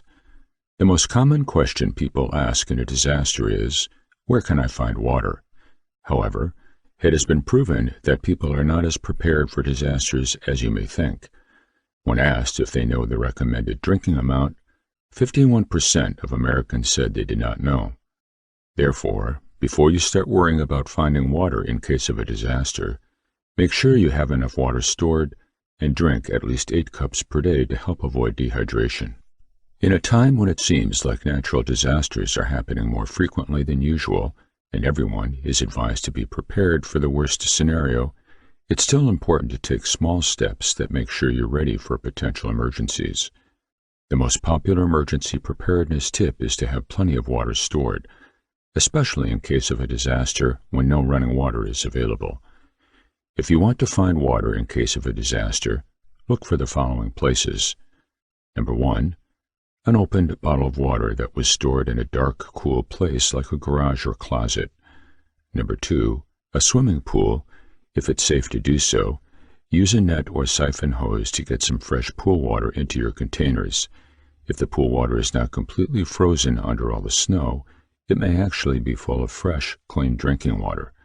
The temperature should still be cold enough for bacteria to die off and thus making it clean enough for drinking. Water found in treetops, but only if safe to do so, or from a place where water had been a long time ago. If the tree or ground is clean, rainwater has rinsed all the potential bacteria off of it. Stop, drop, and roll your way to the water. The average American throws away almost 1 pound of water every single day. This is an enormous amount and doesn't mean that you don't have to cut those pretty flowers out of your garden. Place a bucket on the ground before digging. This allows the ground to absorb any excess water that may be sucked up by your excavator. If you need to collect water from a deep puddle, simply put a dry piece of cardboard on top and then plunge your bucket into the puddle. What happens when you hold up a mirror to the puddle in the rain? You will see the puddle appear to be solid, water-like liquid, but it does not actually consist of liquid. This is because there is not enough air pressure within the liquid's surface to allow light waves through. When you hold a mirror up to the front of a puddle, the reflection will appear darker than it would if you were actually looking at the puddle. This is because light waves are not able to pass through a liquid surface and are reflected back by a solid surface. All that happens, in this case, is that we see just the top few inches or so of what could be a very big puddle. When you put your hand into the puddle, your hand will stretch out longer than your arm and appear taller than it is actually due to refraction caused by the liquid surface. It is vital to have enough water stored and to drink enough water every day. If you are ever low on fresh water and you come across a puddle, remember the tips above. What kind of water should you prepare for? Rainwater obviously is the purest, but what if there is no rain in the forecast? The water can be filtered with a small piece of window screen to remove any stray particles. Boil the water for 3 minutes to kill any germs and then chill it to store it. Other sources of clean, potable water include creeks and streams, filtered through natural material like grass, lakes, ponds, and rivers, as long as they aren't contaminated. How to purify water. If you don't have a water filter, it's important to know how to purify water before you drink it. If you get an iodine tablet or mix chlorine bleach with water and use the parts per million, ppm ratios, as directed, then the water should be safe. However, if you don't do this properly, then drinking the tainted water could make you sick. Luckily, other alternatives are easier to digest than these two methods. You can also boil your water for at least 1 minute and no more than 4 minutes, or pour the boiling liquid from one container to another container full of cool tap water. Most of these alternatives are cheaper than buying bottled water. Here are the most common ways to purify water. Number 1. Using a SteriPen that comes with a UV light and a bacteria indicator. Place the UV light into the water to disinfect it and then let it sit for 10 minutes. Take out the UV light, place it on its side, and leave time for your device to take about 20 minutes to disinfect the water. Number 2. Using a SteriPen that comes with an activated carbon char filter, which is a dark-colored block that absorbs impurities. The activated carbon filter uses a chemical process to remove bacteria, viruses, cysts, and protozoa. The process takes about 4 to 6 hours. Number 3. Bleach with water for 10 to 15 minutes. Just be sure not to leave the bleach soaking in the water for more than 15 minutes. It is normal for the bleach to evaporate quickly when heated. Plus, it isn't recommended that you use chlorine bleach to disinfect your water, since it's a strong chemical that can kill beneficial bacteria in your water system as well. Number 4. Using a chlorinator or distiller that comes with a metal alloy filter. These filters are very effective in killing bacteria and cysts in your water. These filters float in the water and use silver, copper, or titanium to filter out pathogens. Number 5. Use a filter that comes with a carbon bed and UV light. The carbon bed is used to remove chlorine from the water. The UV light disinfects the water and leaves it clean for at least 6 hours after only a few minutes of contact, according to this part. Number 6. Using an iodine tablet or bleach with water. Ensure not to use too much or too little. It's important to mix the amount of iodine or bleach with enough cool water, since mixing too much will end up drying your throat out if you take it orally. Number 7. Using a water distiller that uses carbon and metal to remove pathogens. Iodine builds up in the carbon bed when used to disinfect water, so you will need to replace it with a new filter. This is not the best option if you're just looking for a way to drink water without finding an alternative, but it is an effective way of killing bacteria in the water. However, this doesn't mean that these methods are healthy for your body. Drinking contaminated water can cause stomach cramps, bloating, nausea, diarrhea, or vomiting. If you are planning to just use tap water or boiled water without purifying it, then you will be contaminating the water system around you. This means that the next person who uses the water system will become ill as well. To make sure the water that you drink is safe is to get a good quality filter like an Aquasana AQ40 sediment filter system, which is one of the most effective and least expensive filters on the market today. By the way, did you know that sediment filters remove a large amount of dirt and impurities from the water? It's one of the top reasons that these superior filters are so popular. All common brands of filters come with a sediment screen, but not all are removable. The Aquasana AQ40 sediment filter system comes with 2 removable screens, making it easier to clean than other filter systems. Chapter 8. Best Survival Secrets. Most people think that they could survive in the wilderness easily, but what would you do in the event of an accident? How will you really cope? And are there any survival secrets that could help you? Here are 6 survival secrets you should learn, master, and remember if you are to survive in the wilderness. Right state of mind. In other words, get a grip. Your state of mind is the key to your survival. If you are prone to panic, you won't last long. Panic equals bad decisions. Without thinking about the consequences, if you start making impulsive choices, you are minimizing your chances of survival and rescue. Even if a fast decision is needed, take a minute or a few moments if the decision is imminent to relax. You will make much better decisions and find more efficient solutions.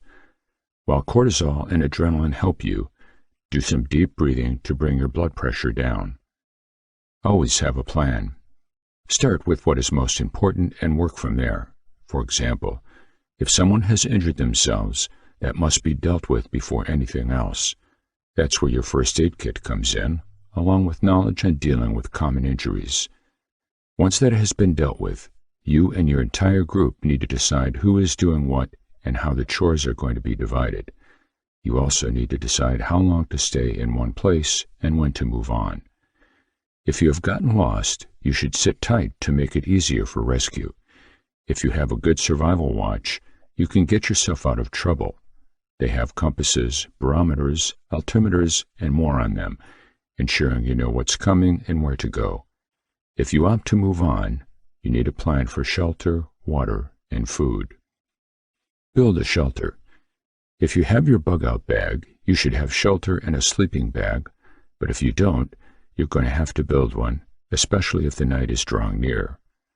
Find a large fallen log and lift it to lean against a rock or another large tree. That's your shelter foundation. Cover it with branches, leaves, and brush, and if you have one, spread a tarp over the top to keep the rain out. Clear bugs and sharp rocks from the ground and make a bed from leaves and twigs. If you are caught out in heavy snow, dig a hole and spend the night there. Do make sure the entrance can't get blocked by drifting snow or an avalanche, though. Small caves are also ideal shelters, especially if you can build a fire in the entrance. Do make sure no animals inhabit the cave before you move in, though. Avoid crevices, anywhere that could potentially flood or anywhere that might be home to large wild animals. Make a fire. This is the next most important thing and is easily done if you have waterproof matches. Light a bunch of twigs and keep adding larger branches. Make sure all the wood is dry, or the fire will struggle to light and stay lit. If you do not have any matches, use friction to create a spark. Build a nest from dry leaves and grass and find a piece of flat wood. Make a small notch in the wood, put a piece of bark under the notch, and using a pointed twig or small piece of wood, spin it first in the hole, rolling it until embers light the board. Then you can transfer this to the bark and start your fire in your nest. If the sun is high and strong and you have glasses, use them to direct the sun at the nest. It will catch fire. The same can be done with a plastic bottle. Find food and water. If you don't have your bug-out bag with you, you will need food and water, particularly the latter. If you are carrying a water purifier and have a water source nearby, you have a great source of water. If not, produce your own by collecting rainfall from the leaves. You could wrap green branches of plastic bags and wait for them to sweat as well. For food, if you have any with you, ration it. If not, find food. You can set traps or hunt for animals if you have the tools with you, or look for insects such as larvae, worms, and small bugs. These are packed with protein, and you'll find them in the humid, dark places under rocks and around trees. Ensure you know the difference between poisonous and safe insects and plants. Signal for some help. To do this, use all you have on hand 3 times. A whistle should be blown 3 times, with a few seconds break, and then again. Build 3 campfires. If you are moving, tie ribbons on 3 trees in a group, or leave 3 rock mounds. If you have a satellite phone, you are in good position to get help by sending an alert message. The last secret. Whenever you leave for the wilderness, make sure someone knows where you are and what your itinerary is. Chapter 9. Comprehensive checklists for everything you need to stock in your home. While it's hard to list everything that people should have in their emergency kits, these are some of the important items that we think you should try and keep stocked. If you are just starting out with an emergency kit for your home, then this list will give you something to work from. Water. When you are thinking about prepping yourself or your family for a disaster, one of the most important things to consider is water. While most people just think about drinking water, you may also want water for sanitation, such as flushing toilets, if the sewage systems fail, and for cooking and cleaning. Make sure that you store at least a 3-day supply of water per person in your home or vehicle. When it comes to storing drinking water, you should be storing it as much as possible since it's the most important aspect of surviving an emergency situation. Bottled water is a great way to store drinking water, and you can find it at several grocery stores. If you already have your bottled water, then you can follow these steps to make sure that they are properly stored. Food. You should always store food in your emergency supply kits. You probably won't be able to cook any type of regular meals during an emergency situation, since there will likely be no power, gas, or other utilities. You'll need something to eat while you are waiting for things to get back to normal. You should always include non-perishable food items in your kits as well. These are different from canned goods because they don't require any cooking or preparation. They are often labeled with "the best if used by" label and will have a long shelf life. You can find all different types of food in this category, but you may want to try and include some high-protein foods such as beef jerky or tuna fish. First aid kit. You should make sure that you keep a first aid kit on hand at all times in your emergency supply kits, because you'll never know when an emergency situation may happen. Picking out the things that you will need in a first aid kit is a personal preference. Some people like to include bandages, gauze, and other items related to skin and wounds. Others will just focus on bandages, medication, and other medical supplies necessary to treat broken bones or other injuries. When you are picking out what you should include in your kits, don't forget about things such as antiseptic cream and antibiotic cream. Tools. There may be some situations where you're going to need to use tools in an emergency situation, whether it's just to get out of your home safely or to fix a broken pipe in your home. You must include a few tools in your emergency kit. The first tool that should be included is a multi-tool such as a Leatherman, since they have the basic tools that you may need, but they are also small enough to fit into any kit. You should also include a few flashlights and/or battery-operated lanterns for when the power goes out. Make sure that you include a roll of duct tape as well, since you never know when something could use some additional reinforcement. Now that you know what you should have in your emergency kits and/or supplies, you'll need to figure out where in your home to store them. One suggestion is to keep one of your emergency kits in a fireproof safe or a waterproof container. This way, no matter what happens, you will be able to easily access them when they are needed the most. Different types of emergency kits and supplies. There are several types of supplies you can make or buy, depending on what you are preparing for. To get started, let's talk about the type of emergencies and what you might need for those. Emergency kits are not something you should just buy or throw in a closet. These kits need to be well put together, have the items necessary for the situation at hand, and be stored in a place where they will be easily accessible. Here are some emergency kit ideas. Be prepared for an earthquake.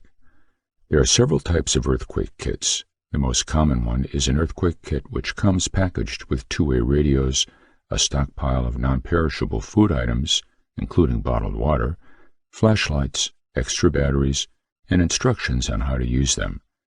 Earthquake kits are very easy to find, including stores such as Walmart and Home Depot. These types of earthquake kits can be purchased for about $50 to $100. Others buy earthquake kits to prepare for the possibility of an earthquake or other natural disaster. Earthquake kits are not as common as the general type we just talked about, but they are still available and could save you a lot of money if purchased in bulk. These kits can include first aid supplies, bandages, sutures, medication, emergency water supply, tanks or filters, canned food items such as beans, peas, and tuna, and non-perishable snacks such as candy bars and granola bars, along with matches and candles. Emergency earthquake kits can range from $50 to $200, depending on how many people you need to be covered. An earthquake kit can also be put together depending on the budget and what you want or need to include. The best thing about making an earthquake kit is that you can tailor it to your family's needs. Create a list of foods, medical supplies, and anything else you think might be useful during an earthquake. You can then go out and purchase those items or create them yourself.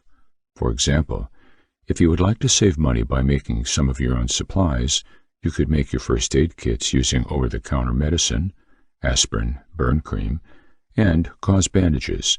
You can also make your own emergency water supply by filling up empty 2-liter bottles with water or using a filtration system. If you are worried about making your water supply, there are many different types of emergency water storage options available to purchase.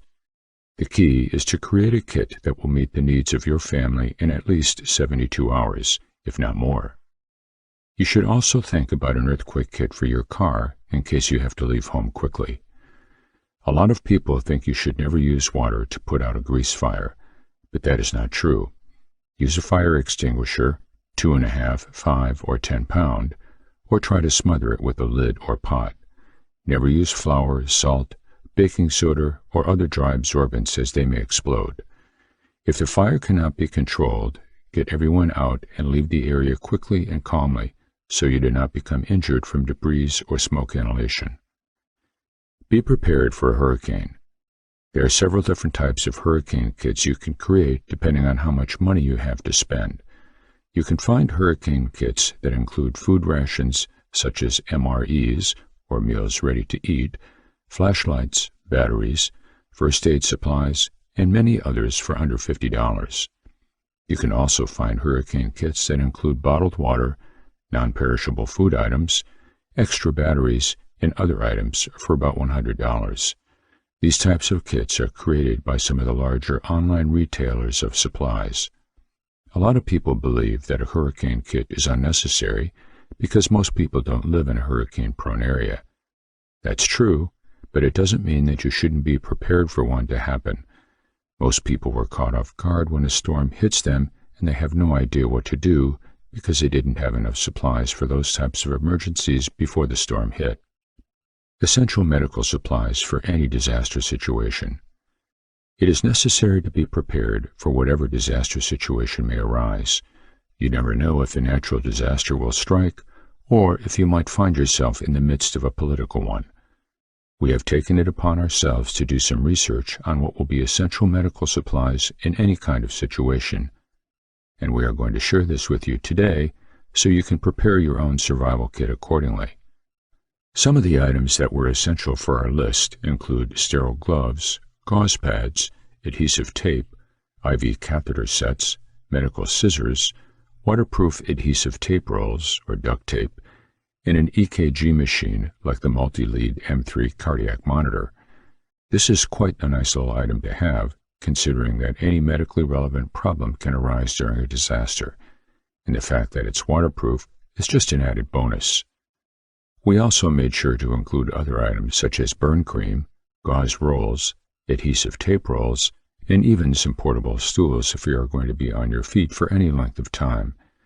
An important thing to remember is that you'll need to have a lot of these items on hand, because if there is anything we learned from our research, it's that there's no knowing how many people will need medical attention during a disaster situation. The next thing is going to be to prepare your medical bag, which is going to contain everything that you need to treat injuries. This includes bandages, gauze, meds, sterile gloves, first aid kits, medications, and much more. If you can find a used backpack or something similar, then that would help with the problem of space. You also want to ensure that whatever kit you are using has enough room in it so it's easy for all the items to fit in. If there is too much stuff packed inside your bag, then it could become quite heavy and somewhat difficult for you to carry around with you whenever you go outside. If you are going to be on a boat or something similar, then you will need to make sure that your storage area is waterproofed. Ideally, you want to make sure that whatever you're storing in your medical kit can be submerged without any negative consequences to the items inside of it. Most of these things can be purchased on Amazon if you're having trouble finding some of them locally. We'd also like to mention that all these things should already be in your survival kits if they are up to date. Chapter 10. The Bug-Out Bag for Preppers Survival. The Bug-Out Bag, or BOB, is also known as the Go-To Bag. It's a survival pack meant to keep you alive for a minimum of 3 days. The purpose of a bug-out bag is not for long-term survival, but rather as an emergency bag when you need to evacuate quickly. Whether it's an imminent natural disaster, a chemical spill, or a terrorist attack that threatens your home, You should be able to grab your bug-out bag and get out fast to safer ground. While in most scenarios, bugging out in your home is a safer plan than bugging out to places unknown, part of the prepping is being prepared for every possibility. For that reason, you should begin your life as a prepper by putting together a bug-out bag to prepare for a home evacuation if need be. The concept of bug-out bags is immensely popular in the survival community. The size of the bag, the material it is made of, what it's designed for, and the specific gear you will put in are all very important. Here is the process you should go through when selecting the best bug-out bag for you. Volume and capacity. When looking for a bug-out bag, the first thing to look for is the volume and capacity of the backpack. However, this is something where many preppers run into confusion because even though some backpacks claim that they can hold the same capacity, not all of those backpacks can hold all of the same amount of gear due to the arrangements and design of their compartments. Look for backpacks that have multiple large and small compartments where all of the compartments can be easily sealed by zipper, Velcro, sealed pockets, etc. This will ensure that your backpack can hold as much gear as possible without losing any of it as you travel. If you want a backpack that is designed to get you through the day, look for a volume of 40 liters or 2,500 cubic inches. For a backpack that is designed to get you through 3 days, which bug-out bags are traditionally designed to do, look for a pack that is up to 50 to 60 liters or 4,000 cubic inches.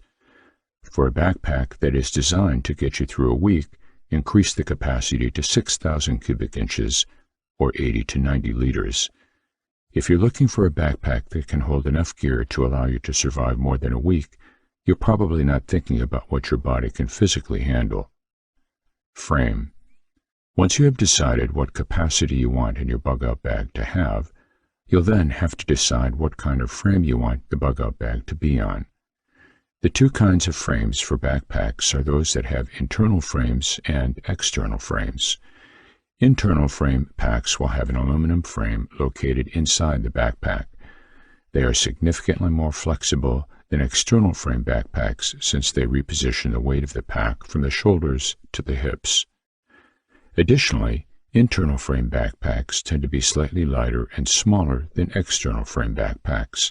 So if you're looking for a pack that has 90 liters worth of capacity to hold enough gear and supplies to last you a week, an internal frame setup is probably not the best option for you. But then again, the vast majority of bug-out bags are only designed to last you for 3 days, so in that regard, an internal frame backpack should be worth your serious consideration. Larger, stronger, and heavier than internal frame backpacks are external frames.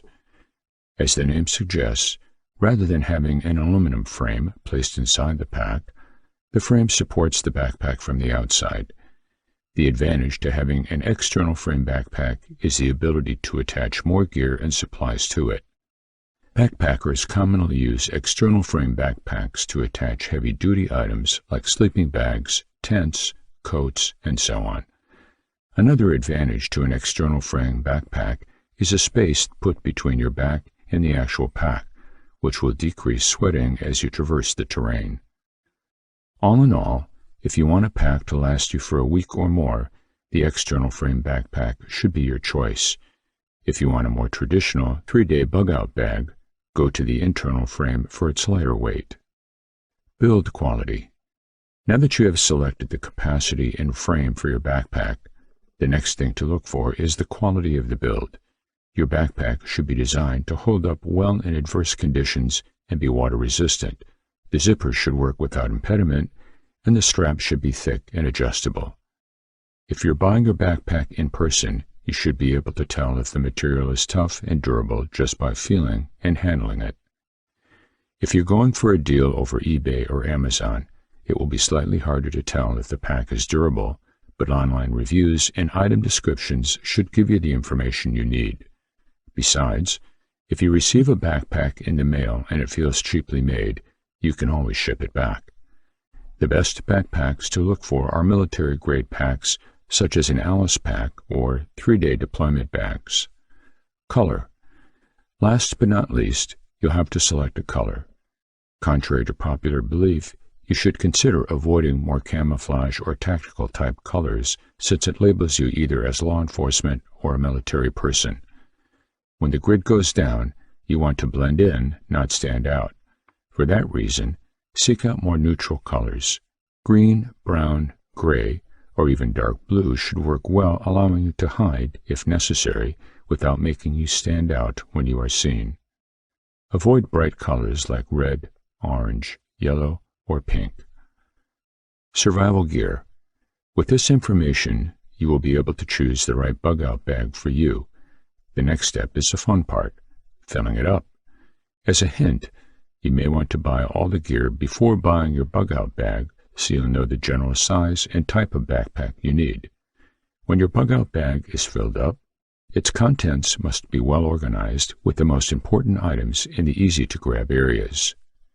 Don't follow this guide religiously, meaning you can remove and add items as you see fit for survival in your specific location, but it is meant to serve as a general guideline for what you need. Bug-out checklist. Electronic items, assorted batteries, 2 to 3 flashlights, GPS, radio, solar, radio, CB. First aid. Antibiotics, aspirin, bandages, assorted sizes, bandana, cloth, cough drops, gauze pads, gloves, plastic, ibuprofen, mirror, needles and thread, tape, space blanket, tweezers, Tylenol. Fire and shelter, bandana, candles, charred cloth, claws, coat, gaiter, gloves, hat, jacket, pants, socks, cord, cotton balls, glow sticks, avoid red, magnesium flint striker, matches, poncho, rope, sleeping bag, 1 to 2 space blankets, tarp, tent, optional, and wool blanket. Food and water. Bottled water, 2 to 4 bottles, canteen, fishing equipment, water filter, MREs, protein bars, water purification tablets, salt, spices, sugar. Hygiene. Chapstick, comb, hand sanitizer, mirror, compact, toilet paper or tissues, toothbrush, toothpaste, soap bars, sunscreen. Weapons and tools. 3 knives, Swiss Army style, folding knife, fixed blade belt knife, duct tape, handsaw, hatchet, machete, multi-tool, shovel, folding. Chapter 11. Food Preservation, the Natural Way. According to National Geographic's National Center for Food Preservation, NCFP, once you decide to be a prepper and live off the grid, you have to choose to be an expert, or at least somebody smart enough to be called one, on food preservation. If you insist on not having a knack for anything related to food preservation, you're in big trouble. You may have to settle for foul-tasting food, or worse, end up in the hospital with a severe case of food poisoning.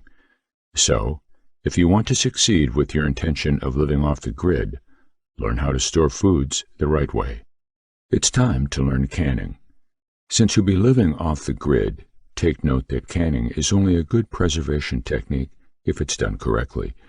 Canned foods are prone to spoilage, just like almost any other foods, and, when exposed to extreme temperatures, example, food stored in a location that's too hot or too cold, they lose their flavor and become dangerous to eat.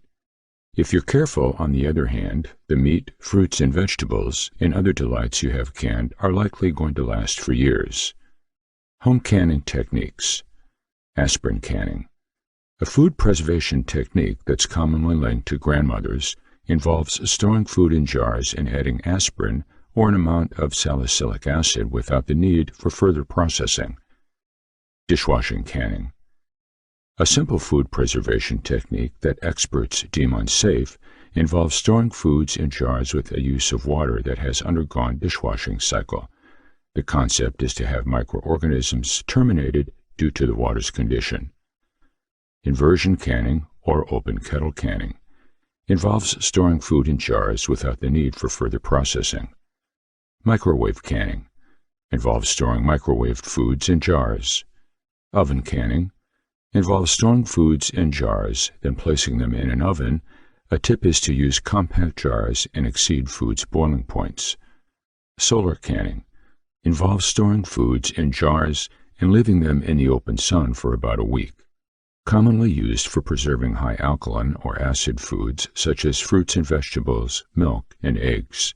Steam canning, a food preservation technique that requires less water, involves storing steam foods in cans. Jars, jars, jars. Possessing a good grasp of the best kinds of food containers for storing food is advised for anybody who wishes to adapt an off-the-grid lifestyle. You shouldn't simply place food in an ordinary jar, seal it as tight as you can, and expect that the contents won't spoil. If you insist otherwise, you won't have peace of mind unless you store products in specialized jars that are specifically created for purpose, of course. Kinds of food containers. Fowler's Vacula, a molded glass container and a famous home canning means in Australia. Kilner's containers, containers that allow placement of almost any foods, then sealing them shut with rubbers and screws. Mason jars, wide-mouthed jars made of glass with screw threads and metal rings. Weck jars, glass jars are heavy and thick and come with a natural rubber gasket. Why freezing?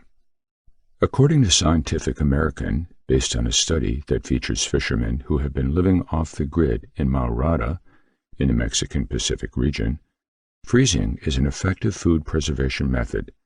It kills bacteria on almost any foods, which makes them safe to eat. Other than that, it's quite easy too. All you need is to keep foods inside a cool location, leave it there for a period, and expect that it's good for eating once you come back. On that note, since refrigerators that operate on solar energy have been invented, freezing is a food preservation method that folks who want to live off the grid don't want to miss. You can build your own fridge, but you also can buy one.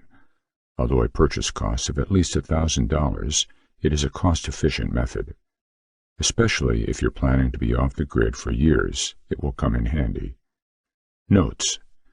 Options include using fresh snow or ice water from a lake, pond, sea, or any nearby water source.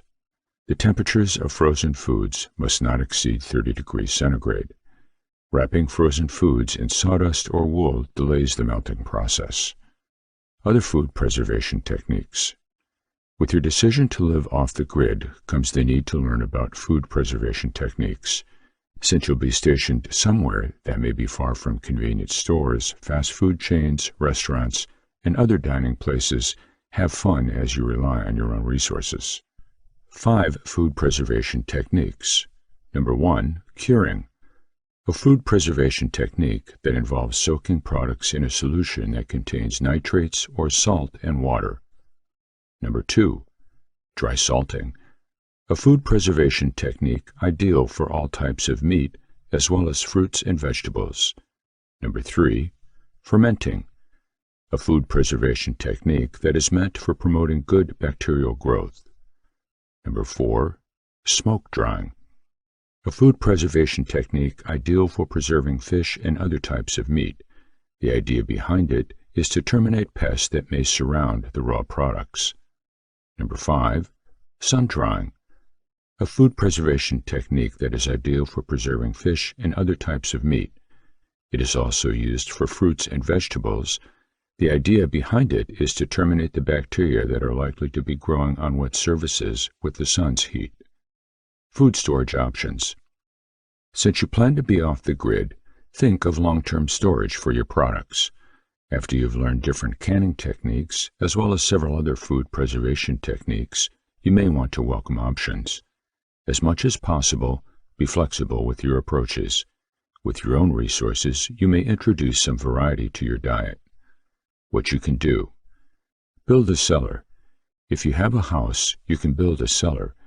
Since cellaring, For example, a food preservation technique that involves placing products in a well-lit environment with an arranged humidity and temperature level is a lot like owning a farmhouse. You can benefit from the convenience of simply entering your cellar and expect to store products to prolong their edibility. Granted, the location's condition, about 34 degrees Fahrenheit, is regulated. Fruits and vegetables and even fresh foods may be kept inside for months. Create a smokehouse. By creating your own smokehouse, you can store fine-flavored meats. There are many advantages to having such a structure. With one, all you need to do is gather wood and start a fire to get a fix of delicious food as if they're served fresh. Chapter 12. Tips for getting started with prepping. How to get started with prepping. There are many natural disasters or emergencies that could leave you relying on your emergency supply of food and water. Are you well prepared for emergencies? Do you need a little help? Or are you completely stumped as to where to start? It can be a difficult and confusing task, but that's why I'm going to help you see how you can get started with stockpiling for the next disaster in your area. Planning for an emergency is a scary and paralyzing job for many people. This is because it can be difficult to plan for the unknown.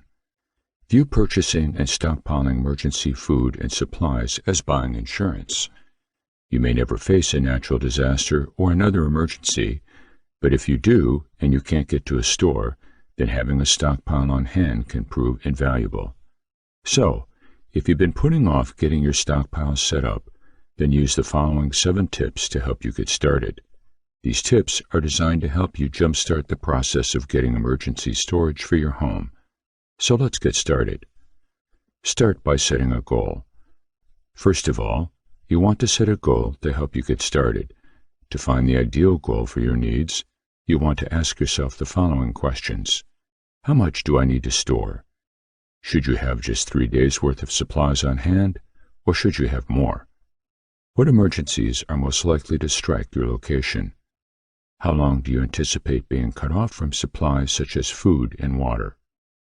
At a bare minimum, the federal government recommends having a basic emergency supply kit on hand for each member of the household for 3 days. However, you can also be a lot more secure in an emergency if you were to go beyond this 3-day minimum.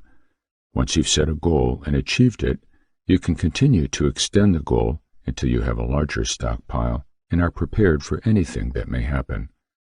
Focus on safe water storage.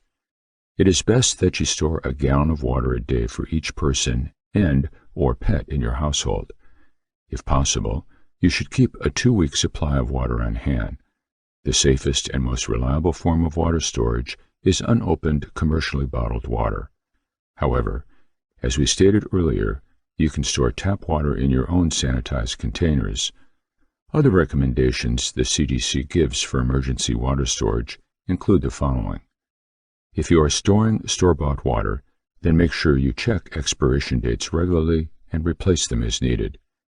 If you've stored tap water in your own sanitized containers, then you should replace them every 6 months.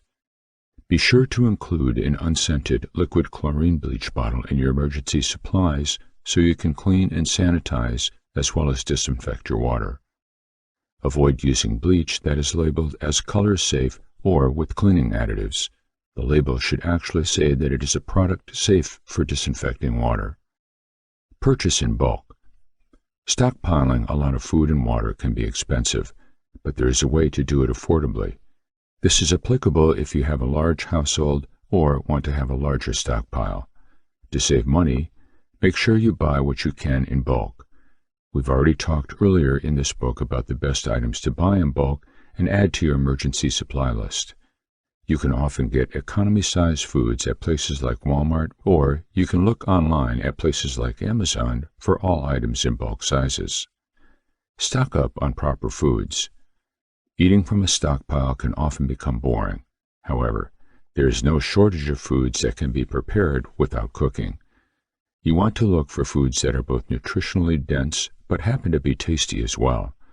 We've already talked about this list as well, but as a reminder, some good food choices to have on hand include the following: peanut butter, whole wheat crackers, nuts, trail mix, cereal, power bars, granola bars, dried fruits, canned meat, canned vegetables, canned soups, canned chili, sports drinks, sugar, salt, pepper, powdered milk.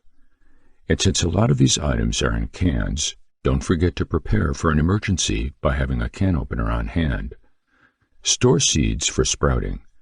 A good addition to your stockpile is to store vegetable, nut, and grain seeds. You can often grow sprouts in a simple mason jar. So, if you can grow vegetables in the same container you store them in, this is also a great way to plan for a long-term food source if the disaster or emergency causes food stores to run low. Longer-lasting fresh items. When possible, you should stock up on longer-lasting fresh items. If you know that a potential disaster or emergency is coming, then you should stock up on certain fresh foods if you are able. These would be the items that can last for weeks to months if you store them properly. While we touched on this earlier, as a reminder, this would include the following: apples, citrus fruits, winter squashes, potatoes, yams. Keep rotating food rations. Lastly, you want to make sure that your stored foods are safe and nutritious should you need them after a disaster or emergency. Make sure you periodically check the remaining shelf life of all your emergency food items. Rotate any foods near the end of their shelf life by using them in your kitchen. Then add a fresh supply to the stockpile. Chapter 13. Types of disasters. A disaster is something that destroys or damages a large area, especially an unexpected, large-scale calamity. A disaster can come from many sources: natural, industrial, or even accidental. You never know when a disaster will strike, but it's always wise to be prepared for the worst.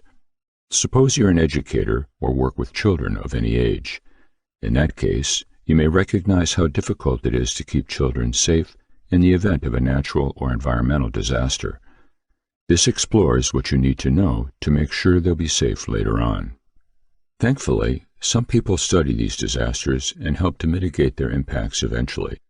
They do this by educating other people on risk reduction and understanding the probability of these events occurring to provide sufficient warning time and advice on how best to manage them when they happen. Natural disasters are typically distinguished from other types of disasters by a high-impact event that contributes to the magnitude of economic or human loss, such as the eruption of Krakatoa in 1883. The resulting tsunami killed 36,000 people and destroyed 2/3 of the homes on Sunda Strait region. Other examples include floods or earthquakes that strike without warning and extreme weather, including tornadoes, hurricanes, and blizzards. At least 575 million people worldwide lived through some form of a natural disaster during 2016 alone. From drought to famine to war, there's no shortage of threats when it comes to Mother Nature's wrath. In general, natural disasters can be classified either based on their sources or based on the effect they cause. As an example, landslides and tsunamis. Natural disasters can be grouped in a variety of ways according to the type of catastrophe they cause or damage. Category 1 applies to natural disasters where falling buildings or landslides primarily cause the loss of life and severe injury is likely, as in a large earthquake.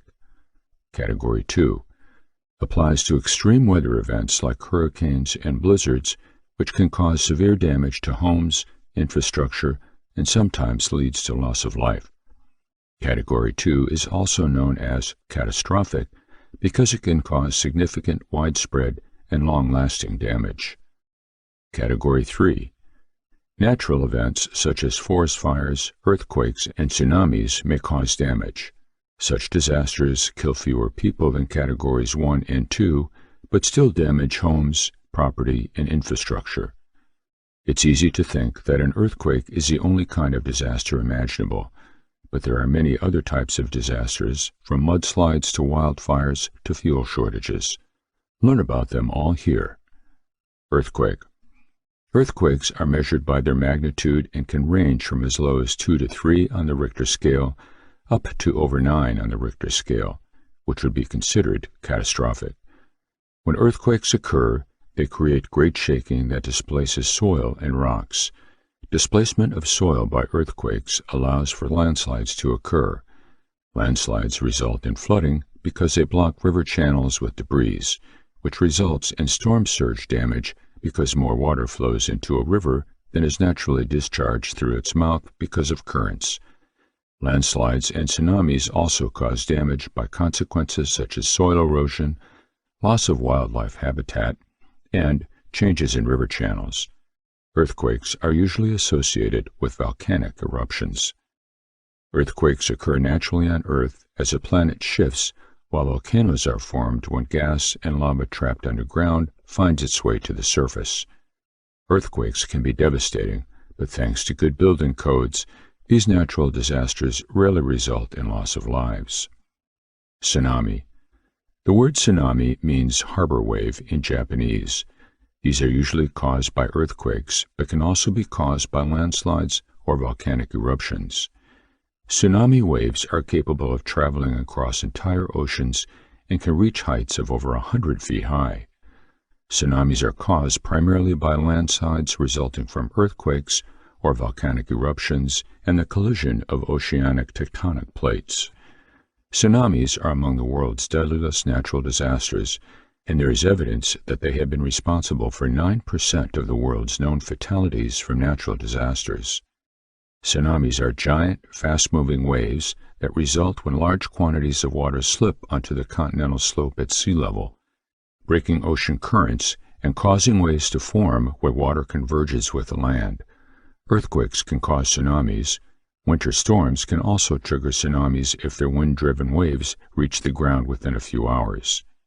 Submarine landslides, underwater explosions, can also trigger tsunamis or volcanic eruptions referred to as debris flows, also called lahars. Many coastal areas are susceptible to tsunamis because of the semi-enclosed nature of the coasts and their shoreline configuration. Tsunami damages typically occur when they strike near a densely populated place or along a narrow coastal stretch that is susceptible to landslides during earthquake activity. Landslide. A landslide is the movement of large amounts of rock and earth down a slope because of gravity. Landslides often occur during periods of heavy rain, earthquakes, or volcanic activity. Landslides are natural occurrences as the Earth's crust shifts and moves, causing land areas to collapse down a slope. These landslides usually occur during heavy rainfall or earthquakes. Fire. Fire is a type of disaster that's exclusive to the United States. The causes can include arson, natural and technological causes, as well as an accidental fire. It's estimated that over 75% of all home fires occur because of careless behavior such as arson or smoking. Though most people associate fire with wildfire, it also comes in the form of forest fires, grass fires, gas leaks, and even car crash fires. Fires cause thousands of deaths worldwide every year. Flood. As soon as a large quantity of water is unconfined quickly into an area, the area becomes flooded, causing flooding and damaging buildings and infrastructure. A flood can be caused by channel overflow, heavy rainfall from thunderstorms, or hurricanes and hurricanes themselves. This rise can be caused by heavy rainfall or thunderstorms, as in flash floods. The term flood also encompasses other types of flood events during periods of heavy rain, including landslides, debris flows, and debris flows from volcanic activity. A flood is a large amount of water that flows into an area and creates water that rises above the land. Floods are caused by creating natural bodies of water such as lakes and streams and artificial slots like parking lots and dams. Storm. Not only do storms cause damage to buildings and infrastructure, but they also create power outages which could leave people without power for days or even months at a time. National Weather Service will release a cautionary when a storm is coming, and people should prepare themselves with things such as flashlights, food, water, candles, batteries, and first aid kits. When a storm occurs, the National Weather Service will warn those who might be affected by it to be prepared and not be caught unprepared for a hurricane or other storm event. A storm is a natural disaster that occurs when a high-pressure system moves over a low-pressure system, causing rising air masses, and creates wind and rain, snow, or hail. Typhoon.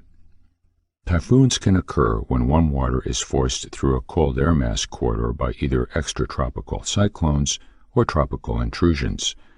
The resulting low-pressure area in the typhoon's center pulls in cold air from the surrounding atmosphere and causes severe weather damage.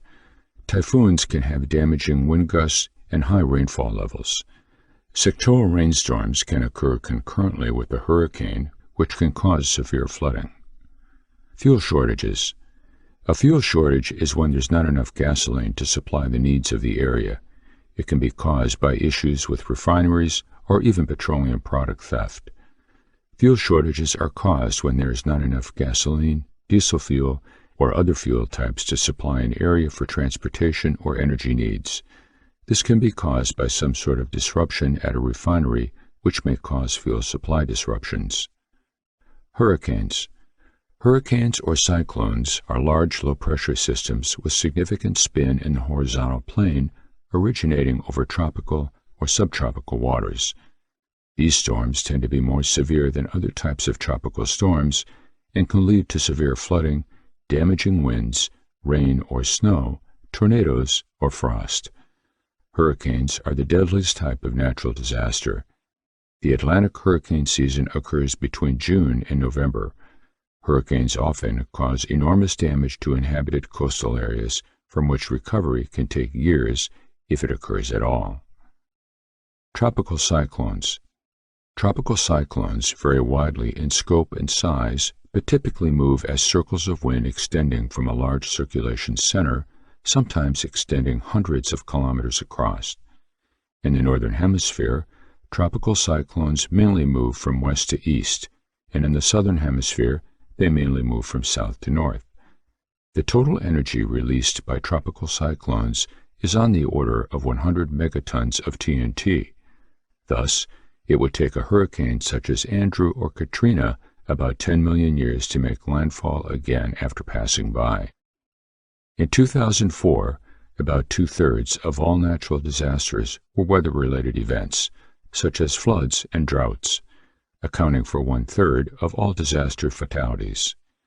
The other significant disasters include earthquakes, typhoons, volcanoes, and tsunamis. The frequency of natural disasters varies from place to place, depending on the severity of the climate. Some areas have experienced few or no natural disasters over the last 100 years, such as Hawaii in the United States and Japan in Asia. In contrast, places such as Bangladesh have experienced hundreds of natural disasters within a decade because of their hot climates and poor agricultural practices responsible for erosion, leading to landslides. From earthquakes to hurricanes, the effects of these tragedies can be devastating and far-reaching. Meteorological disaster. These are also known as natural disasters caused by weather, climate, and other atmospheric conditions. Hurricane Irma in 2017, for example, is one such disaster that brought havoc on several Caribbean islands. Environmental disaster. These disasters stem from human-made causes like oil spills or dumping radioactive waste materials into waterways. One such disaster occurred in Brazil when a dam collapsed because of a heavy rainfall and released toxic sludge into multiple towns nearby. Epidemic disease. These are not natural disasters, but are human-made, usually from a virus that spreads fast and causes mass casualties. One such epidemic in 2014 killed over 11,000 people in West Africa. Industrial accidents. Oil rigs, factories, and other industrial facilities can cause environmental damage and destruction. A recent explosion at an oil rig in the Gulf of Mexico caused a massive oil spill that unfortunately killed 11 workers. The effects of natural disasters can drastically affect communities and inhabitants. Families suffer huge losses because of large-scale flooding.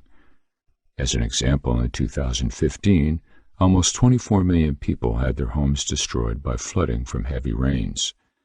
The good thing is there are various organizations and agencies dedicated to helping the victims of natural disasters worldwide. Chapter 14, Strategic Defense Plan. It is really hard to know what could happen next. The sad truth is that it doesn't really matter how much you try to prepare for these things. Sometimes they can still get you in a tough spot, no matter what you do.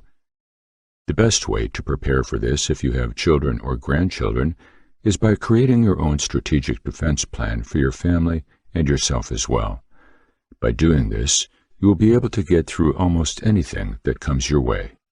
One of the things you might want to do is create a plan for your family in just minutes. Write down a few important notes from the things that are mentioned in the following paragraphs, and then you are good to go. Here are some ideas for creating a strategic defense plan for your family and yourself. Write down the names and numbers of 3 people who live in the area that can help out if something bad happens. These are people who know you very well and who are close to your family. These people can help out with things such as providing shelter, food, and water if they need to do that. You will need to decide if you want to keep a gun in your home or not. If you want to keep a gun at home, you must store it correctly so that there is no way someone could get their hands on it without your permission. If you don't have a gun, then I suggest writing down the number for the police on this plan in case something bad happens and you need them quickly. You will also need to write down the emergency numbers of a local mobile phone company to ensure that you have access to a cell phone and that your phone network is working properly. You will also want to include the address of a place where you can go where you won't have any internet or phone access for at least a few days or even weeks. This is so you won't know what has been said about you or about your family online. There are plenty of places like this if you don't mind living off the grid for an extended period. You might want to include a list of all your important documents in this plan as well. This includes any passports, birth certificates, and other important documents that you need to protect. You will also want to include important information about the places where you and your family might hide out in case bad things happen. We suggest writing them down so you can start looking for them as soon as it is time to flee from an area that is being threatened by evil people or groups. You will have to decide what kind of food you will be storing away in case things get really bad, like a long economic collapse or something like that. Make sure you write down which foods are best to store away because different foods have different shelf lives. You will want to include a plan for what you will be doing if a nuclear bomb is released in your area or if an EMP pulse is released, which could stop all vehicles, electronics, and more. I suggest having a plan of what you will do if this happens because it is better to be prepared than totally blindsided by something like that. You will also need to write down where all important items that you own are stored so it can be easier for you to look for them if a crisis arises and you need to go looking for them. If you are living in an area that is under threat or being attacked or something like that, you might want to have a plan for what you will do with any pets you have at home. You will need to decide if they will be able to come with you or if they will be left behind. This will all depend on the situation. You don't want to forget about your children when it comes time to create a strategic defense plan for your family and yourself, because this is especially important to do if your children are young. Preparedness of medical supplies and equipment. Medical supplies and equipment are vital in emergency situations. However, when a crisis happens, it is possible that medical supply stockpiles will not last long enough to aid everyone. When these scenarios arise, some people who have more advanced medical knowledge may be able to help by writing out a list of necessary supplies and distributing them where they are needed.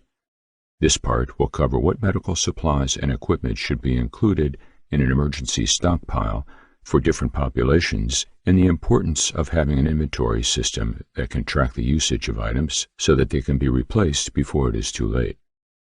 Medical supplies and equipment are crucial in emergency situations. When plagues or diseases occur, many people will be affected by them. This means that medical supplies and equipment are needed in a lot of different places. The most essential medical supplies used during a crisis would include gravity-defying antibiotic pills and small first aid kits designed with the specific needs of the affected population in mind. Some other useful items would include food, water, sanitation products, batteries, flashlights, and other small items such as nail clippers or sewing kits that can be used to fix clothes when they have been torn or soiled during an emergency event. A lot of medical supplies and equipment can be stored in a well-organized and secure location. When one is preparing for a crisis, it is critical to have a good storage plan that will keep medical supplies safe. The best way to safeguard these supplies would be to build and store them in large closets or storage areas that have been secured by locks. These caches could be built in neatly organized rooms like basements and should include the necessary information about how much of each supply is present, as well as where these items are kept. If they are not available when they are needed, having a good supply system can make it easier to distribute the necessary supplies when catastrophe strikes. When preparing for a crisis, it is important to understand the populations that may need more medical supplies than others. It is generally agreed that older people have a harder time recovering from injuries because of slower healing times and other issues. Other populations who may need extra medical supplies include children, pregnant women, and people who have been injured during an emergency event. The best way to take care of these populations would be to use extra gravity-defying antibiotic pills and provide them with emergency first aid kits. All these supplies should be given out along with safe food and water rations as well. It is also essential that people know and understand the importance of having an inventory system so that medical supplies can be replaced. An inventory system for medical supplies and equipment is critical so that their usage can be tracked. When this information is collected, it becomes easier to replace items before they run out of use entirely. This means that a good primary care physician may have to know how many antibiotics are being distributed and dispensed so that they can order more in time if these supplies get low. A good inventory database should include barcode scanning systems, which make it easier to track usage of these supplies as time passes by. Medical supplies and equipment can be extremely useful in a disaster. However, when a crisis arises, it is possible that these supplies will not last long enough to aid everyone. When this happens, some people who are more in the know about medical supplies and equipment may be able to help by providing them with the necessary information so that they can be used for emergency purposes during an actual crisis. Many of these items that seem like large stockpiles may actually only be enough for a few people at once. When planning out your stockpile, instead of neglecting your medical supply needs, you should remember that the important thing is to have these resources ready whenever they are needed and not worry about having them on hand every single day. Chapter 15. How to make an emergency shelter for survival situations. If you find yourself out in the wilderness, away from any sign of civilization, you'll want to have a plan for sheltering yourself. This provides step-by-step instructions on constructing one of the most basic and effective shelters, the lean-to. It can easily be made with minimal tools and supplies and is an excellent way to keep warm in cold weather settings. The shelter can be made using only one 50-foot-long flexible tree branch, 4 inches in diameter, 3 or 4 short, sturdy tree branches, 1 inch in diameter, 2 plastic tarps, rope, twine, and 5 extra square feet of carpeting or tarp for an area rug. Step 1. Start by finding a clearing in the forest or meadow with enough room for your lean-to and space for a fire. If you're building your shelter in the woods, make sure the site is clear of dead branches and other debris that could accidentally start a fire. Step 2. Find 2 trees about 8 feet apart. One tree should be straight and the other about 10 feet tall, and the other should be flexible enough to bend over from its base toward the ground at an angle of 45 degrees. These 2 trees will support all the weight of the lean-to, so they must be strong enough to hold it up. Step 3. Next, Tie the arch tree to one end of the ridge beam using a rope or twine long enough to wrap around both trees. Use 1-inch nylon rope.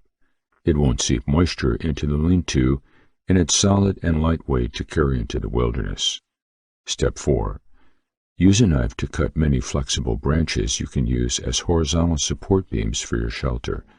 Then lash them together using some kind of twine or rope.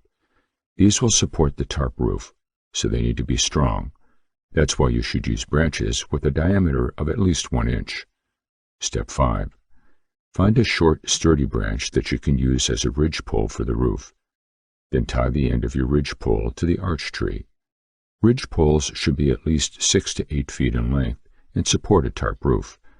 If you're building in a wooded area, find trees hung together with their bases touching each other, known as mutual support, and choose the tallest member of the group. Step 6. Spread out some tarp on the ground for cover, and then tie it tightly at both ends and sides using rope or twine. Begin with a large tarp of at least 8 feet by 10 feet. Use brown canvas tarps because they are heavy-duty, waterproof, and won't rot in the elements. Step 7. Spread the tarp out directly in front of one end of the ridge pole and then place small twigs or branches across it to hold it down. These will become your floorboards. The floor should be at least 6 inches above the ground so that water and leaves don't come up under it. If you're building your shelter on hard ground, you can use 2 small logs to create a frame for your floorboards that keep them spaced apart for a little extra insulation. Step 8. If you're building on a particular ground like beaches or rock cliffs, you can make a rock wall using some rocks and branches from the forest floor and tying them in an L shape between 2 trees. Then you can use twine or rope hanging from the walls to hang up your clothes. Step 9. Use some long branches or longer sticks to prop up 2 corners of the tarp roof. Then crawl into your shelter and use a knife or another cutting tool to cut one end of the tarp off so that it hangs down about 6 or 12 inches below your floorboards to increase insulation. You want to make your lean-to about 4 feet high at its peak for maximum headroom and good ventilation. Step 10. Tie more long branches together to create the rafters for your tarp roof. Then use a rope or twine and tie them to the underside of your ridge pole and another large rigid beam. These will keep your tarp from sagging downward in areas where people are standing or sitting, so they should be placed evenly across the entire shelter. If you don't have flexible tree trunks or large flexible branches as support beams, then you can use thick tree limbs that are about 2 inches in diameter or more significant as false rafters instead. Step 11. Once your tarp roof is in place, start tying the ridge pole to the arch tree at both ends, then crawl under it and connect it all the way across so all 4 sides support it. Step 12. Add more branches across your ridge pole and other roof beams for insulation and ventilation purposes. Also, add some tarp over the top of your floorboards to keep out rain, snow, and leaves. If you want to make your shelter more durable, you can dig a trench around it and line it with stones before putting all your floorboards in. This will keep the floorboards from rotting or drying out. Step 13. Add some more layers of the tarp, branches, and twine to your roofing material for extra insulation. Then tie the ends of each layer together so that there are no gaps for rain or snow to enter. You want your shelter's roof to be as strong as possible because it will bear most of the weight absorbed by all those tarp layers across its surface area. Step 14. Once your roof is in place, add some more branches to the top of your rafters for extra insulation. You'll notice that these stay close to the underside of your tarp roof and don't protrude upwards too much. You want to tie each layer of tarp across your roofing material because it will help hold the layers in place and prevent them from shifting or moving around. Step 15. Add an extra tarp on top of your rafters for much needed insulation. Then tie these sheets together to keep the rain and snow from entering through any gaps or holes. You can make your shelter more durable by lining the inside of your roof with branches and rocks for extra insulation. If you build a traditional lean-to shelter or an A-frame tent, then all that's left is to create a fire and call it a night. Or, If you build any of the other shelters, get a fire going and snuggle up inside for the night. Chapter 16. Success in the Off-Grid World. There is a strong emphasis on preparation throughout this guide. What you may not have picked up on quite as much is the emphasis on teamwork. To survive off the grid, we will need to work together. Community. In fact, meeting the basic needs of a group of humans to work together is likely derived from the ability of a group to share a load and better provide for everyone. Having a group of family or friends that you can rely on is going to be pivotal in everyone's success in the off-grid world. In essence, you need your own mini-community, where everyone has certain assignments and shares the load. This may sound a little like communism, and maybe it is, but in essence, off-grid living could be a world where money no longer means anything and a full belly means everything. Communal living allows for its residents to put their heads together to solve problems, lessen the workload for everyone, and since everyone has a vested interest in the survival of the community, provide for security awareness and preparation. Preparation. There's that word again, preparation. Why is it used so much? Why do I harp on it? Put simply, there's no real way to be prepared for anything, but our bodies and minds are a bit more reflective than we give them credit for. Knowing a weapon inside and out and being able to efficiently use it can cause a sort of drone-like reaction that comes when the adrenaline pumps and everything happens insanely fast. Knowing who to communicate with and when is vital can be reflective as well. The same can be said for rendezvous points. In short, when we train to do something over and over again, it becomes a second nature to do that thing when it is needed the most. Off-grid living, especially dependent on the circumstance, does not allow for many mistakes to be forgiven. You may simply have only your knowledge base to rely on when the chips are all down. So simply put, no, you can never be too prepared or rehearsed. When sports players become legends, they often do it because they have focused on one thing throughout their career, the basics. The Harlem Globetrotters weren't born with some amazing ball-dribbling talent. They practiced it, and practiced it, and practiced it, and they practiced it some more. Even now that they are really good at doing ball tricks, they are still practicing them every day. The same goes for preparing. You must practice. Once again, you cannot rehearse every situation that the world will throw at you, but you can have rudimentary plans in place that give yourself and everyone on your team an idea of how to handle situations as they come up. Life itself is full of challenges, and off-grid life is no exception to this. Having a handle on how to respond can make the road a little less challenging and life a little more comfortable. Practice. Remember, this guide is just a tip of the iceberg, a broad paint stroke in an otherwise much more specific painting. Gardening overviews are great, but to become a true green thumb, you need to practice. Hunting sounds particularly easy in print, however, make sure you practice so that you become better at bringing home game and less prone to falling asleep in the woods. Trust me, it happens. Irrigation also sounds easy when you read a synopsis of what it means, but digging a well isn't as easy as buying the right tool and starting to dig. Keep in mind that as humans, we have evolved over time to become better at certain things, but sometimes this means we have lost other talents we once had. Preparation and planning are two of the greatest assets to a successful transition, and because the world we live in can be so unpredictable, you can't assume that every year's harvest will yield the same results. If you have a surplus of crops, can it and store it for the year when hardships abound. Having a knowledgeable team with certain dedicated roles can make the workload less and life more fruitful, but simply having one person trained and in one role is not a good fail-safe. Try cross-training. Everyone has their specific skill set. However, they should be trained and practiced in a different skill set as a backup. All members of the team should be well-versed in basic first aid, weapons and defense skills, farming, and hunting, but they should also be trained in a specificity such as butchering, or advanced first aid, or advanced defense tactics, electricity generation, and electrical systems repair. And remember, to just be trained in something is not enough. To experience true proficiency is to practice and practice and practice again. Here are a few more considerations before moving to a completely off-grid lifestyle. Money. Erase your debt completely. Preparing to live off-grid can be expensive, especially if you are starting almost totally from scratch. Make sure you have no debts going into your new life. And since we're on the subject of money, stockpile some cash for a seriously rainy day.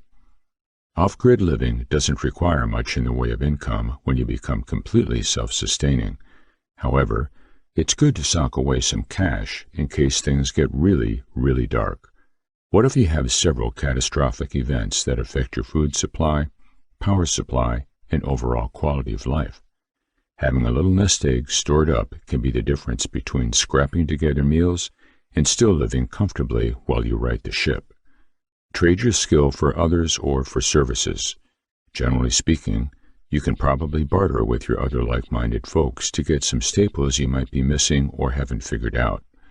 Sustainable living doesn't have to be uncomfortable living, and it definitely doesn't mean you can't find work if you want to.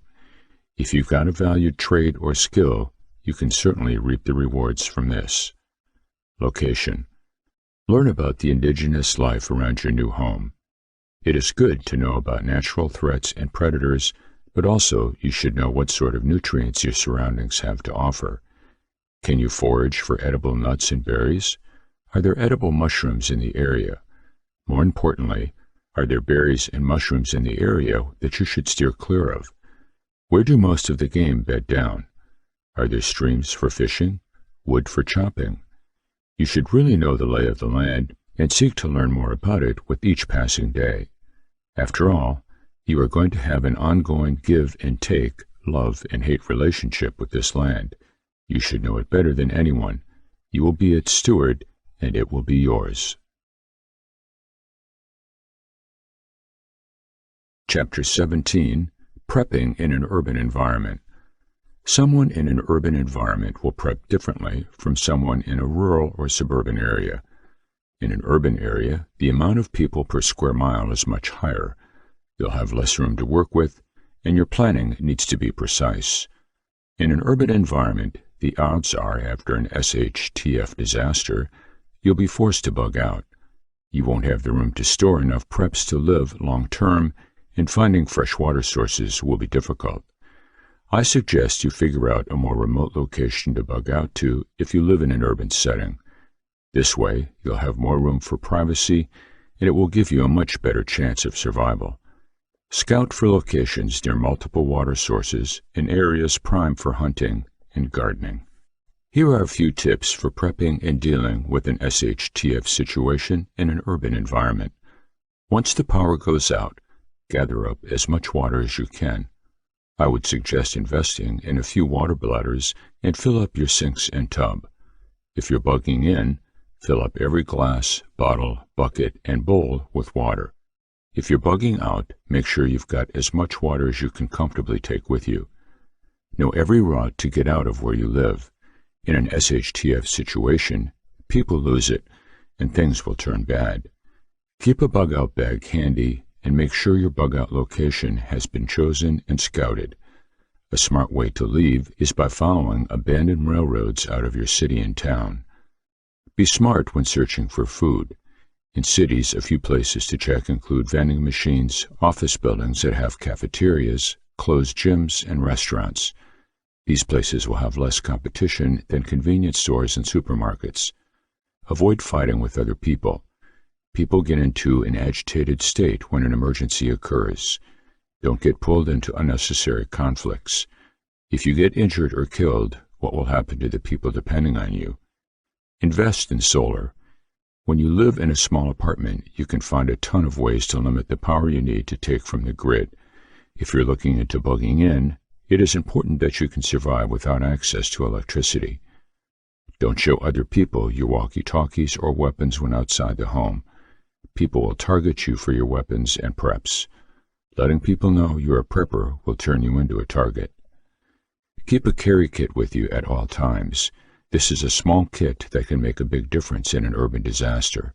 This kit should be comprised of a bottle of water, a big lighter, cash, a folding knife, a portable radio, and a good multi-tool. Don't rely on your car when creating a bug-out plan.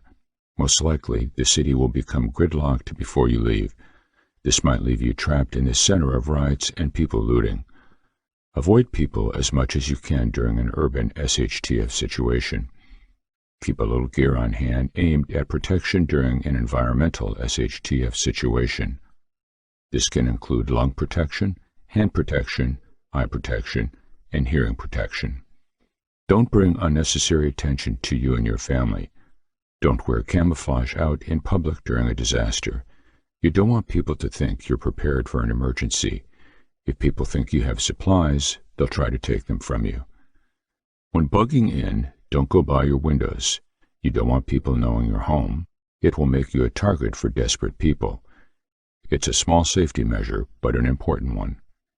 If you're bugging in while living in an urban setting, you need to research and make sure your home and preps are as efficient as possible for a long-term stay. It's not something I recommend doing, but if you don't have any other options, it's best to be ready.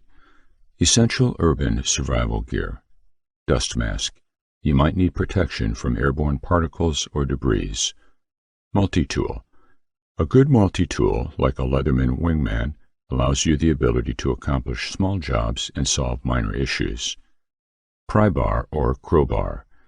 Good for removing debris, barriers, hammering glass, and scavenging. These come in all sizes and varieties. Vitamins. You'll be restricted in your food choices. Having a good multivitamin will allow you to get all the nutrients and vitamins you need to stay healthy. Medication.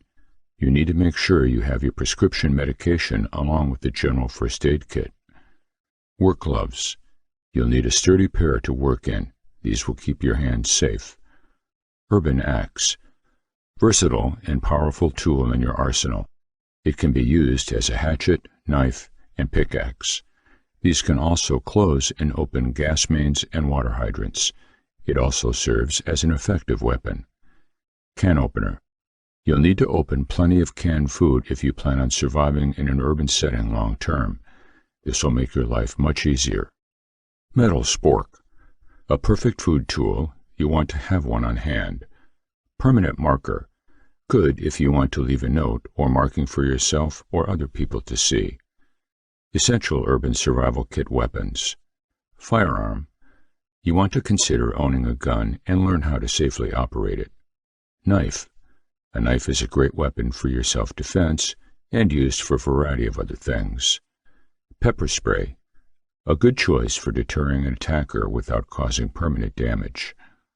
Surviving an urban disaster situation. If you decide not to bug in during an urban disaster and want to travel and scavenge without a plan, you'll need to consider a few things. I don't suggest trying this, but if you do, you want to think of where to go, when to move, and what to wear. Find the nearest wooded region. So why the woods? Isn't that away from food and shelter? While that's true, it's also away from people. That's the big danger in any city. People grouped together gravitate toward a gang mentality, and then anything is likely to happen. Most of it isn't good. Try to stay on the outskirts of the city when you're not in the woods. You want to blend in with people. Don't wear camouflage or other things that will make you stand out. Try wearing urban camouflage. That means you wear clothes that look like normal streetwear, but are practical in the woods. You should dress to match the season. No winter coats in summer. A good example of urban camo is a brown t-shirt, trail shoes, green pants, and a black pullover. Try keeping your movement on foot to only specific times of the day. Those are dusk and early evening. You will have light to guide your way, and you don't have to risk using your flashlight. If you get stuck in the city and need a place to sleep, find a good rooftop or multiple-story building for cover. Most predators don't think to gaze up when they are hunting. If the weather is bad, you should locate an abandoned building and find a secure location inside with a few different avenues of escape. Chapter 18. Key survival skills and projects. Once you've made your plans and started stockpiling, you need to master the skills needed to survive an SHTF situation long term. Here are key survival skills you want to consider learning to increase your odds of survival. Decide the importance of these skills and work on them from most to least important. Number 1. Lockpicking. If you live in an urban area, this skill could be valuable. Being able to pick locks will allow you to access places most people won't be able to get into. This includes areas to shelter in and areas to scavenge for food. Number 2. Knot tying. This skill will allow you to do things like making traps for hunting game, operating sailboats, secure outdoor shelters, and create a fishing rig. Number 3. Hunting. The ability to hunt game will increase your odds of survival. Learn what animals live in your region and where they can be located. Learn to track animals, set traps, and fish. You should learn what plants are edible and inedible. Number 4. First aid. Take a first aid and CPR class. At a bare minimum, learn to bandage and treat wounds. You should always keep medical manuals and a first aid kit in your stockpile. Learn how to use the items you've stockpiled. Number 5. Water purifying. You need to learn this skill. Water sources can become contaminated for a variety of reasons. If you can't purify your water, you may run into trouble. Number 6. Clothing repair. The ability to repair and make clothing is a useful skill to have. You'll need clothes to brave the elements. Learning to sew will go a long way. Number 7. Starting fires. You should be able to start a fire using multiple methods. You should be able to start a fire with none of your normal fire starting tools. Number 8. Weapons training. If you own a weapon for defense, you need to know how to use it and store it. I suggest taking classes on weapon safety and going to the firing range to practice. Number 9. Self-defense training. Learning hand-to-hand combat could save you in an SHTF situation. Number 10. Building a shelter. Learn to take the items available to you and turn them into a safe shelter. You'll need this skill if you ever need to bug out. Number 11. Gardening and composting. Learning to garden and compost is vital to your long-term survival. Grown food will allow you to thrive off-grid. It will make up most of your diet once your stockpile runs low. Number 12. Navigation. Learning to read maps and navigate by the sun and stars can help you survive if you ever get lost when bugging out, hunting, or fishing. Number 13. Cooking. You won't be able to order out or hit the grocery store during an SHTF situation. Learn how to cook food from scratch, learn to cure meat, make your own bread, cheese, and alcohol. You should learn to dehydrate and preserve your food. You should also learn how to scan your supplies. Take a few culinary classes to sharpen your general cooking skills. Number 14. Backyard beekeeping. Learning to tend bees will provide you with a consistent supply of honey. Honey is a valuable item for barter. It can be used for food and making items like candles. Number 15. Building. Learning carpentry is a useful skill to have in an SHTF situation. When you're cut off from the world, you'll be responsible for building what you need and fixing what breaks. I would learn as many building skills as I can. Number 16. Mechanical repair. Learning how to work on your equipment is important. Someone needs to maintain your vehicles and any equipment you use to run your household. You should understand the basics of car repair, along with how to change your tires, oil, and brake pads. If you can't fix your vehicle and you get stranded, it could cost you your life. Number 17. Raising livestock. You should consider learning how to care and raise livestock. They can provide a constant source of meat, eggs, milk, cheese, and wool, depending on the animals you raise. You want to learn how to breed these animals and butcher them. You'll also want to learn first aid for animals. If your livestock gets sick, you need to know how to care for them and prevent further illnesses. A single outbreak could kill all of your livestock. Helpful project ideas SHTF preppers should do. Here are a few ideas for projects that will help you survive after an SHTF situation. It will also depend on your living situation. You might be an urban prepper or have a lot of land. Depending on where you live, you must worry about different terrain, weather patterns, and the number of people living around you. Build your water storage. Build storage for your firewood. Firewood will take time to cure and dry. Keep a large enough supply to get you through the winter months. Build a chicken coop. Breeding and raising chickens is a constant source of food. Build a rocket stove, a great tool for cooking. Build yourself a triple compost bin. Will give you nutrient-rich soil for your garden. Build a garden. Plan out what crops you want to grow. This will be a primary source of food for your family. Build a honey cow to keep bees for wax and honey production. Build an outhouse, ideal if you don't have access to running water. Build a solar food dryer, ideal for dehydrating food. Build a water filter. You need to clean your water before purifying it. Build furniture. Can be used in your home and as an item for barter. Build tools and a wooden cart. This will make tasks and chores easier to finish. Chapter 19. The Bartering Economy. When everything collapses, the money in your wallet is worthless. More than worthless, if that's possible. You'd be better off using your hard-earned cash as tinder to start a fire than as a trading medium.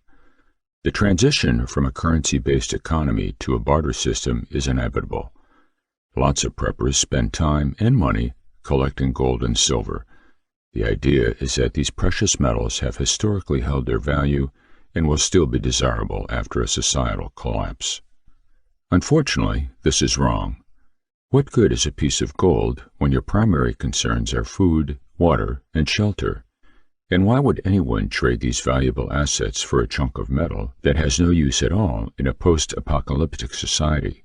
In short, they wouldn't. 12 must-have barter items worth more than gold.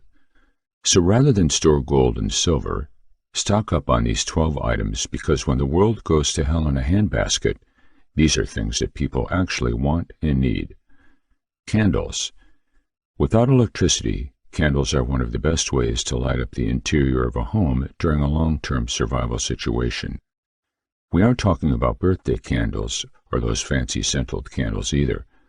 Regular wax candles designed for long burn times are going to be an excellent bartering tool in a post-apocalyptic America.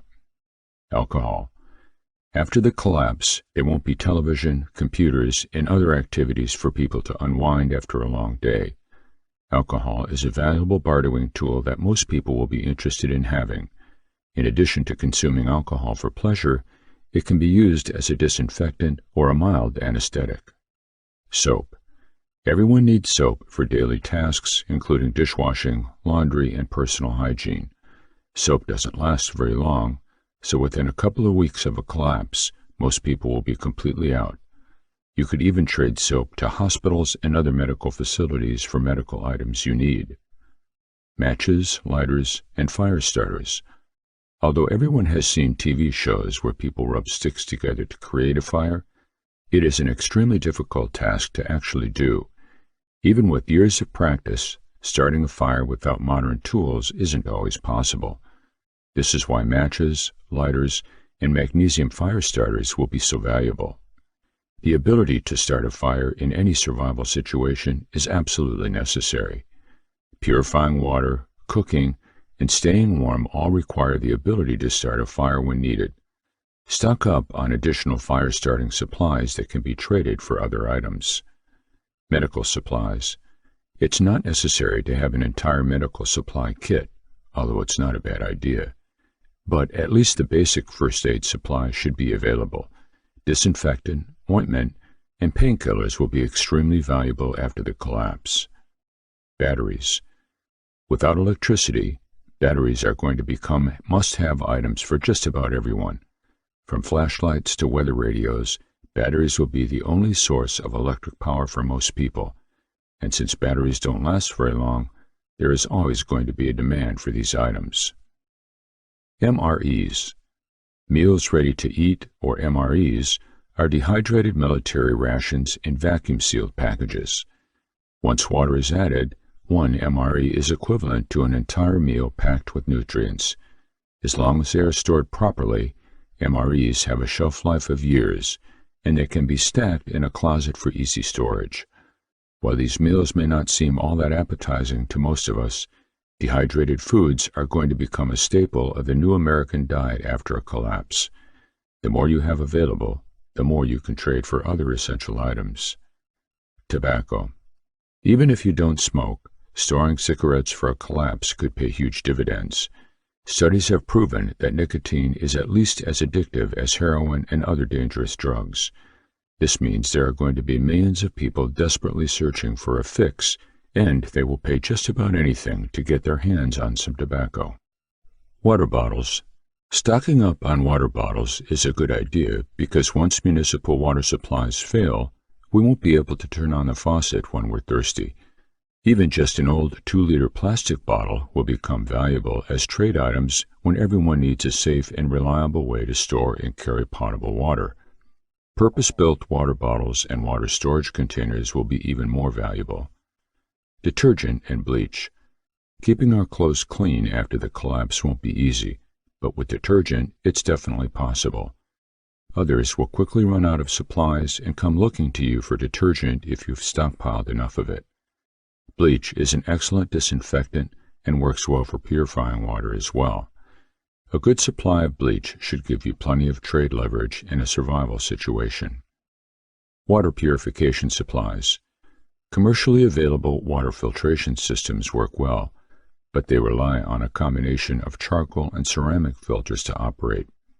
When people can't filter water anymore, these filters will become very valuable. You could also stockpile chlorine and/or iodine tablets. When added to water, these chemicals remove biological contamination and could serve as an additional bartering tool when dealing with people who do not have a water filtration system.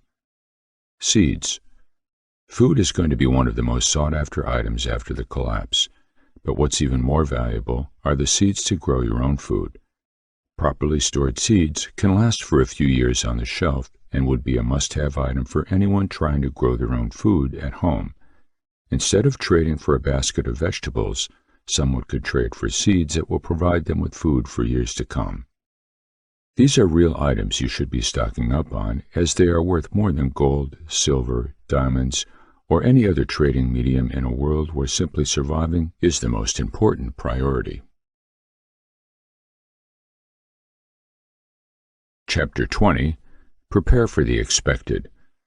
Survival experts do not prepare for an unexpected crisis. They prepare for the expected crisis. In other words, it is not a matter of if, but a matter of when. You may have heard people called preppers or doomsday preppers, many of whom have a very specific scenario in mind and only seek to prepare themselves for that type of event. Some are convinced it will be a major earthquake, some worry about a flood or perhaps a super disease. Others focus more on a collapse of civil society, certain that the world's economy is on the very brink of ruin. The truth is that trying to guess the type of disaster that will strike is much less important than having good general survival knowledge and doing the very basic preparation work needed to keep yourself safe and protected. That way, if the stock market crashes, or if you find yourself staring down the eye of a Category 5 hurricane, you'll know what to do and will have the tools to make it through in one piece. Human society is not all that different from an anthill. When it gets disrupted, it will slowly put itself back together. The ants will scatter, and then they will return and rebuild. A crisis will bring out the worst and the best in any group of people. A true collapse of society will be followed by a brief period of anarchy, with looting, gangs looking to profit, and mindless followers that are looking for someone to lead and take care of them. You must seek to avoid all of this by being self-sufficient and well supplied with materials that not only get you through the early stages of chaos, but also can sustain you for extended periods. Supplies run out eventually, and you must realize that whatever calculations you have made will not be totally accurate. You could run out of food or batteries faster than you have estimated for any number of reasons. Stress causes people to eat more, and you can expect to require more calories than normal because of increased physical labor you'll likely find yourself engaged in. Friends, neighbors, and even strangers will drain your supplies if they know that you have anything to spare. That leads us to a question. Is it a good idea to help others and let them know you have supplies? Is stockpiling smart? In short, the answer is yes. Obviously, when a crisis hits, you must have enough materials to sustain life for a period immediately following the initial event, and then have the materials, supplies, and equipment to maintain life for extended periods beyond that. Your objective is to provide shelter, water, fire, food, protection, and medical care for your family and yourself. Having a reasonable stockpile of select, high-value materials can be the difference between life and death. A full list of items you should consider when building a stockpile can be found later in this text. You must also stockpile items to barter with. Depending on the type of disaster, money may become worthless. Therefore, when stockpiling, you should consider items that you may not need, but that others might. Consider things like tobacco products, drinkable alcohol, ammunition and weapons, and certain prescription drugs or medical supplies. Remember that once the city, state, or even country's infrastructure is crippled, you will have no electricity, water from your city's treatment plant, gas, internet, cell phones, limited fuel for vehicles, and no emergency services. Where should you keep your stockpile? There are advantages and disadvantages to keeping your stockpile inside your home. One disadvantage is that you may find yourself dipping into the supplies for everyday use, a practice that can leave you unprepared when disaster strikes. Plus, depending on your living situation, you may not have proper space to store all the supplies you'll need. Keeping everything at home could also make you a target if others know you have a sizable stockpile. On the flip side, when supplies are in your home, that means that they are under your control and readily available to be utilized in a disaster situation. Regardless of where you keep your stockpile, it is recommended that you do not advertise the fact that you are well fortified with supplies and materials. You do not want to be the person everyone turns to for help when times get tough. Having alternative storage areas makes sense if you control the location. However, be sure to thoroughly think through how you will access the materials you've stashed away.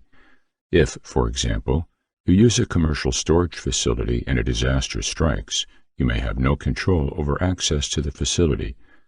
Storage facilities are also prime targets for looters and other criminal elements during a crisis.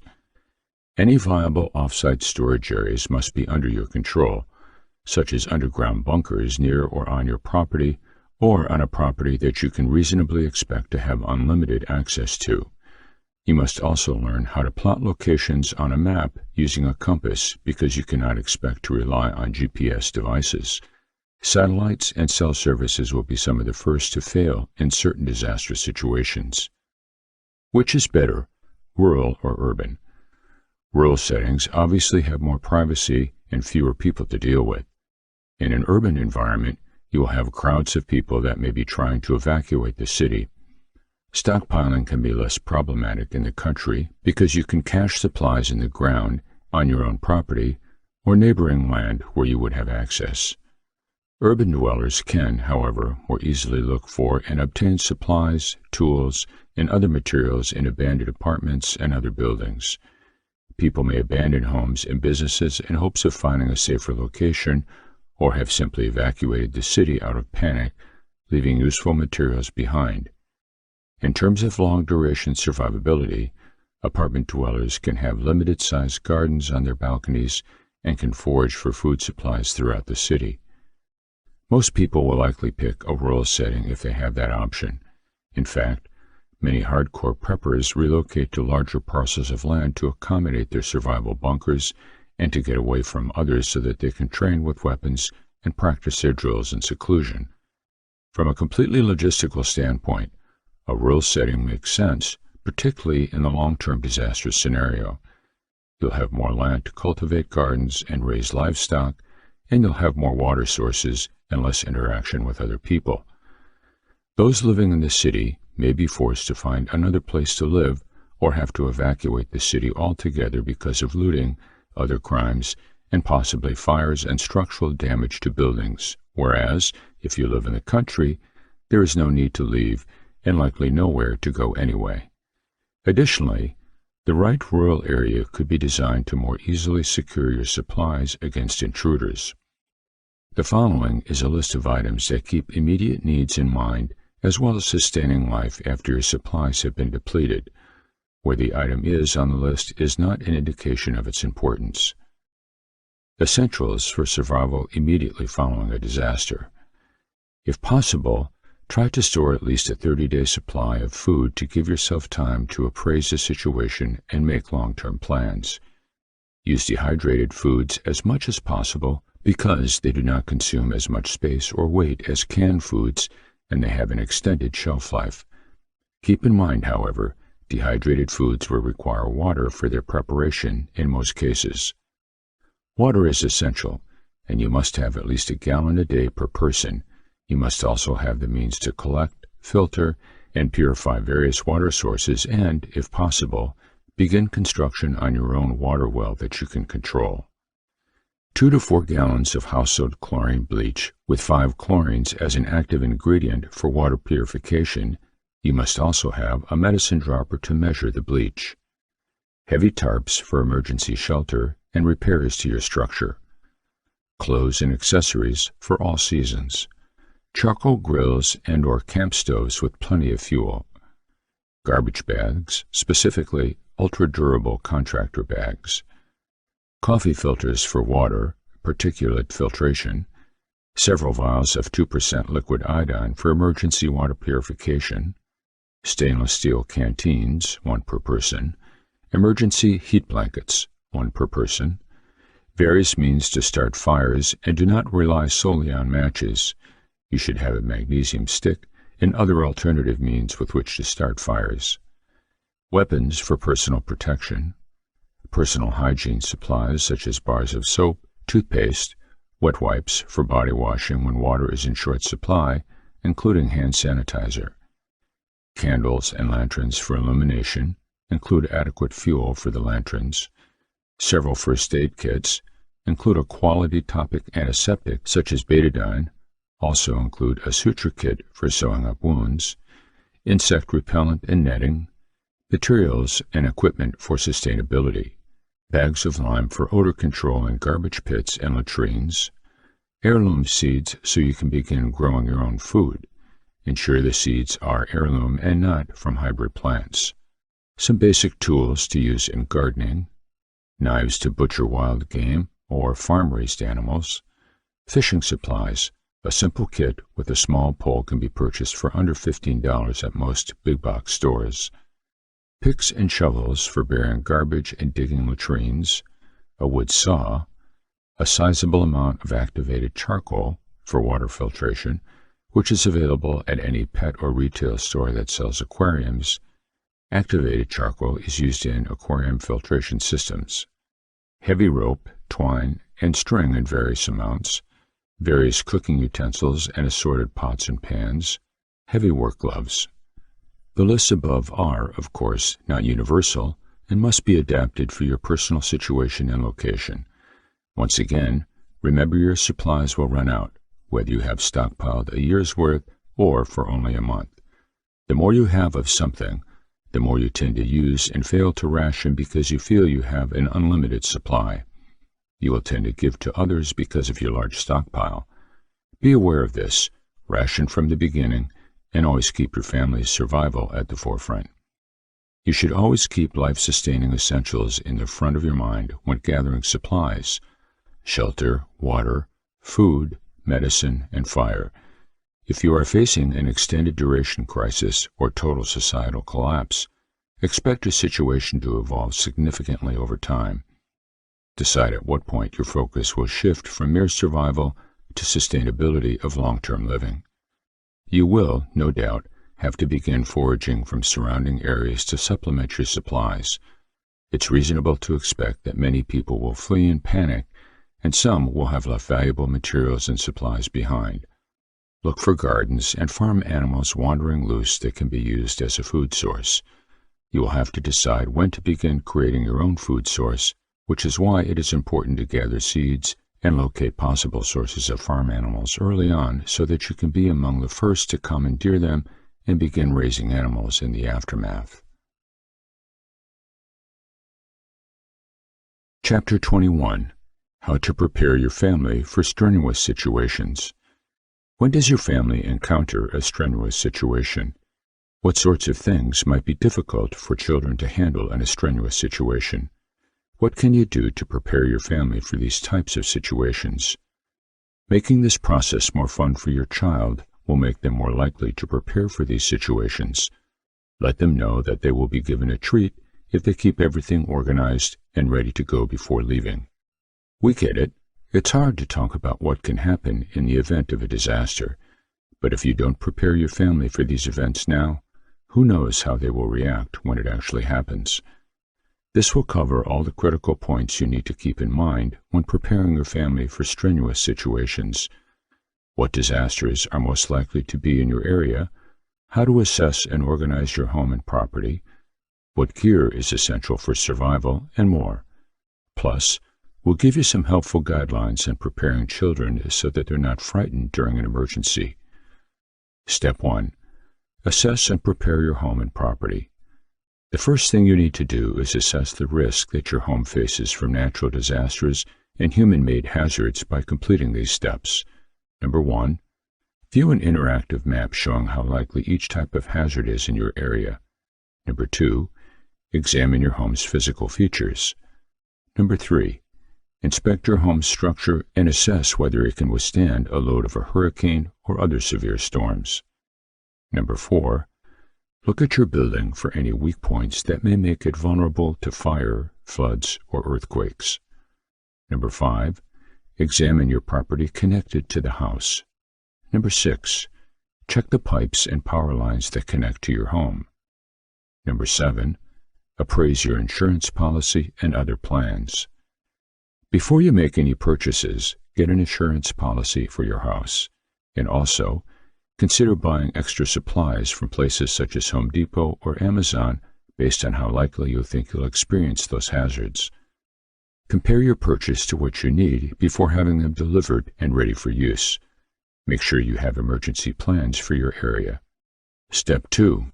The most likely disasters in your area. Next, you will need to recall a list of probable hazards in your area to get an idea of what disasters are most likely to happen there. For example, people in California should be more concerned about wildfires or earthquakes than flooding, while Floridians are more likely to worry about hurricanes. To help you decide what needs immediate attention and what can wait for a later time, here are some things to make each hazard more or less dangerous.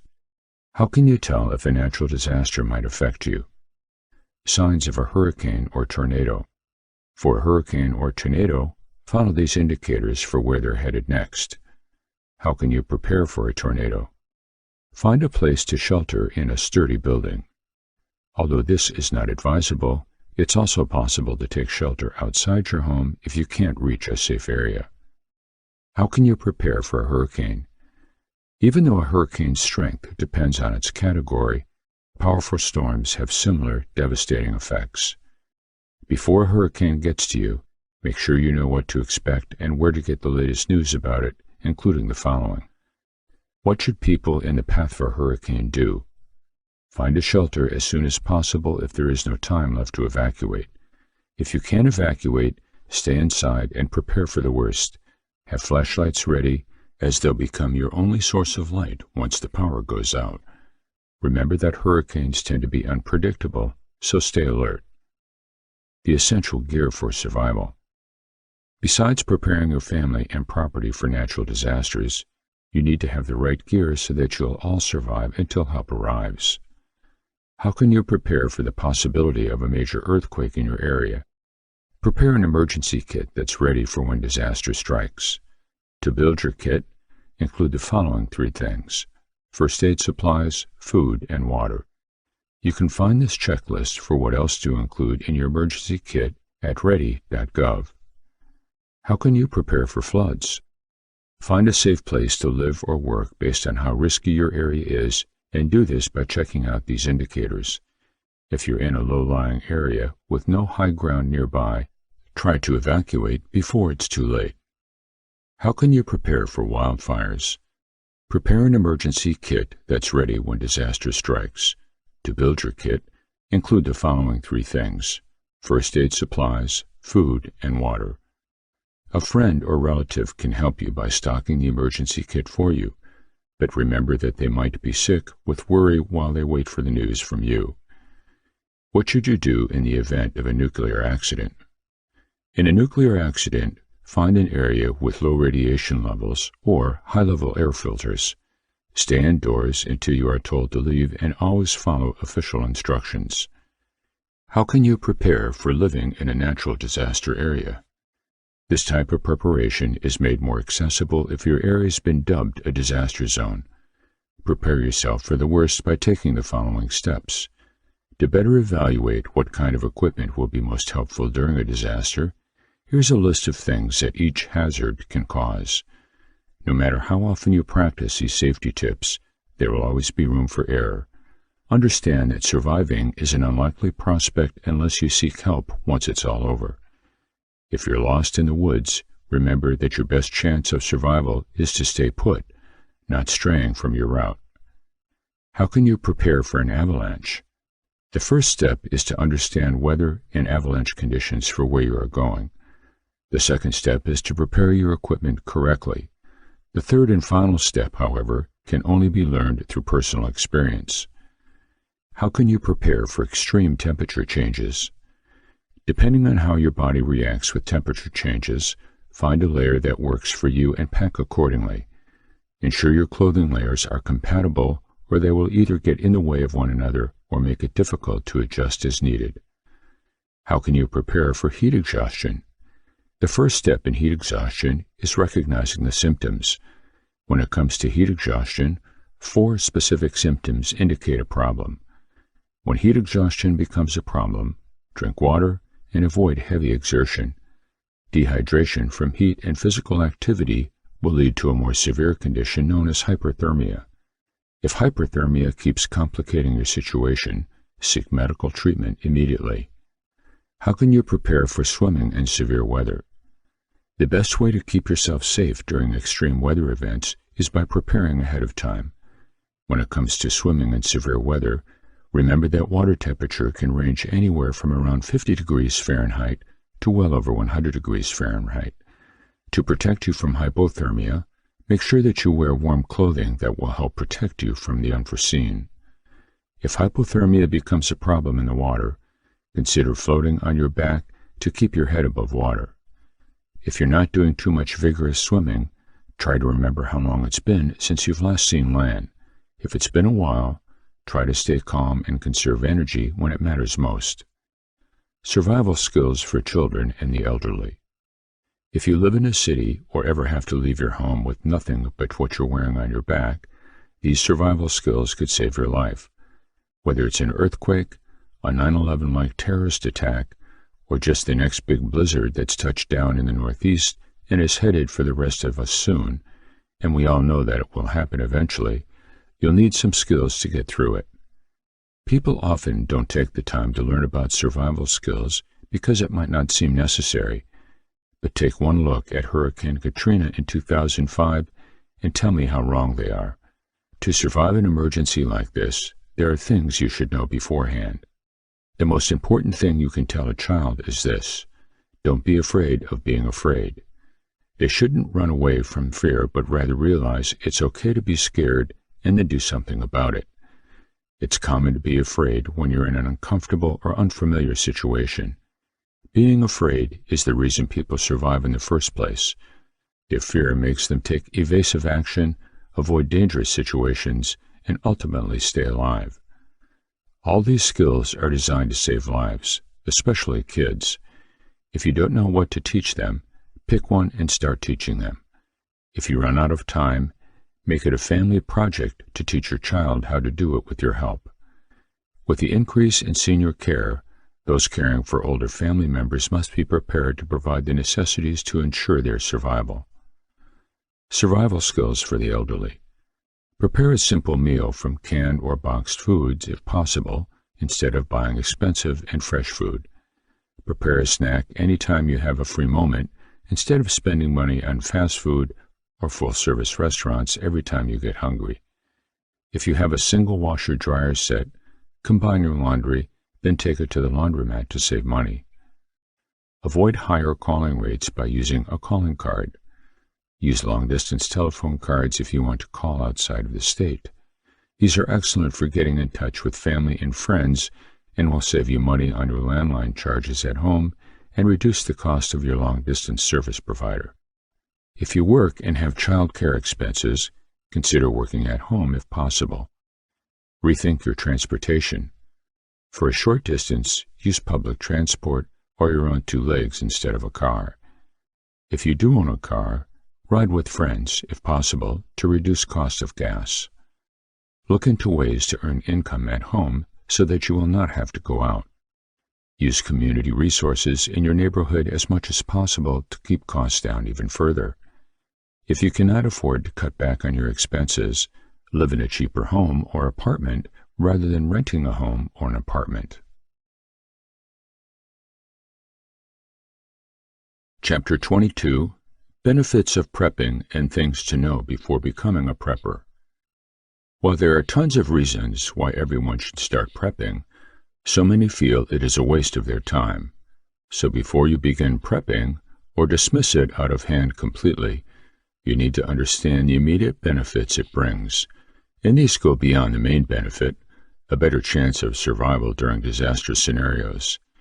Here are the excellent reasons why you should start prepping. Save money. Survival doesn't need to cost a fortune. There are loads of things you can do right now to save money, including growing your own food, making your home safer without forking out for costly alarms, make your fitness equipment, learn to do it yourself around the house, stock up on dried and canned foods a little at a time. Better health.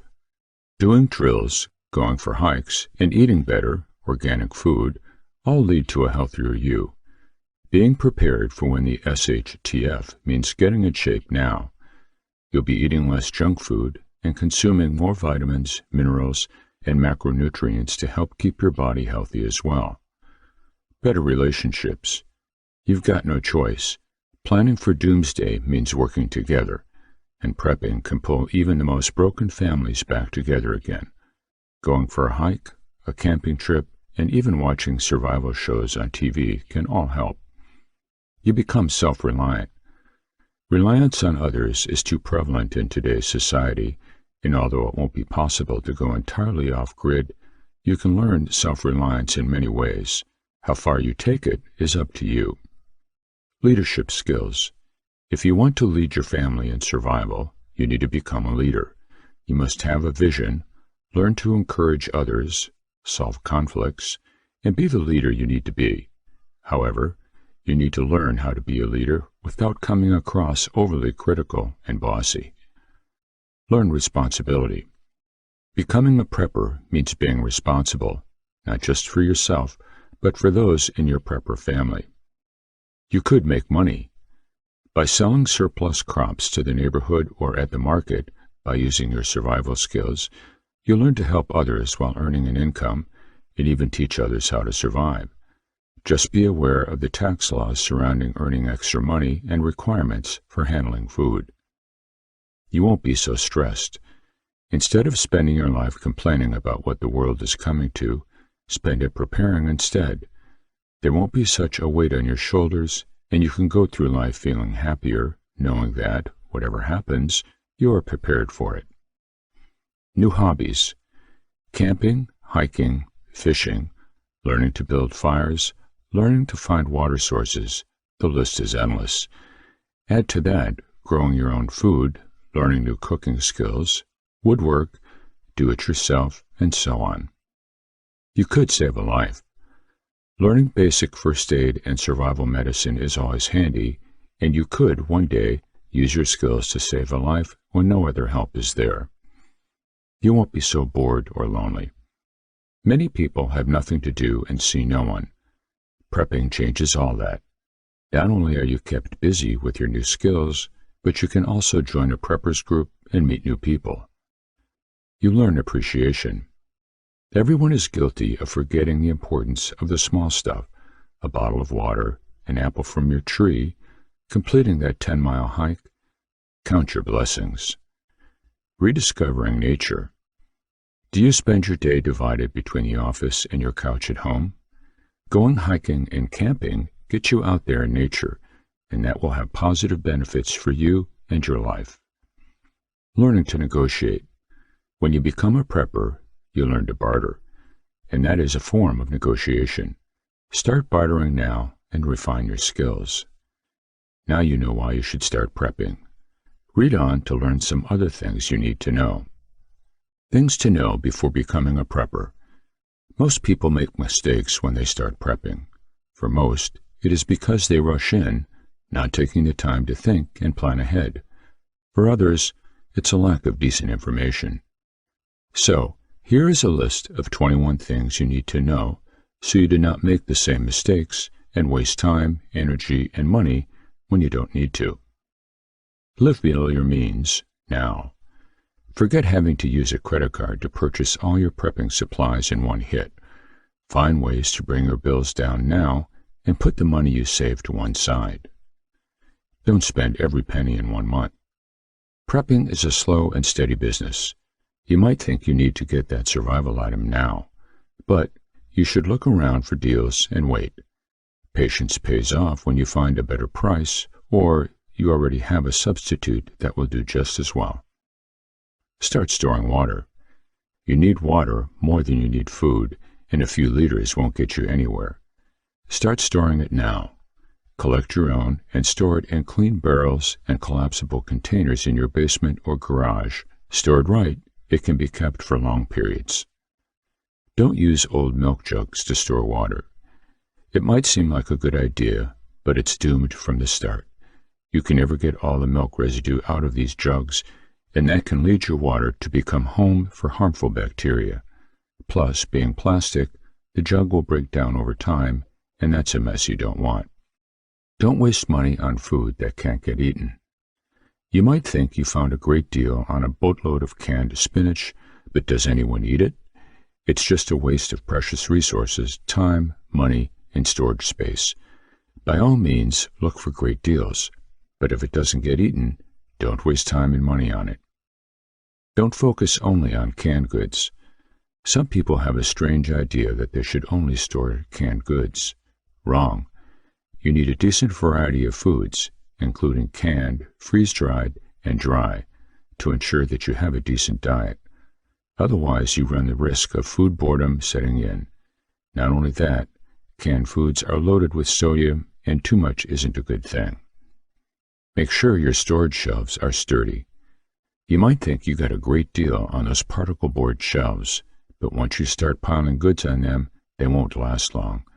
Use wire shelving or build your own sturdy wood or metal shelving. Don't store everything in one place. One badly timed disaster could wipe out your entire supply of food and other supplies. Keep your food and water separated into several caches.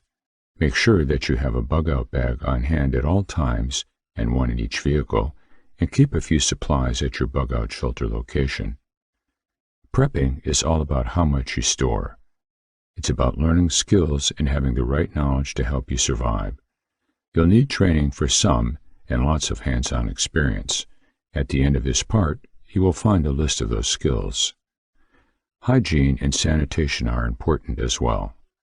Storing food and water is one thing, but don't forget soap and toilet paper too. Cleanliness is important in avoiding illness.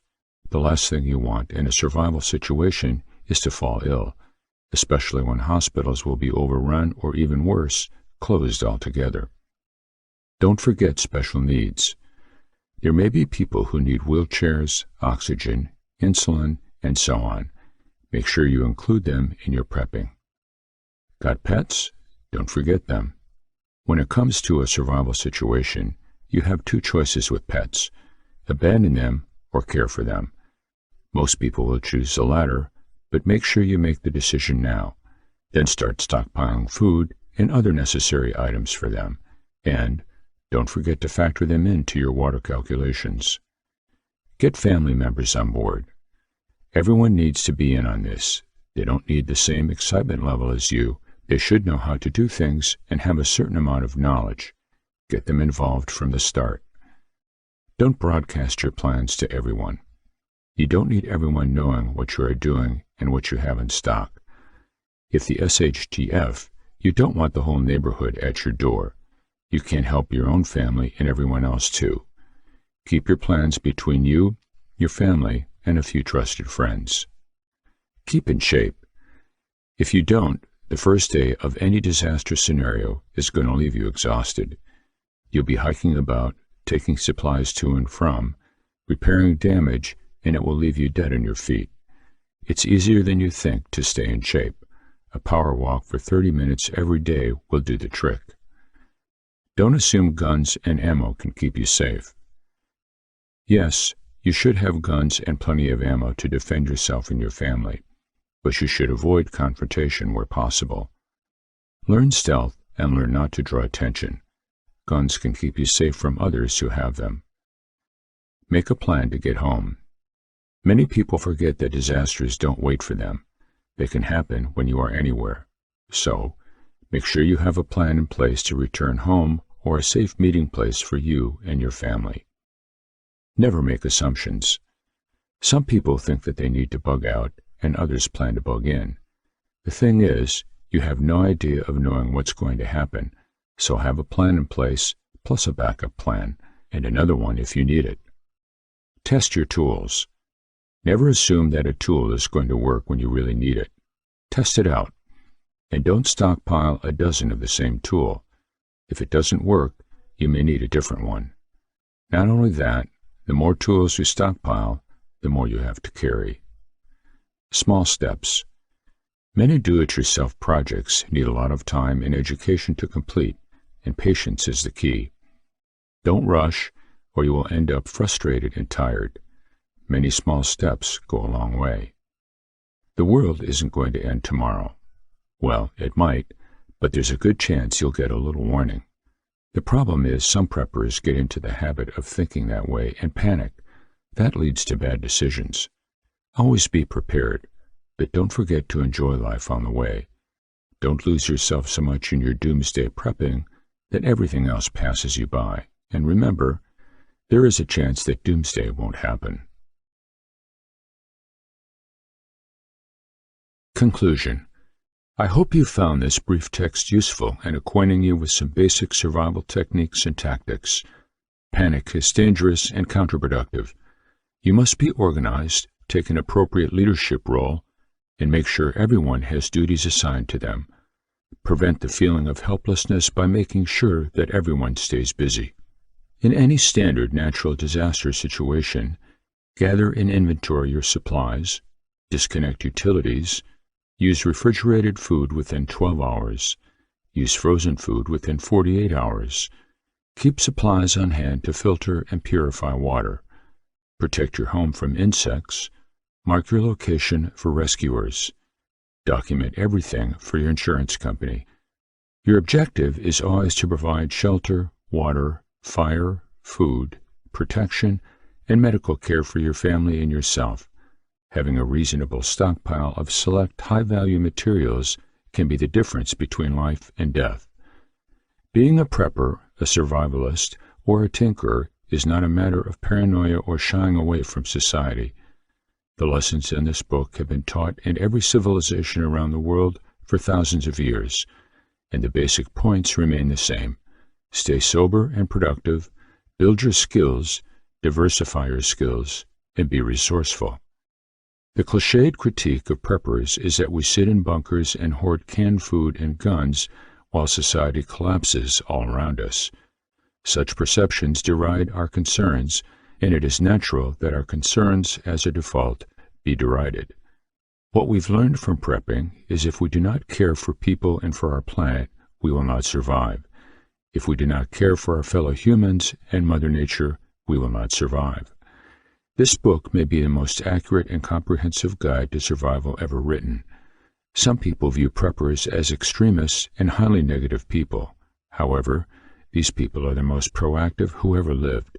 Their main goal is to survive longer than anyone else. Thus, they make the necessary preparations each day.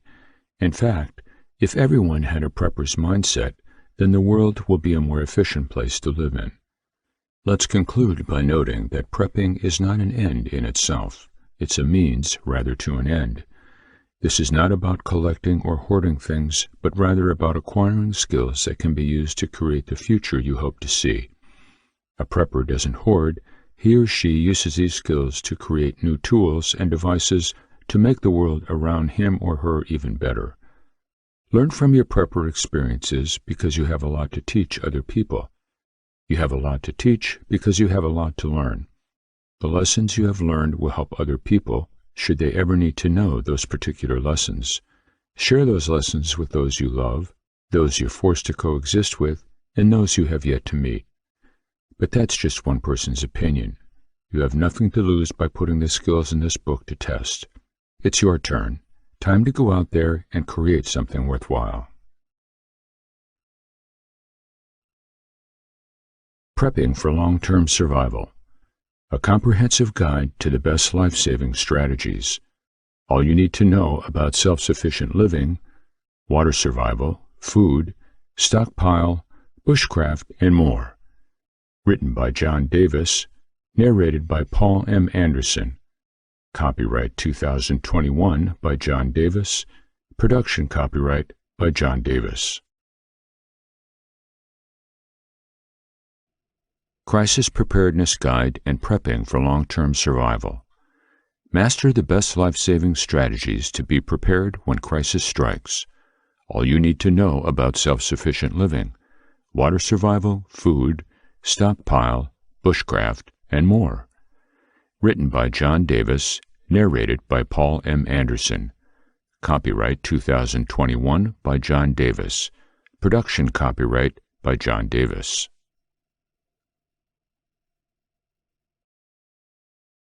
Audible hopes you have enjoyed this program.